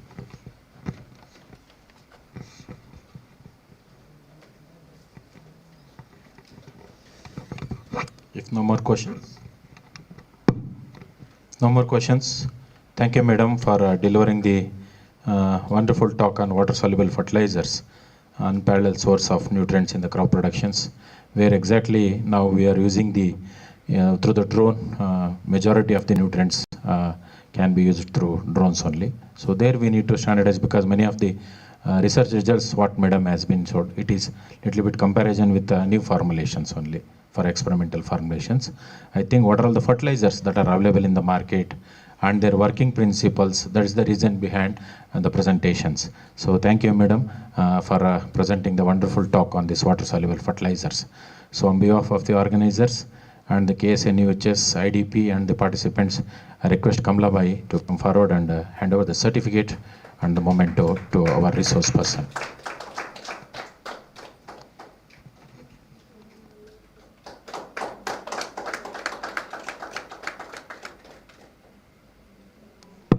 Thank you very much, madam. Thank you. I thank Dr. Naveen for giving me this wonderful opportunity, and I thank you all for bearing me. Thank you. Thank you once again. Now our next speaker is Dr. R. Girish, please. Dr. R. Girish is basically a plant protectionist. So he's working the system of the KVK. So I can simply say, rather than giving his brief biodata, he's a farmer scientist. Okay, so every day he receives not less than 50 calls, particularly with respect to the plant protection aspects. Okay, because he worked in an area where the horticulture is a major crops. So I think having a lot of field problems through the field visits, whatever he has got the knowledge. So how the pest problems can be managed through drones. That is his topic. Drones in insect pest management. Okay, so I request Dr. R. Girish to deliver the talk on insect pest management using the drones. Thank you, Mr. Dr. Naveen. Very good afternoon to all. Actually, I am with you from last 10 days, so I am also just new to drone. I am not working on drones, but as such, my topic given is drones in insect pest management. So all we know that the drone in pesticide application means it's a aerial spray. So once in the mind, when the aerial spray, we get a lot of questions, and in the eyes we get that Kasaragod. Actually, always we talk about Kasaragod tragedy. So one spray through aeroplanes. So now it has resulted in numerous cancers, tumors, so bioaccumulations. So many problems comes. So In pest management, drone application, aerial application means, once again, it's a question for us. So how best we can spray without any side effects. So that's the one challenging in insect pest management. So I don't have much data on that one, especially on pesticide applications. But where drones can be utilized for pest management, so those few I will share with you. Next. Thank you.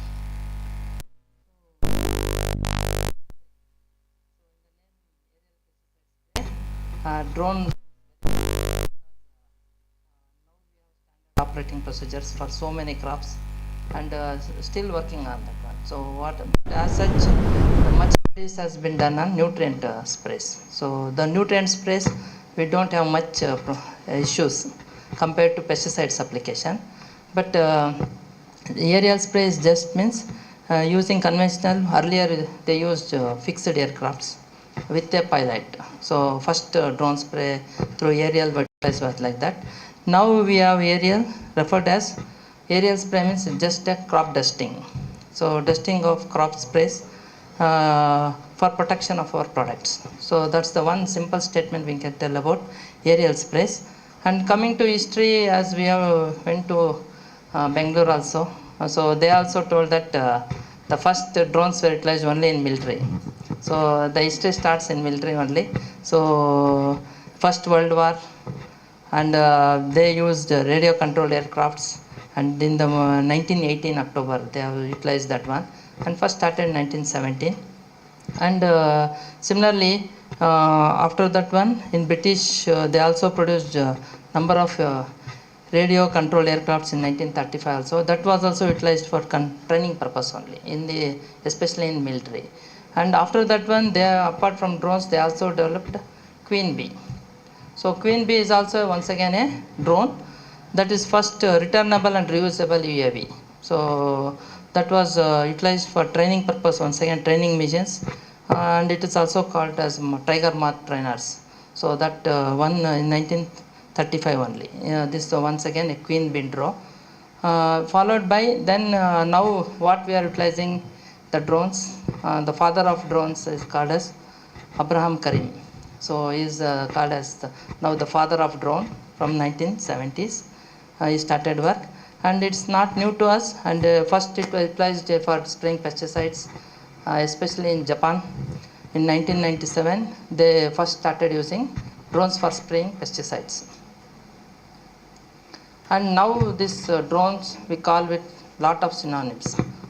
So we have earlier, as we are regularly calling UAV, unmanned aerial vehicles, and it has so many names, where UAS, unmanned aerial system, small unmanned aerial system, SUAS, remotely piloted vehicle, remotely piloted aircrafts, and remotely operated aircraft, and finally remotely piloted aerial application system. These are the so many synonyms given for drone pesticide spray or any sprays that we are utilizing now in the drones. So the drone terminology we are discussing, Raghav or Gaurav was telling that is a male bee. The term drone given from the male bee is because of simple reason, the buzz sound. So usually if you look at the honeybees, we have three groups in that one: queen bee, worker bee, and the drone. So usually the drone do lot of sound compared to worker bee and queen. So because of that buzz sound, the terminology was taken once like that, and it's a male bee. And it's usually this because usually this is bigger in size compared to other two bees also. So that's the one. So they are bigger and heavier than worker bees, and they leave the hive for swarming. Just for swarming they are utilized, and they fall off. So that's the terminology utilized for this drone and its function. Swarming generally. Generally they move out colony, usually they divide. So in the divide season, the new queen emerges, they go for swarm. So the division of colonies is called as swarm simply. So along with the band, so group of workers, along with the group of workers, the queen bee, the old queen bee, they leave the colony, and just like a swarm they will move out. That's called a swarm. So with all this, the drones is simply termed as is a semi-automatic device. Now it is converted into completely automatic device. And these have a potential for planning and related spatial information collection utilizing, and it also technology utilized for productive data collection. So nowadays the much data on agriculture, especially on sensors, so we are utilizing for data collection only. And as I will discuss the different names, it's once again. So utilization, come to utilization of drones. So many industries are utilizing drones, starting from business sectors, because we have much well-developed business sectors are coming up. So business sector is the major industry utilizing, followed by infrastructure. So we are selection of sites and all infrastructure, and farming. Just now we are discussing on farming, just nutrient application followed by pesticide application. Now agro sensors are utilizing for mapping of our land ecosystem. And security, so security is also one, drones are utilizing for security, especially for security, and insurance claims, mining, entertainment, telecommunication and transport. So all these sectors now utilizing these drones for so coming to pesticide spray. So because pesticide spray, one is earlier we utilized only for, as I mentioning, nutrient application, and also for all this checking for soil characteristics like type, moisture content, nutrient content. So followed by location of drainage tiles, so crop nutrient stress levels, crop emergence, weed species and infestation, and detection of insect and diseases. These are all utilized for drones earlier. Now we are going for pesticide spray. So only first we use for drones only with these parameters only, and majorly for collection of field data. So drones were utilized, and now this has been changing gradually to the newer fields, and these drones now they are adapted with GPS. So earlier it was not there, but now they are with accurate GPS. This is global positioning system. We get accurate data point, GPS points, so that we can select the site and topography or any canopy conditions. We can directly take that one. Because of that accurate GPS, drones are getting popular now, and these drones are getting, as I mentioning, from last 10 years they are getting a boom. So the market share, if you see, now at present it is only $4.98 billion, but it has a trend showing that up to $18.22 billion in the year 2030. So it has a huge market share. So now it's a good opportunity for us to look into the drones and their technologies that can be utilized. And it is an example I am quoting. So earlier drone studies, as I mentioning, major works in drones were studied only in China, utilization, China, Japan and South Korea. These are the three countries they utilize maximum drones, and especially for pesticide spray, not for nutrient, pesticide spray, China, Japan and South Korea. And for example, they have used nearly 2,800 drones in the month of March 2016 only for rice paddy cultivation, spraying of pesticides for paddy cultivation.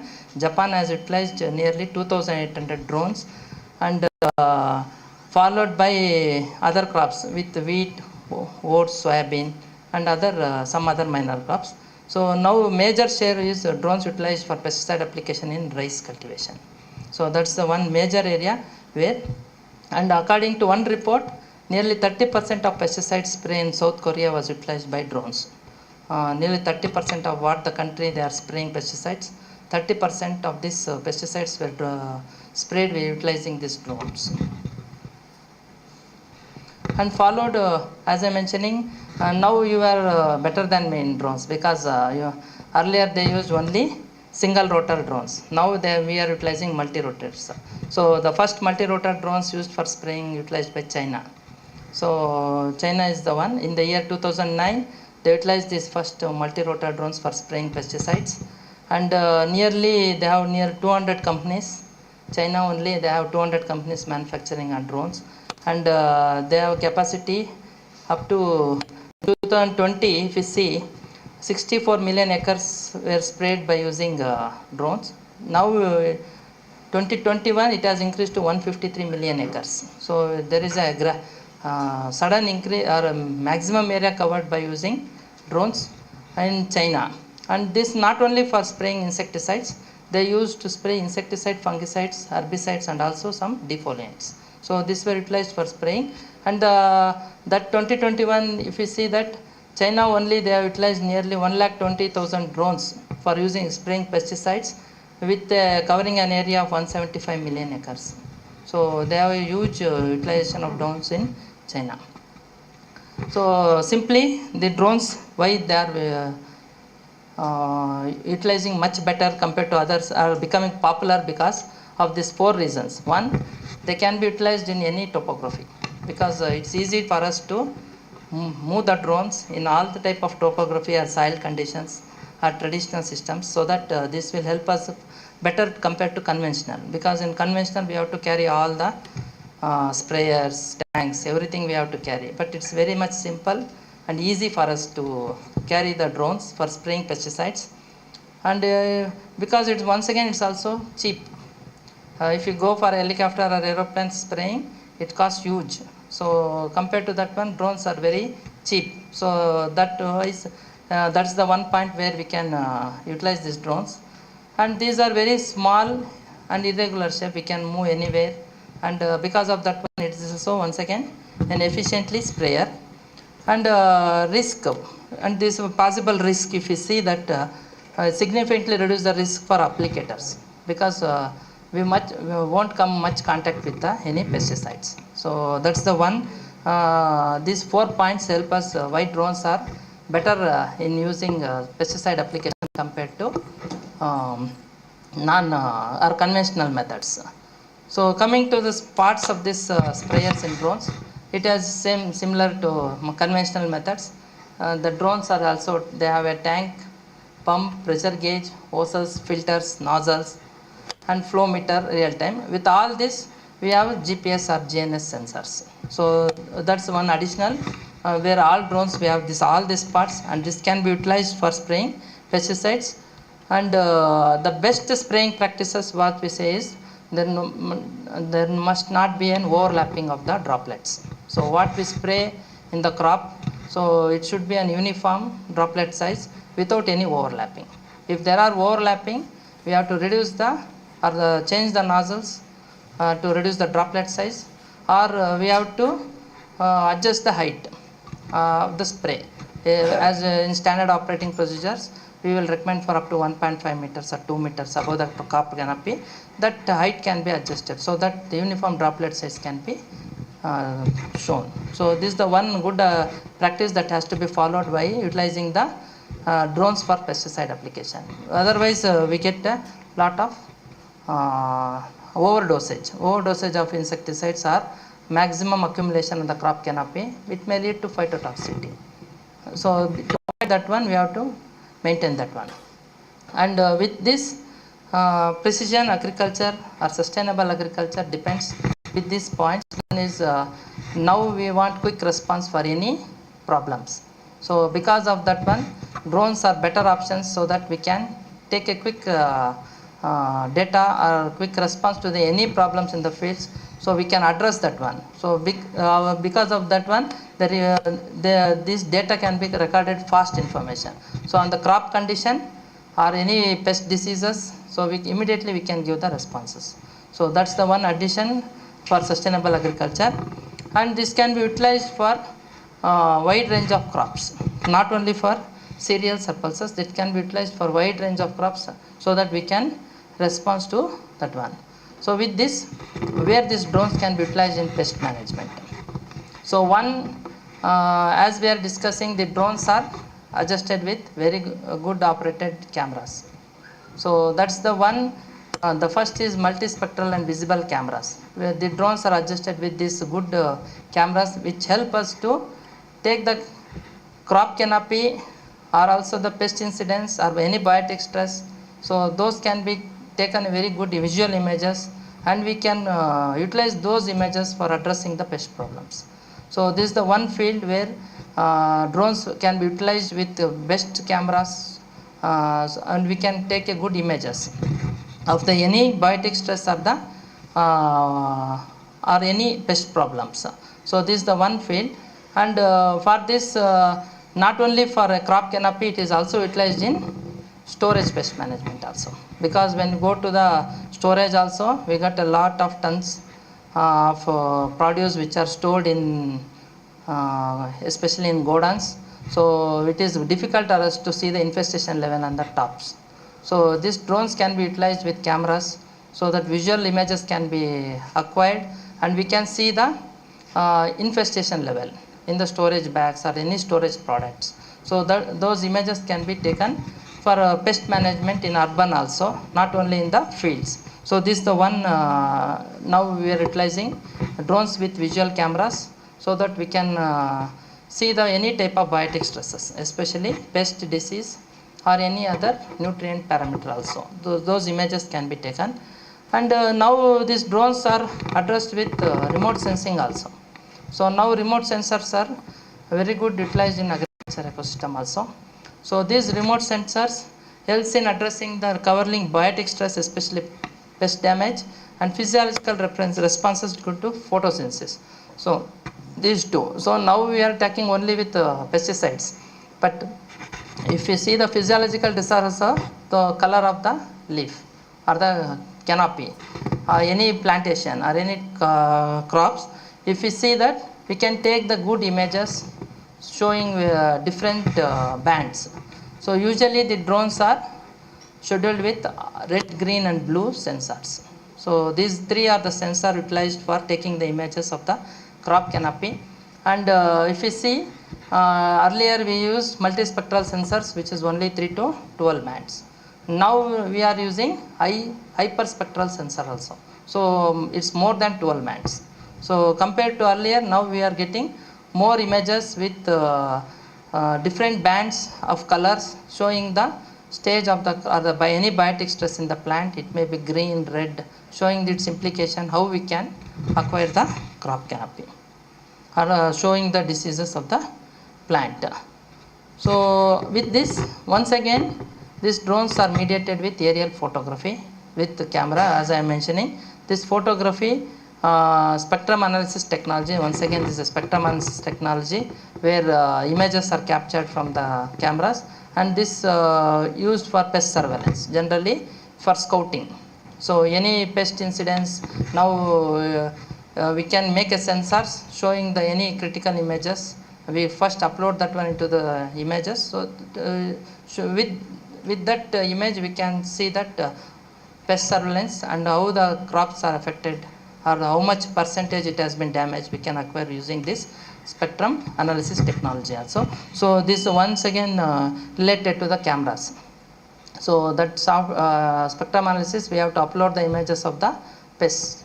So what are the pests we are scouting? So those pest images are damage symptoms which has to be acquired, and then it has utilized for screening on the crop, so that we will get the visual images, and it helps us to pest surveillance also. And coming to once again for sampling, so one is surveillance and drones with pest sampling.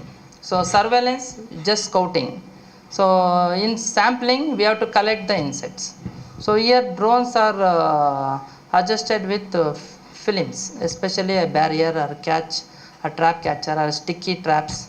So those traps can be fixed to the drones, and those are run over the above crop canopy. And the insects which are flying on the crops, they will get stick onto the traps or any barriers or the films. So those films can be utilized for pest sampling, especially what are the pests present in the crop. So that can be utilized for sampling also. So here especially DD screens, double charged dipolar electric field screens were utilized, which are hanged to the drones and they passed above the crop canopy, and it will helps us to trap the insects, especially flying insects. So flying insects which will move on the crop canopy, they will get trapped into the screens, and that utilized for sampling of the pest. So this once again this study done in 2020 by Takikawa, and by utilizing DD screen he has done this work. And coming to pesticide spray, so this once again insecticide application. Now we are utilizing drones with spitted sprayers and dusters. So this now farmers are looking forward for utilization of drones in especially for management of major diseases and pests in the crops. So we are doing studies till now, right? We are started studying on the bioefficacy of chemicals, so that how best which dosage can be utilized for management of the pest. So this once again drones fitted with dusters are utilized for spraying, and for this we have standard operating procedures already. I think they have ಮಾಡಿದ್ದಾರೆ sir standard operating procedures for pesticide application. So for this separate regulation is there, and this standard operating points we have to follow. So any chemicals we are utilizing for spraying with drones, we have to follow these regulations because to safeguard. We have 3 points here. One is pre-requisition. So before spraying only we have to adopt some requirements, and followed by pesticide application and post. So post related to residues. So residue management that also be data has to be taken for 2 years. So, that rules is there, madam, that I can share with you. I will share with you, madam. So that point there was standard operating procedure, Ministry of Agriculture. So those points can be taken. DGCA only, madam, but Ministry of Agriculture separately they have given for pesticide regulations. So those pesticides we have to adopt that one. Whenever we are testing for chemicals using drones, we have to adopt those points, madam. So this some related to critical parameters, environmental, pilot training, almost they are listed, madam. And this during application these points that already we have discussed, wind speed and all they have already I think they have discussed with you. And only droplet size, droplet spectrum we have to ensure, and this some of the care should be taken while application using pesticides using drone. And some major critical is only central insecticide board registered chemicals has to be taken for testing with drones. That's the one. And the dose has to be maintained, so that also be regulated by central insecticide board. And the only it has to be diluted with clean water while spraying with the drones. These 3 is to be critically followed any pesticide that has to be sprayed using drones. And one after pesticide where these drones can be used. So one is we are used for photography, sensors and pesticide application, followed by one is in IPM practice we go for natural enemies. So how these drones are utilized in natural enemies? Because for any successful biological control we go for augmentation. So augmentation is a repeated release of natural enemies in the field. So repeated release, so frequently at that frequency of 15 days or 20 days we will go on releasing the natural enemies into the field. So this is the one field where drones can be utilized for releasing the natural enemies in the field. So these studies are taken in especially in South Africa. So especially in wine industry they were utilizing these drones for release of natural enemies in especially in vineyards.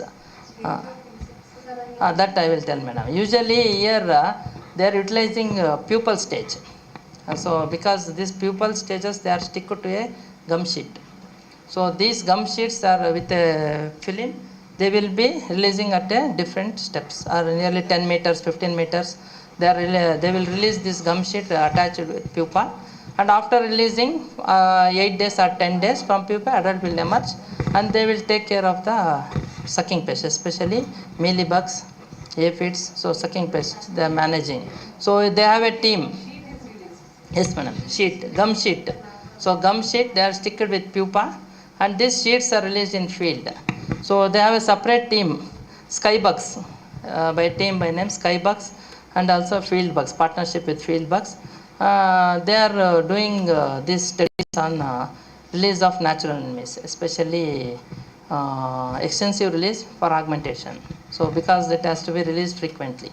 So this one field they are utilizing release of natural enemies for pest management. And this is also once again not to take release system. So this is similar to that skybugs only. Here also they are utilizing this natural enemies to release quickly. So here also they will frequently they will be released by utilizing uniform distribution, and significant labors can be saved. And with this One more study also they have done in tomatoes, especially for management of mites, especially in spider mites, two-spotted spider mites. So here also they released Phytocillus persimilis, a phytosid predator. So this also once again augmentative release only. They have a separate rotor machine which will be filled with frost material with phytocids, especially predatory mites. So those mites are released on the tomato or garden, especially tomato garden at frequency to manage the, and they termed kind this spidex. That they utilize this term called as spidex because it's a spider mite. To manage that one, they use this spidex equipment, and they have released this natural enemies in the field.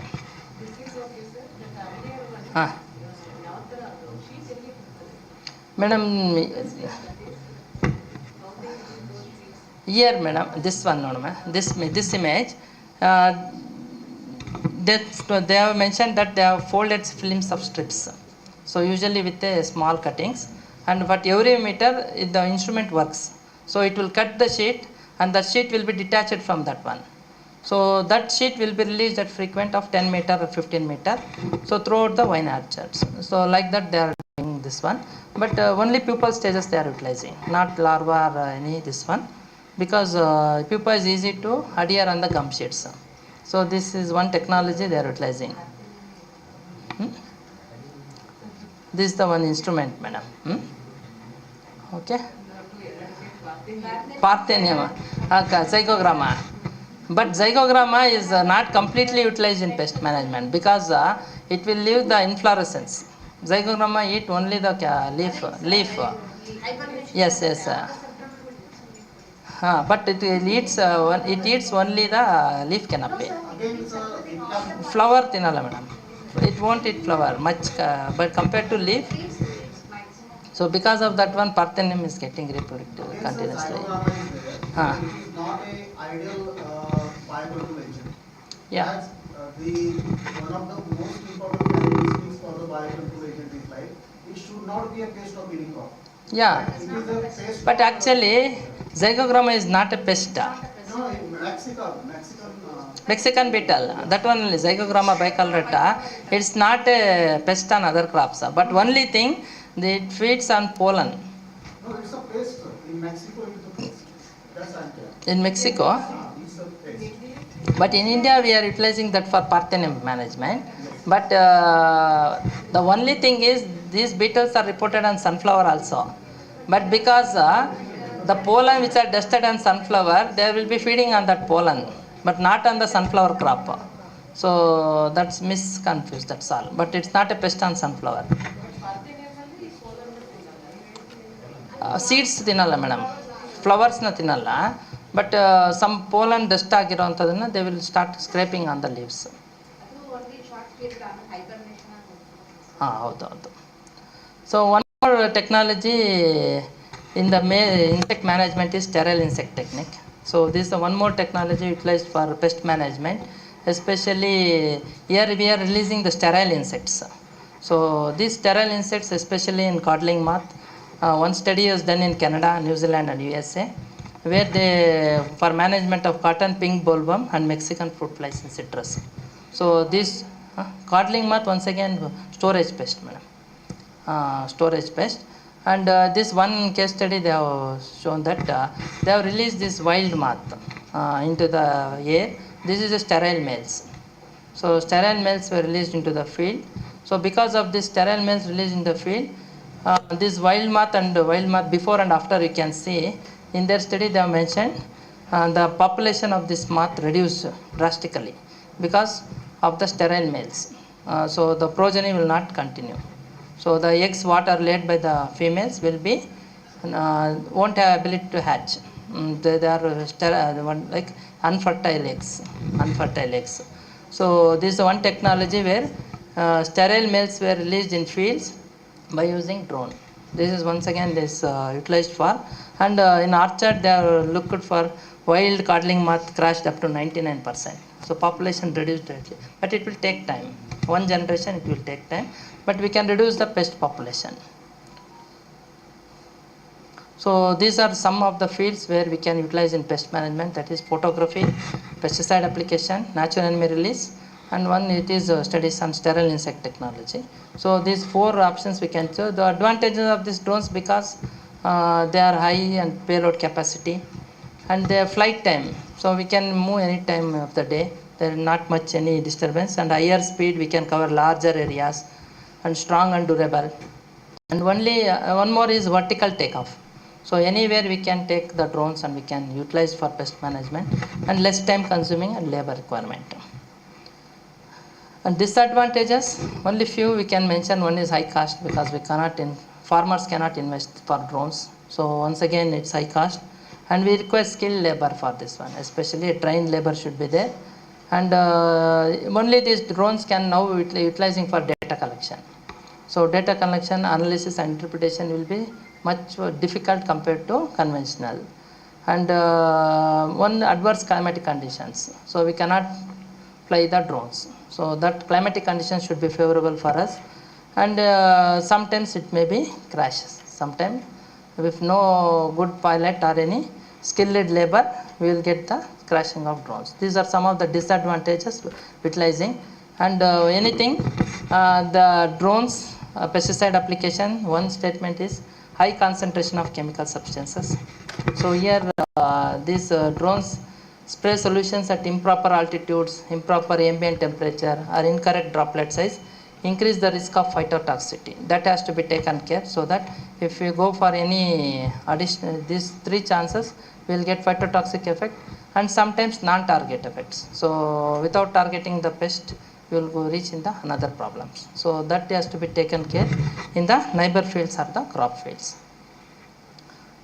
Okay. So for this we have to follow, especially studies has to be taken down. So now research has to be taken for pesticide application. So dosage, crop canopy, and which are the major pests that we can focus by utilizing pesticides. So those studies has to be done in India. We don't have much studies with related to pesticide application. Only we have studies with much in nutrient applications. But this has to be taken for these universities, government research centers, and other independent organizations. We have to conduct research and determine the best spray procedures or models, so that it can be utilized effectively by using drones for management of pest. And this will be continuing, and because every time the data will be changing. So earlier no one is accepting drone, now we are accepting drones for agriculture. So every time whatever the data we add, it will add the value addition to the drone, and it will best possible wherever we can utilize the drones for pest management. So these are the few fields by we can utilize these drones for spraying pesticides, photography, or crop topography with sensors. Any questions we can ask? These 3. As we are utilizing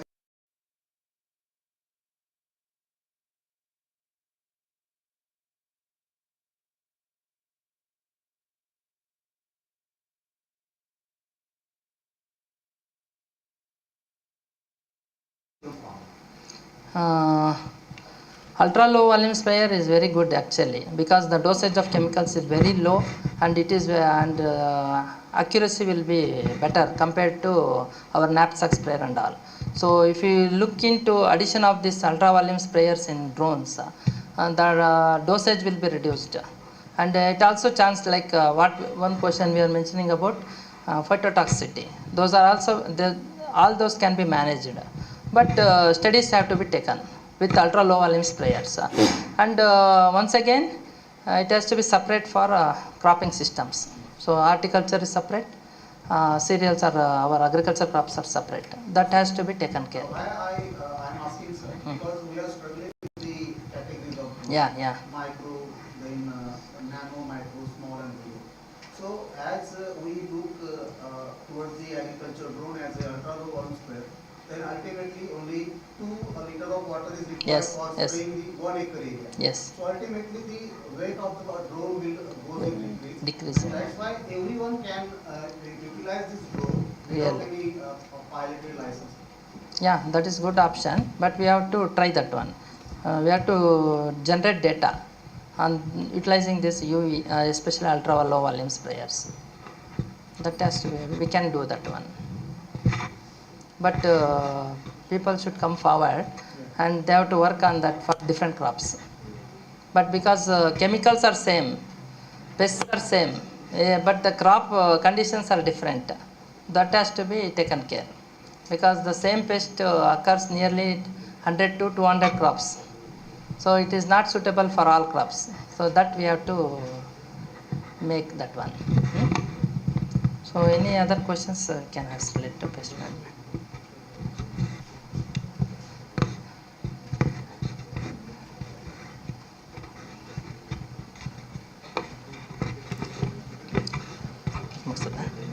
Okay.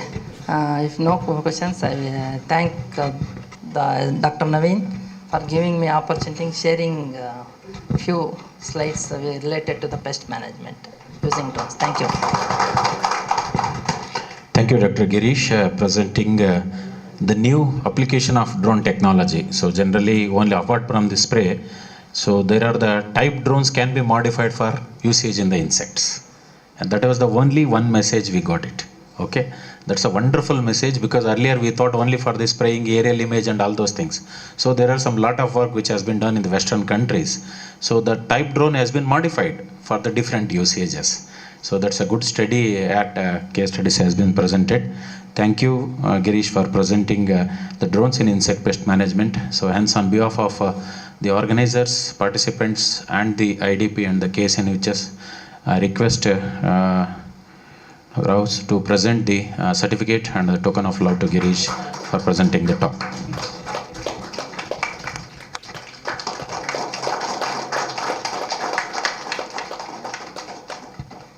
Thank you. We'll break for tea, then we'll reassemble at 4 o'clock. Okay, fine. So one more lecture, that is a different, that is use of drones in livestock. Huh? What is the time? It's 3:40, Allah? Okay, so 3:50 or 3:45. Okay.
last lecture by Dr. Ashok M, who is a professor of animal science, specialization in poultry.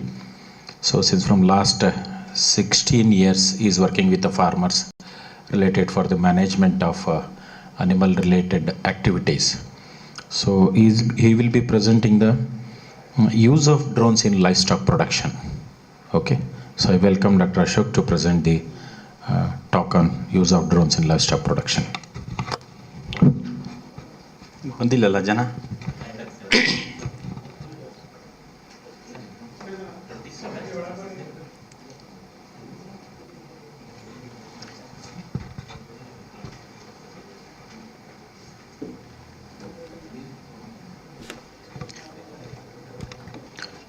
Good afternoon, all of you.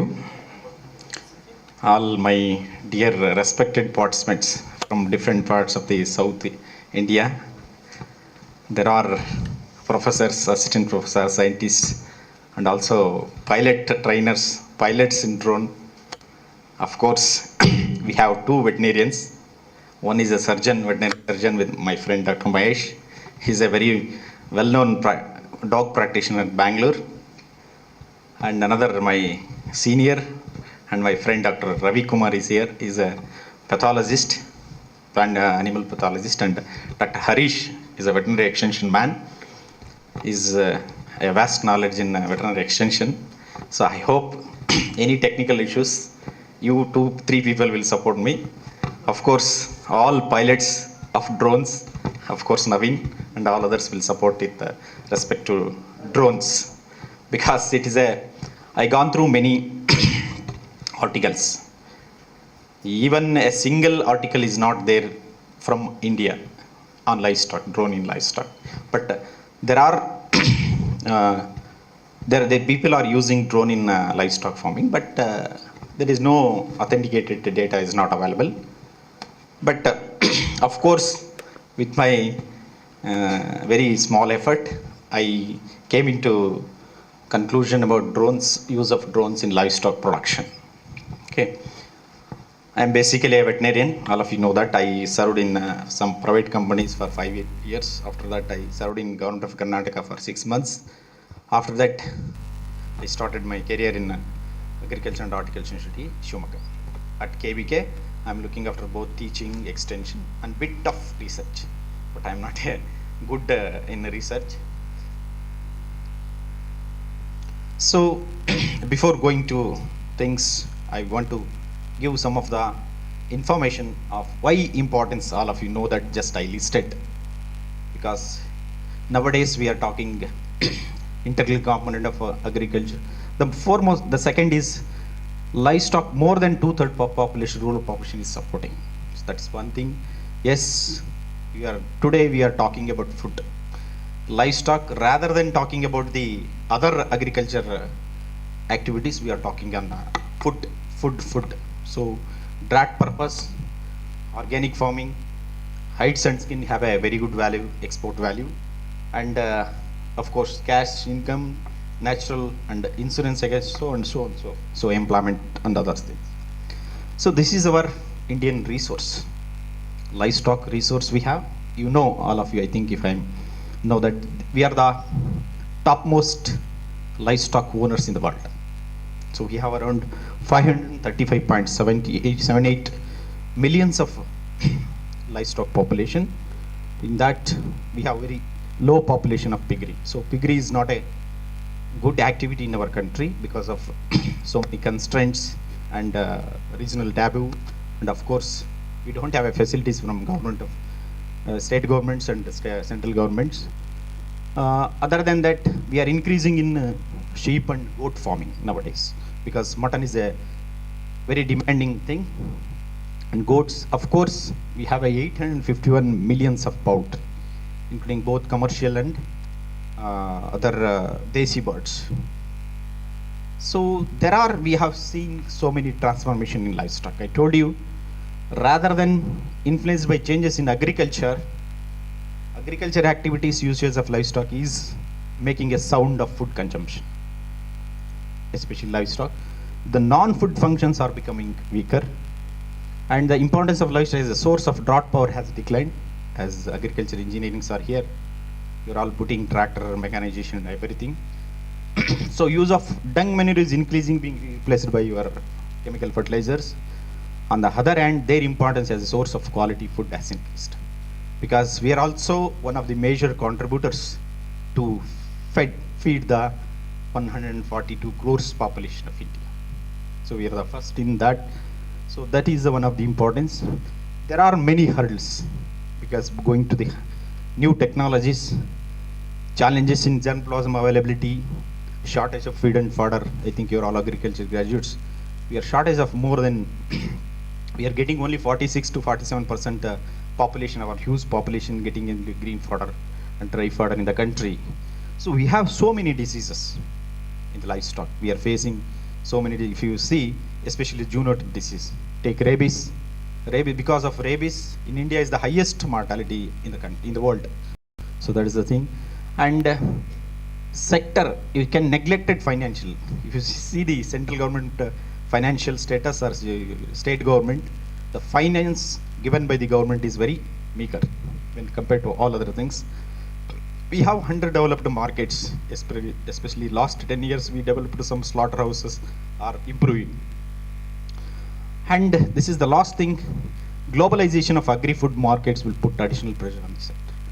Even though we are in the topmost, we are the first in the milk production with producing 236 million tons per annum, we don't have a quality milk as far as quality of the milk is concerned. So we need to see, compete with the global market. Market is one of the hurdle.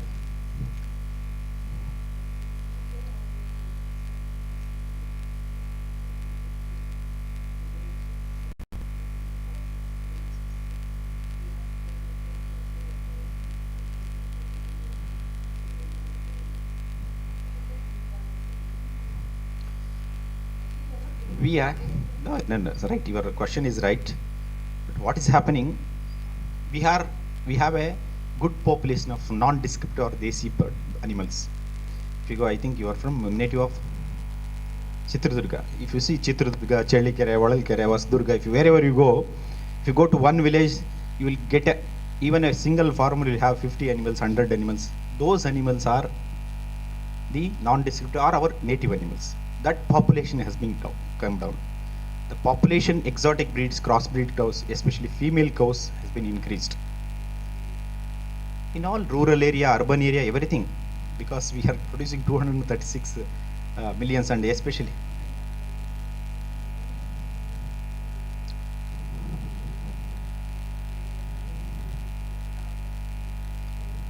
so only thing is they are not interested in manure, and they are not interested in agriculture application. What I will tell you, the Belgaum, if you from Belgaum, from Dharwad, everything, the Areca growers in Shumaga, they are purchasing manure from that area. They are not concentrating on manure, because they are concentrating in cross packets, only concentrating on milk. So that is the, this is the, I told you we have 535, this is the livestock population as per as, so it's there. Female cattle population is increased. The quantum of manure is not getting for your agriculture. That is the problem, and they are not utilizing properly, because you are not seeing any ಹಳ್ಳಿಗಳಲ್ಲಿ ಹೋದ್ರೆ ನೀವು ಎಲ್ಲೂ ಈಗ ತಿಪ್ಪೆಗಳಲ್ಲೂ ಕಾಣಲ್ಲ. If you go to, if you start journey from Chelikere, Chitradurga to Chelikere, all around the by roadside you will get plenty of this FIM, but now we are not getting. So this is the, you see, there is a milk production. Now we are getting 230 as per as 2022-23 data. So we are getting per capita availability, as Indian Council of Medical Research recommends 300 grams. Earlier it was 284. Now they recommends 300 grams of milk and milk products per day per person. Almost we are getting 459. Even if you take Punjab, they are getting 1500 grams per day per person. That is the per capita availability. So milk production, we are in the top. So where exactly we are contributing in crossbreeds and milk production. India is contributing by large scale, but of course nowadays goat milk is taking very organic goat milk production, especially in urban areas. Even liter of milk getting a value of 350 rupees to 400 rupees per kg. So this is the state-wise. So where we have to concentrate, because we are talking about drone and everything, this thing. But in livestock, if you fix a average milk production of a exotic or crossbred cattle are 15 liters, still we are having, if you take a Punjab, average production is 13.50 liter per. So productivity of the animal has to increase, because we are not going to increase any population. That's the thing, because I think everybody, we are all agriculture graduate scientists, you know, land is not available for production of even cropping system. So land is not there. So that's why we are thinking with the available population, we have to increase these things. We are lacking in getting productivity per animal. That is the main thing we have to concentrate. When you come to egg production, we are third in the world, producing 138 billions of eggs. And per capita availability as present scenario is we are getting 101 eggs per year per person, against ICMR recommendation of 180 eggs per annum. So here, I told you, most of the egg production from commercial layers or commercial poultry, we are only hardly contributing 11% from desi, and others are improved duck and desi ducks are contributing to egg production.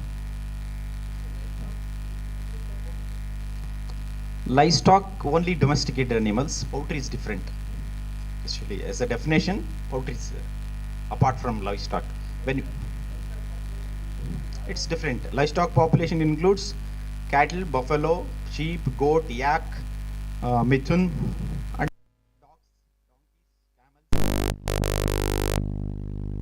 poultry is a separate 851 millions of poultry separate.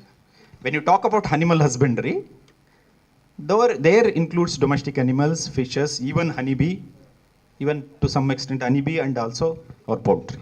Fishes also included in animal husbandry. So as per as meat production, we are producing 9.77 million tons of meat. Per capita availability including all meats 7.10 kgs, against ICMR recommendation of 11 kgs per person per year. Still we have a scope to have meat production. So apart from 7.1 kg, more than 50% is contributed by chicken. So this is, poultry is contributing 51.1%. Others are counting. Nowadays, cattle is banned. So still there is a, cattle beef is using. So others are pig, goat and sheep. These are the production in different states. So wool, we are very poor. We have a very poor sheep and goat, sheep with respect to the wool production. We are only producing 33.61%. So contributing by lamb, ram and ewe. Even rams, goats are also custom. Pashmina goats and Angora goats are contributing good quality of wool. That hair is also called as wool. So I told you, these are the 4 pillars of our livestock production: feeding, breeding, housing and health care. So more than 75% of the recurring investment we have to cost for feed. In any livestock, either it is a livestock or poultry or anything else. So when we talk about drone, my perception is, before going for drone, whatever I told you in 1950s, we are not getting 50 grams per person per day in that 1950s, 60s. Now we are getting 459 grams. Future we don't know. Land is not available. There is a less time we have. Nobody is concentrating on this what we call this livestock production. We have to think in future.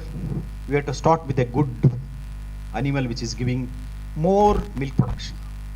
Because rather than having animals like 100 animals, 50 animals, we came to 2, 3, 4 animals, HF and Jersey. We have to think big. That Marilla has given a production of 127.57 kg of milk in 3 milkings on 3rd August 2019 during the 34th Milks Science Tournament. This is a crossbreed of and Holstein Friesian. If you want to introduce artificial intelligence or high-tech technologies, another 50 years or 75 years or 100 years, we have to think this type of animals in future. Then only we can apply. As far as I have seen some of the articles, no studies have been conducted in India as far as our drone is concerned. Okay. So this bunny buffalo. Yes, madam. Every technology, hydroponics, even though concentrate feed formulations, okay. So everything we have to modify because nowadays probiotics are available, milk replacers are available. Everything is we have to. So I think your speaker was telling after your class, our Dr. Mr. Anand, we all worried about the milk, in water.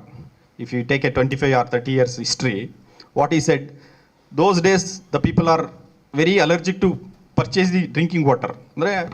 Drinking water and purchase modern, it is in a ashamed anta. But what we are doing, we are purchasing water. So now concept, what is the concept? In future days we have to purchase oxygen. God may give the strength to purchase oxygen and our positivity. How he has given the positivity like that. So that's why we have to think in that. Bunny buffalo, Murrah, she has given 35 liters and 950 grams of milk in 28th June 2020. This is a world record she has set. Murrah breed, we are pioneers in the buffalo breeds. India is the pioneer breeds. We are contributing almost 57% of the total population of the world buffaloes. So there is no way. We don't have a space. We don't have a space for fodder cultivation, or we don't have a space to rear the animals, because you can see 142 crores in future days how we are going to reach. So this we have to think about production. I think everybody is talking about door per sheep. So mutton production is taking very up in the Indian country. So because so many amount of mutton is exporting to many countries. Nowadays in India, hardly we are getting average weight of 20 to 25 kg, live body weight of a matured sheep. But this is a South African breed with a crossbreed of Dorset and Black Lady. You see, one ram which we about 90 to 105. One ewes can weigh 70 to 95 kgs. For these things, if you put all our new technologies, definitely we can run the show. So this type you have to think. So both goat. Hardly our Osmanabadi, I think Maharashtra people are here, Kerala people are here. So our local goats will give only hardly they will weigh body weight of 20 to 22 kgs. So we have to think male animal 160 kg, doe 110 kgs. Still people are using male animals in stall feeding system in India also. Boer males are using crossing with local animals. But we need to go for stall feeding is rising up like anything in India. So that is also one of the area we can start. So if you come to poultry, whatever I told things, precision farming, precision feeding, everything, poultry has reached that. So there is a broiler bird which is increasing annually 8 to 10% and 4 to 6%. You see that Ross or cob 32 days, a 40-gram chick which will weigh about 2 kgs in 32 days. Because of genetical potentiality, because of our nutrition and everything. But here we cannot take the nutrition. In a 32 days, I think our veterinarians can know that, 3 kinds of feeds. There is a pre-starter, starter and finisher. All are well formulated with protein and carbohydrates and minerals, even methionine, lysine, all amino acids. 6 to 7 amino acids are calculated and manipulated and given to the bird. So that kind of thing has been occurred. That lady, white leghorn, she is weighing 1.3 kg from 6 months of age to 72 weeks or 1 year. She is going to give 18 kgs of egg or 320 eggs per year by consuming 105 to 110 grams per day per bird. Here, the people are using new technologies. So of course drones are using, it is not literature, it's not there. Big farms, automated farms, layer farms, broiler farms, they are using not for the observation of the birds, because birds are not allowed to, not allergic to the sounds, they will disturb. But to monitor labors, to monitor thefts, to monitor dead birds, to monitor wild animals, to monitor water condition and everything, they will go on these things. So this is, if you see,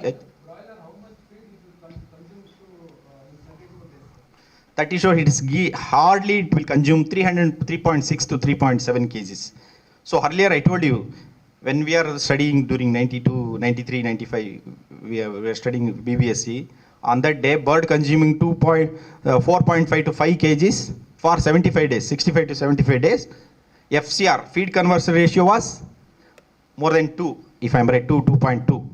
Now, by consuming 3.5 to 3.75 kg, FCR is 1.45 to 1.5. So you know, you people, food consumption, feed conversion ratio as decreases, the economical, we have to see the low FCR. So this is applied in all aspects, not only genetics, not only nutrition, not only management, not only application of knowledge, farm management.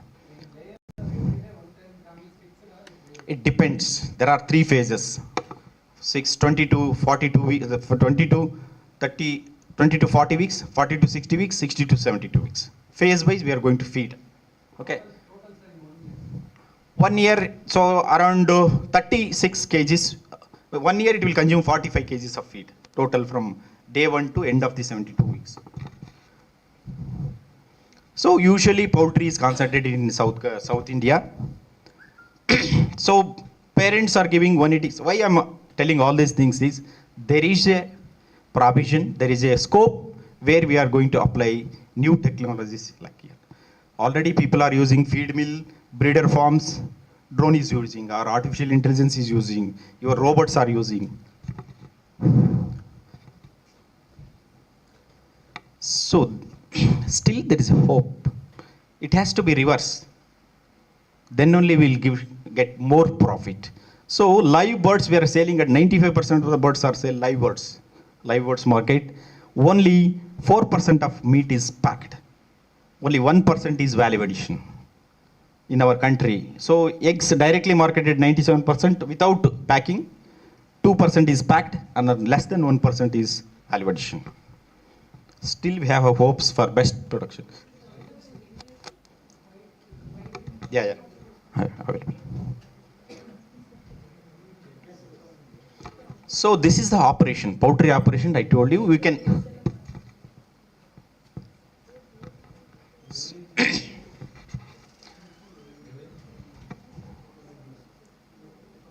So okay, I will give you slides, no problem. So here drones are using, because veterinarians are know what is the importance of pure line, what is the importance of grandparents, parents, hatching eggs. Then this is the series of equations when we are getting an egg or a meat. It's a series of breeding activities, farms and everything. Okay, even artificial incubators. So artificial hatching. So these in India also applying. So there are huge farms. I told you broiler farm, big farms, 1 lakh, 2 lakhs farms. They are not using drones inside the farm, but outside monitoring is done by drones and artificial intelligence or GPS and everything. So we have a improved version of poultry in India also, either slaughter, marketing, packing and everything. So not occurring in mutton or any kind of cara beef. We have to talk only in Karnataka, we have to talk only cara beef. Only buffalo meat is selling cattle. So that kind of developments we require. We have chicken stores. So I told you, automation is already implemented in layer farms, broiler farms, and even though egg collection, this automation is there. For monitoring all these big farms in big industry, they are using drones in different countries. Especially the Karimnagar feed plant, which is going to produce 800 tons per day, production of feed per day. So here, this type of drones, artificial intelligence or whatever, robots, very, very important. Even they are using to identify the rodents control. So rodents control is very important thing. Because 800 tons, one bag in the, if you get 1 gram of feed loss per day, it is a huge loss for the industry. So use modern feed mills. So we can use this our new technology in artificial incubation. So we have to talk efficiency as far as whenever we are giving a technologies, new technology, whatever it is, either agriculture or veterinary or a business or a software or whatever it is, quality, speed, results. We expect quality, we expect speed. So because 32 days is a broiler, we have to think another 5 days we have to decrease. So again, results should be favorable. We cannot give a, it is not, it should be edible, or we are all concentrating on food things. So in the same time, you have to think about cost. Cost benefit is very important, including all these things. So that's why I have given those slides.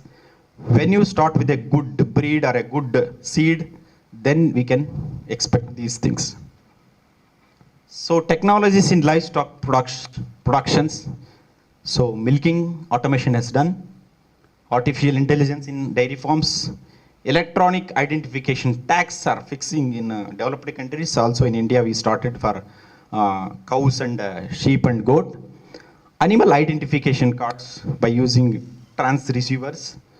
Feeding has become automation, sensors, and also your drone. So for all these things, drones plays an important role.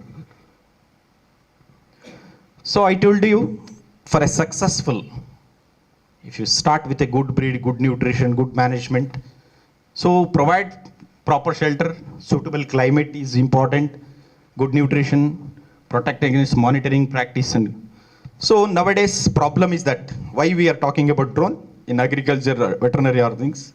This is the thing. Managing livestock is time consuming and costly. I will tell you, even people will come for agricultural activities, but they are afraid of coming for dairy farms, livestock, poultry. So that is the thing. And poor management can lead to debt. Using your technologies like drone, it can save time, cuts cost, increases profits, and enhance the operation efficiency. So this is the drone. We can use different kinds of activities.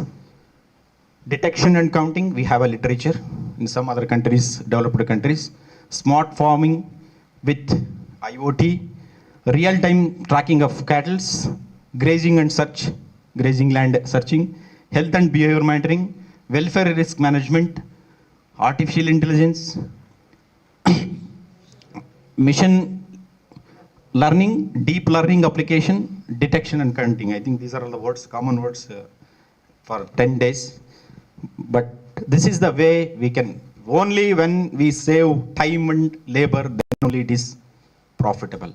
To that extent, we have to prepare with all the points what I have given. Then only it is possible, because drone apply in a rural area or with a small animals or 10 animals, 5 animals, it's not profitable.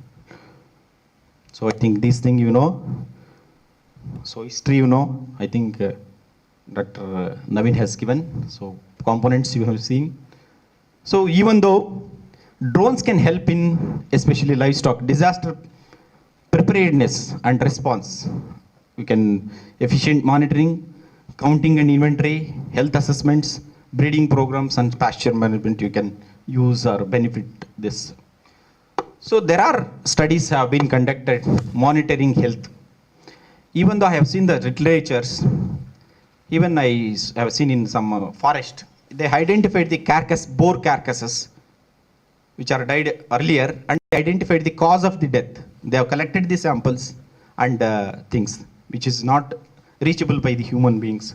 So, wild boar, wild pig. So monitoring health, herding and tracking pastures, farm security. So in these things, so here everything is, we can remotely monitor livestock health conditions, easy detection of illness, even though I think they attended up to temperature monitoring, respiratory rate, blood pressure, and movement of the animal, they reach that level, and carcass identification. But still there is no identification articles on reproductive system and all those things. We can't, there is no studies such like spraying and all those things. Herding, so in a large scale herds, we can get together the animals, we can use tracking patcher farm security. I told you, outside the farms theft or any wild animals entry or any fencing problem, we can apply this. So health monitoring, this is one of the model. I think RFID. So here in all articles he has given a thermal and multispectral cameras are very, very important in livestock. Other than that, we will get a wrong data, wrong pixelization. Okay, this is two things are important in livestock. Drones efficiently grazing areas. This is one model which is connected to, I think they are going to fix some transceivers in the collars or in the ear. They will put some receivers. Based on drones, they will collect the data and they will monitor the temperature, BP and everything from the drones. Different approaches of monitoring using UAS. There are primitive approaches, I think it may be covered in your this thing. Advanced techniques. In advanced techniques, here in primitive approaches, only common UAS, common drones are used.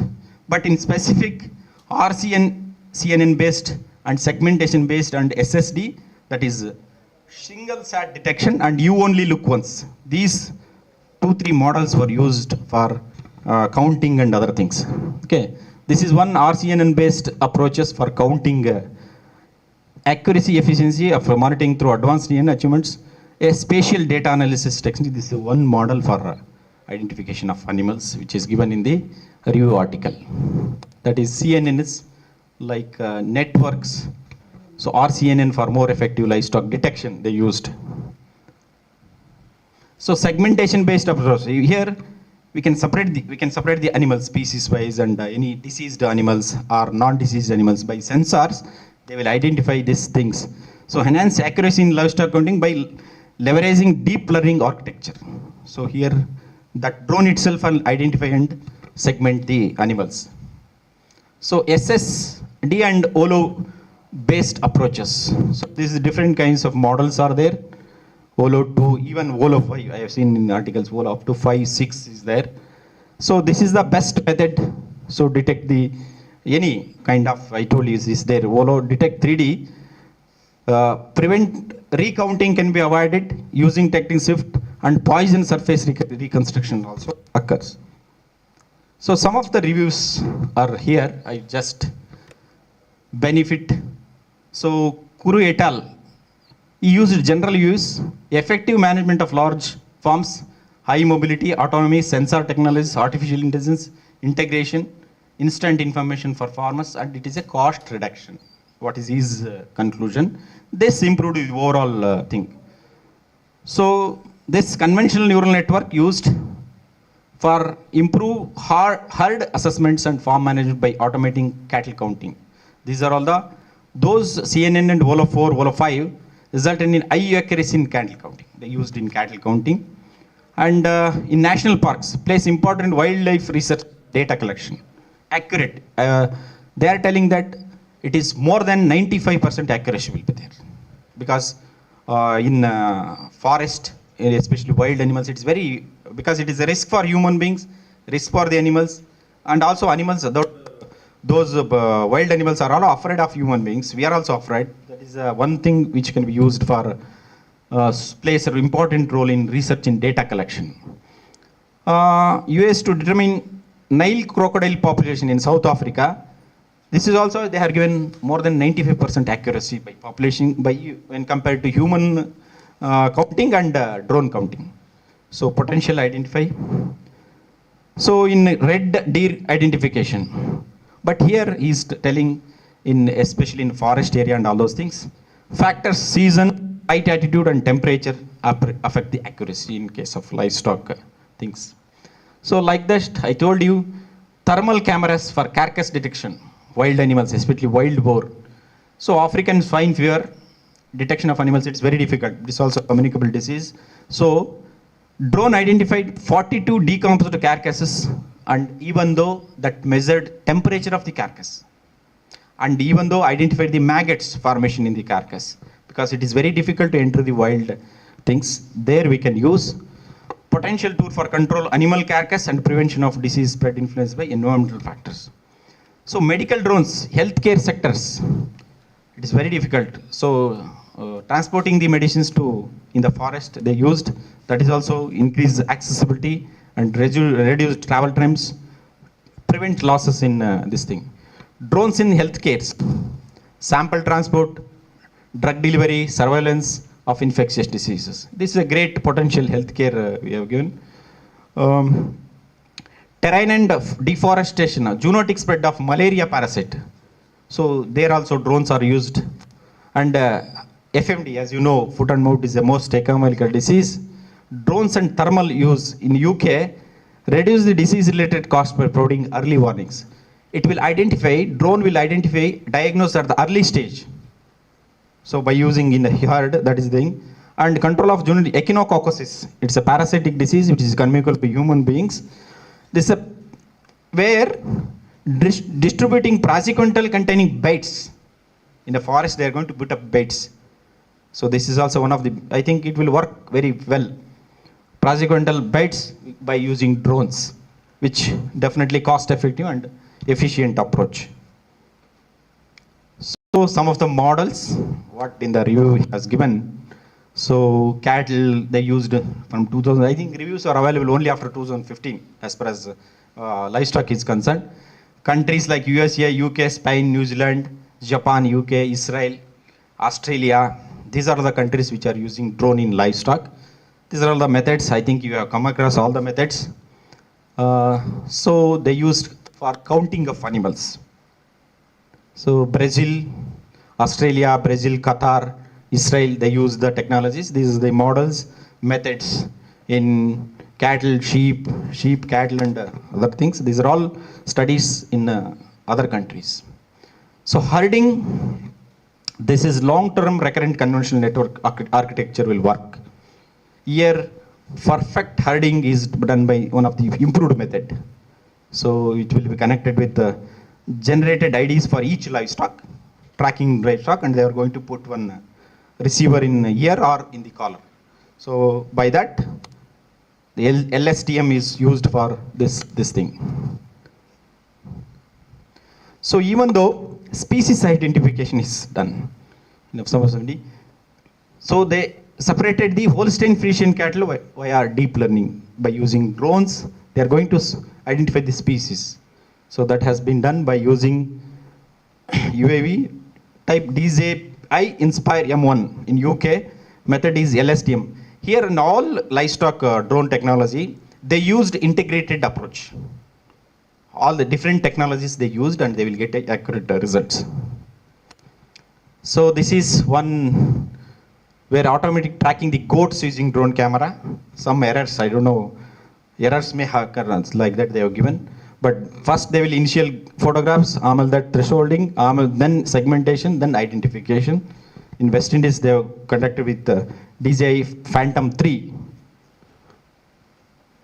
So, and image analysis to quantify spatial proximity, they studied especially fodder cultivation and identification animals and where animals are feeding and all those things. So communication system and drone operations. So this is here I told you integrated approach. They're using livestock mounted with transceivers, Wi-Fi, artificial intelligence and drones. So this is the integrated approach. What I can see, some of the US tracking livestock they used in Spain, UK, Malaysia by using different UAV types, cattle and all those things. These are all the methods. I think, I don't know, it is repeating for your, in your agriculture also same methods or I don't know. So I think same attitude in life, applicable in livestock only, high level and low medium level are recommended. So these two, I think that aerial imaging more than not directly applicable in 120. So usually all studies given up to 160 feet, we can take images like that. But 150 is the average space from the animal to this thing. So some of the smart UAV livestock management, They have taken cloud layer, fog layer, and edge layer. 3 layers studies have been done. This is a proposal 3-layer architecture for smart livestock farming. So this is the area where drones are used importance in wildlife management, data collection, including accurate reliable, population counting, precise estimation of animal. It's very difficult. Animal detection, so detect, I think I have told you, conservation management, wildlife monitoring, anti-poaching programs, it helps a lot. The drones are helps in anti-poaching programs, enhance real-time surveillance and anti-poaching. So zoonotic disease management is very difficult in forest, because you take KSNUAHS forest disease in our Sagar area, that is transmitted by ticks. So that can be, drone can be, if I go through all these articles, in that KFD control we can use drones, or we can use drones to spray some controlling ticks. So acaricides we can spray. So that we can think. Healthcare services, forest fire control is one of the big area where we can utilize drones. So some of the models, CNNs, these are all the models which are used in wildlife. So some of the studies, identification of animals in the forest, wild animals during fires during drones, by using drones. So I think challenges are similar as per as your agriculture, I think. So all challenges, whatever you listed for your, of course, high costs. What is the solution? Market competition. Expected to reduce the cost. Of course, we can beg government for subsidies. Operational challenges, yes, skilled operators are required. Even to teach the drone, skilled teachers are required. Not possible. So integration with farm systems, many things. Developing solutions are developing friendly UAV systems, because it's a costly affair. We have to recommend companies like this. Environmental challenges like your agriculture, weather and terrain solutions, designing robust and weather resistant UAVs. Image capture and processing, data quality, high quality data capture and processing, essential accurate analysis. So that's the thing. And we need some government policies, regulations are there. Even though we are using wildlife, there is a restriction of border restriction, and even though disturbance to the wild animals is a cruelty. So that kind of government policies we have to see. So some of the challenges, so same thing, solutions. And some of these strengths, I think similar to your drones can cover large areas quickly, reducing labor costs and time, then only it is effective.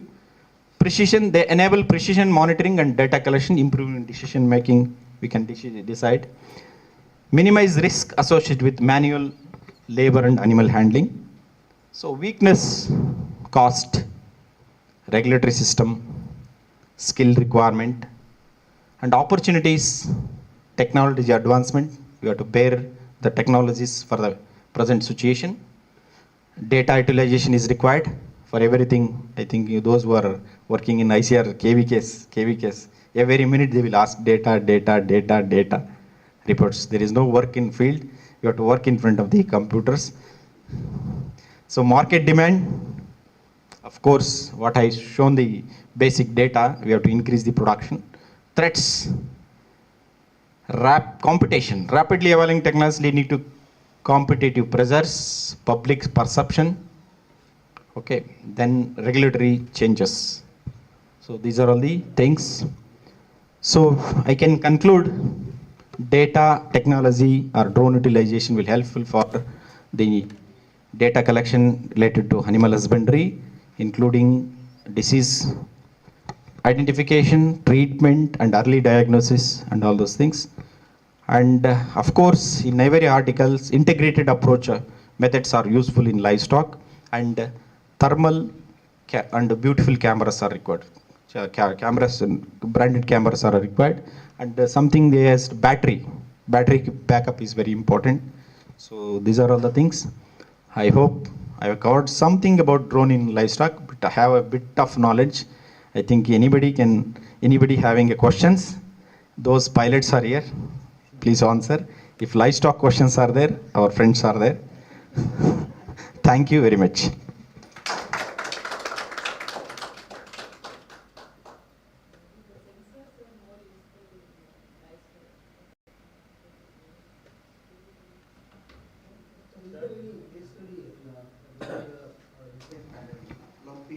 Lumpy skin disease. Case studies here in drone. No, I didn't get any articles. Okay, lumpy skin disease in India, we are, because it is a whole disease. I think 100 years back when we were students, those days when a teacher teaches lumpy skin disease, this is not found in India. Don't worry, it's just lumpy skin disease. Now it is a hectic disease nowadays. Already third phase has gone. Now animals has become resistant, and also I think Ravi, vaccine is coming now. Vaccine is coming. Earlier we are, immediately after that we are started goat pox vaccine. It is similar to, the virus is similar to that goat pox virus. But first phase, second phase, third phase, already animals have become resistant, and what we call it is self-defense mechanism and developed. So that's the thing. It's not possible. Not possible. Not possible. I've not seen any articles because it's difficult. But we can put some baits for control of parasites and all those things. So area where the animals are, only animals are living, like forest and all those things. Most importantly, I think we should use the drone technology for fodder production. Fodder production, pasture management is very important. Selective pasture and all those things. That is very important role which in benefits for animal husbandry.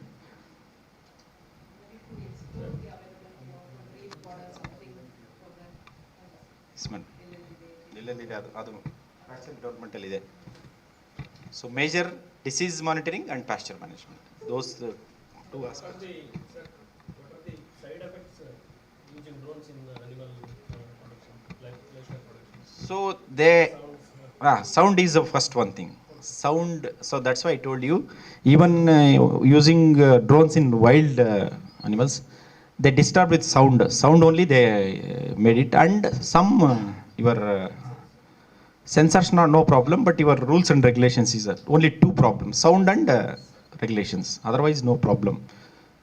But I think they recommended some weight of the UAs. That is one thing that they have given some. I forgot on that. Some minimum and maximum weight of the UAV is important. Those three things.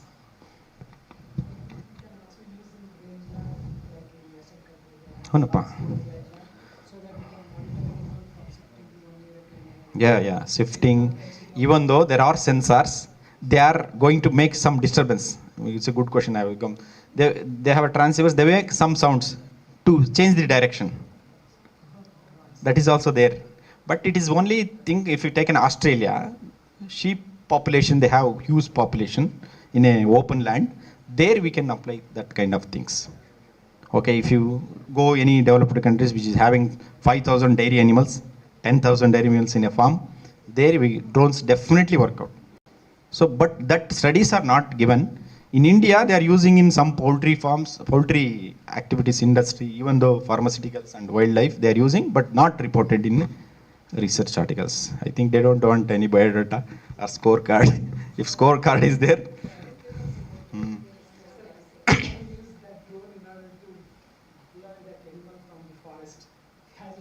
Only by making sounds, that's the only one. Otherwise, no.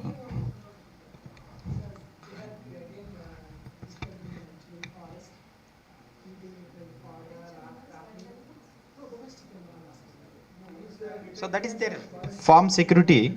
That if security they will use. Fencing problem madre, fencing will observe ಮಾಡುತ್ತೆ. So animals ಯಾವ್ದಾರ ಒಳಗೆ ಹೋಗುತ್ತೆ ಬರೋಕೆ ಬರುತ್ತೆ ಅಂದ್ರೆ ಅದನ್ನು drones use ಮಾಡಿದ್ದಾರೆ foreign countries ಅಲ್ಲಿ.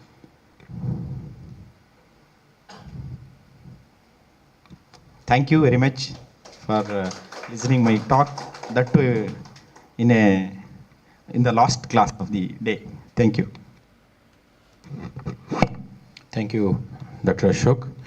So I think really it is a interesting topic where in the livestock where exactly this unmanned aerial vehicle can be used. So I think he has given some of the examples.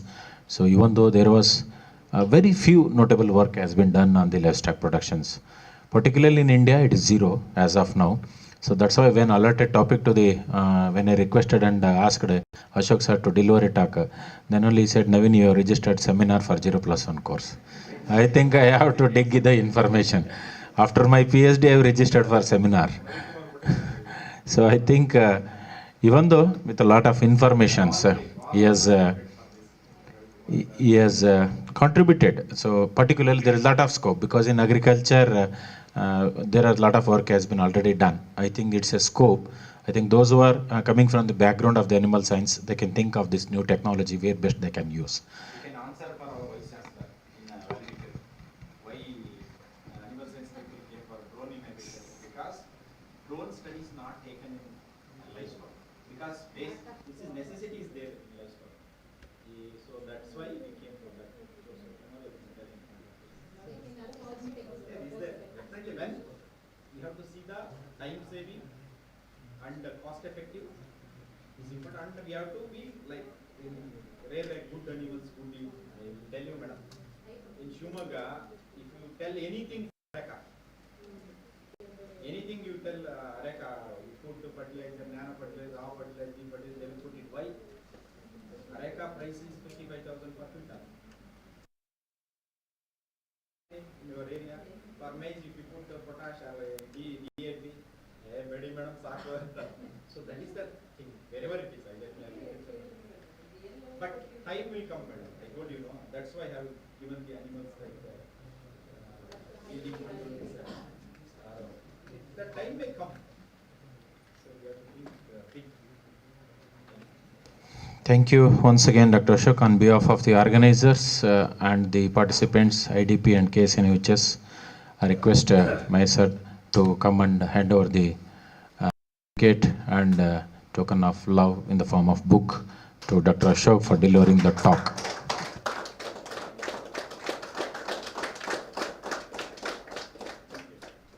Thank you, Ashok sir.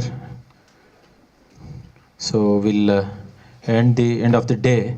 I think today we got some good information apart from our regular activities of the drones. So once again, I thank all the resource persons and those who have delivered the talk, and we left with only one day, left with another 24 hours or max of 16 hours. Okay. So because before tomorrow, the program is like this. So there will be two corporate resource persons will be presenting. One is from IPCO, another one is from UPL. Okay, we are not at final, they are not yet given the name UPL person. So I think at the last minute they will be sending, that's not an issue. And morning, Dr. Suresh Ekbote sir will be presenting with related to the fungicide, bacterial and its classification and mode of actions. So there will be 3 classes. After that, we'll be completing the post-evaluation before you go for the lunch. Okay, so we have collected the 2 questions from the each resource person. So it will be collected and we'll be giving so randomly a max of around 15 to 20 questions.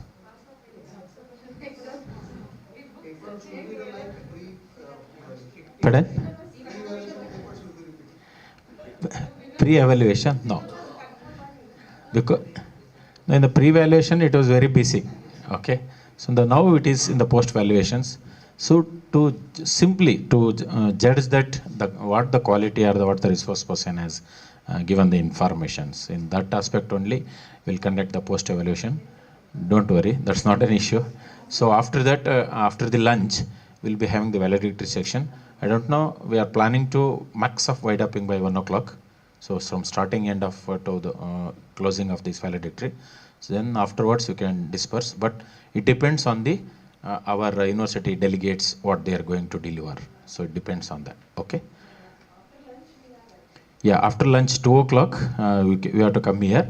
So from 2 maximum we thought of within 1 hour it will be completing. Again I tell no, it will depends on our delegates, those who are coming and what they are going to speak. That's it. Anybody have booked the plan before 4 o'clock? No, then it is okay. Then it is okay. No problem. Okay. Thank you once again. Have a nice day. Bye. Good night. Tomorrow 9:30, not 9 o'clock, not 9:15. 9:30 will start. Okay. Fine.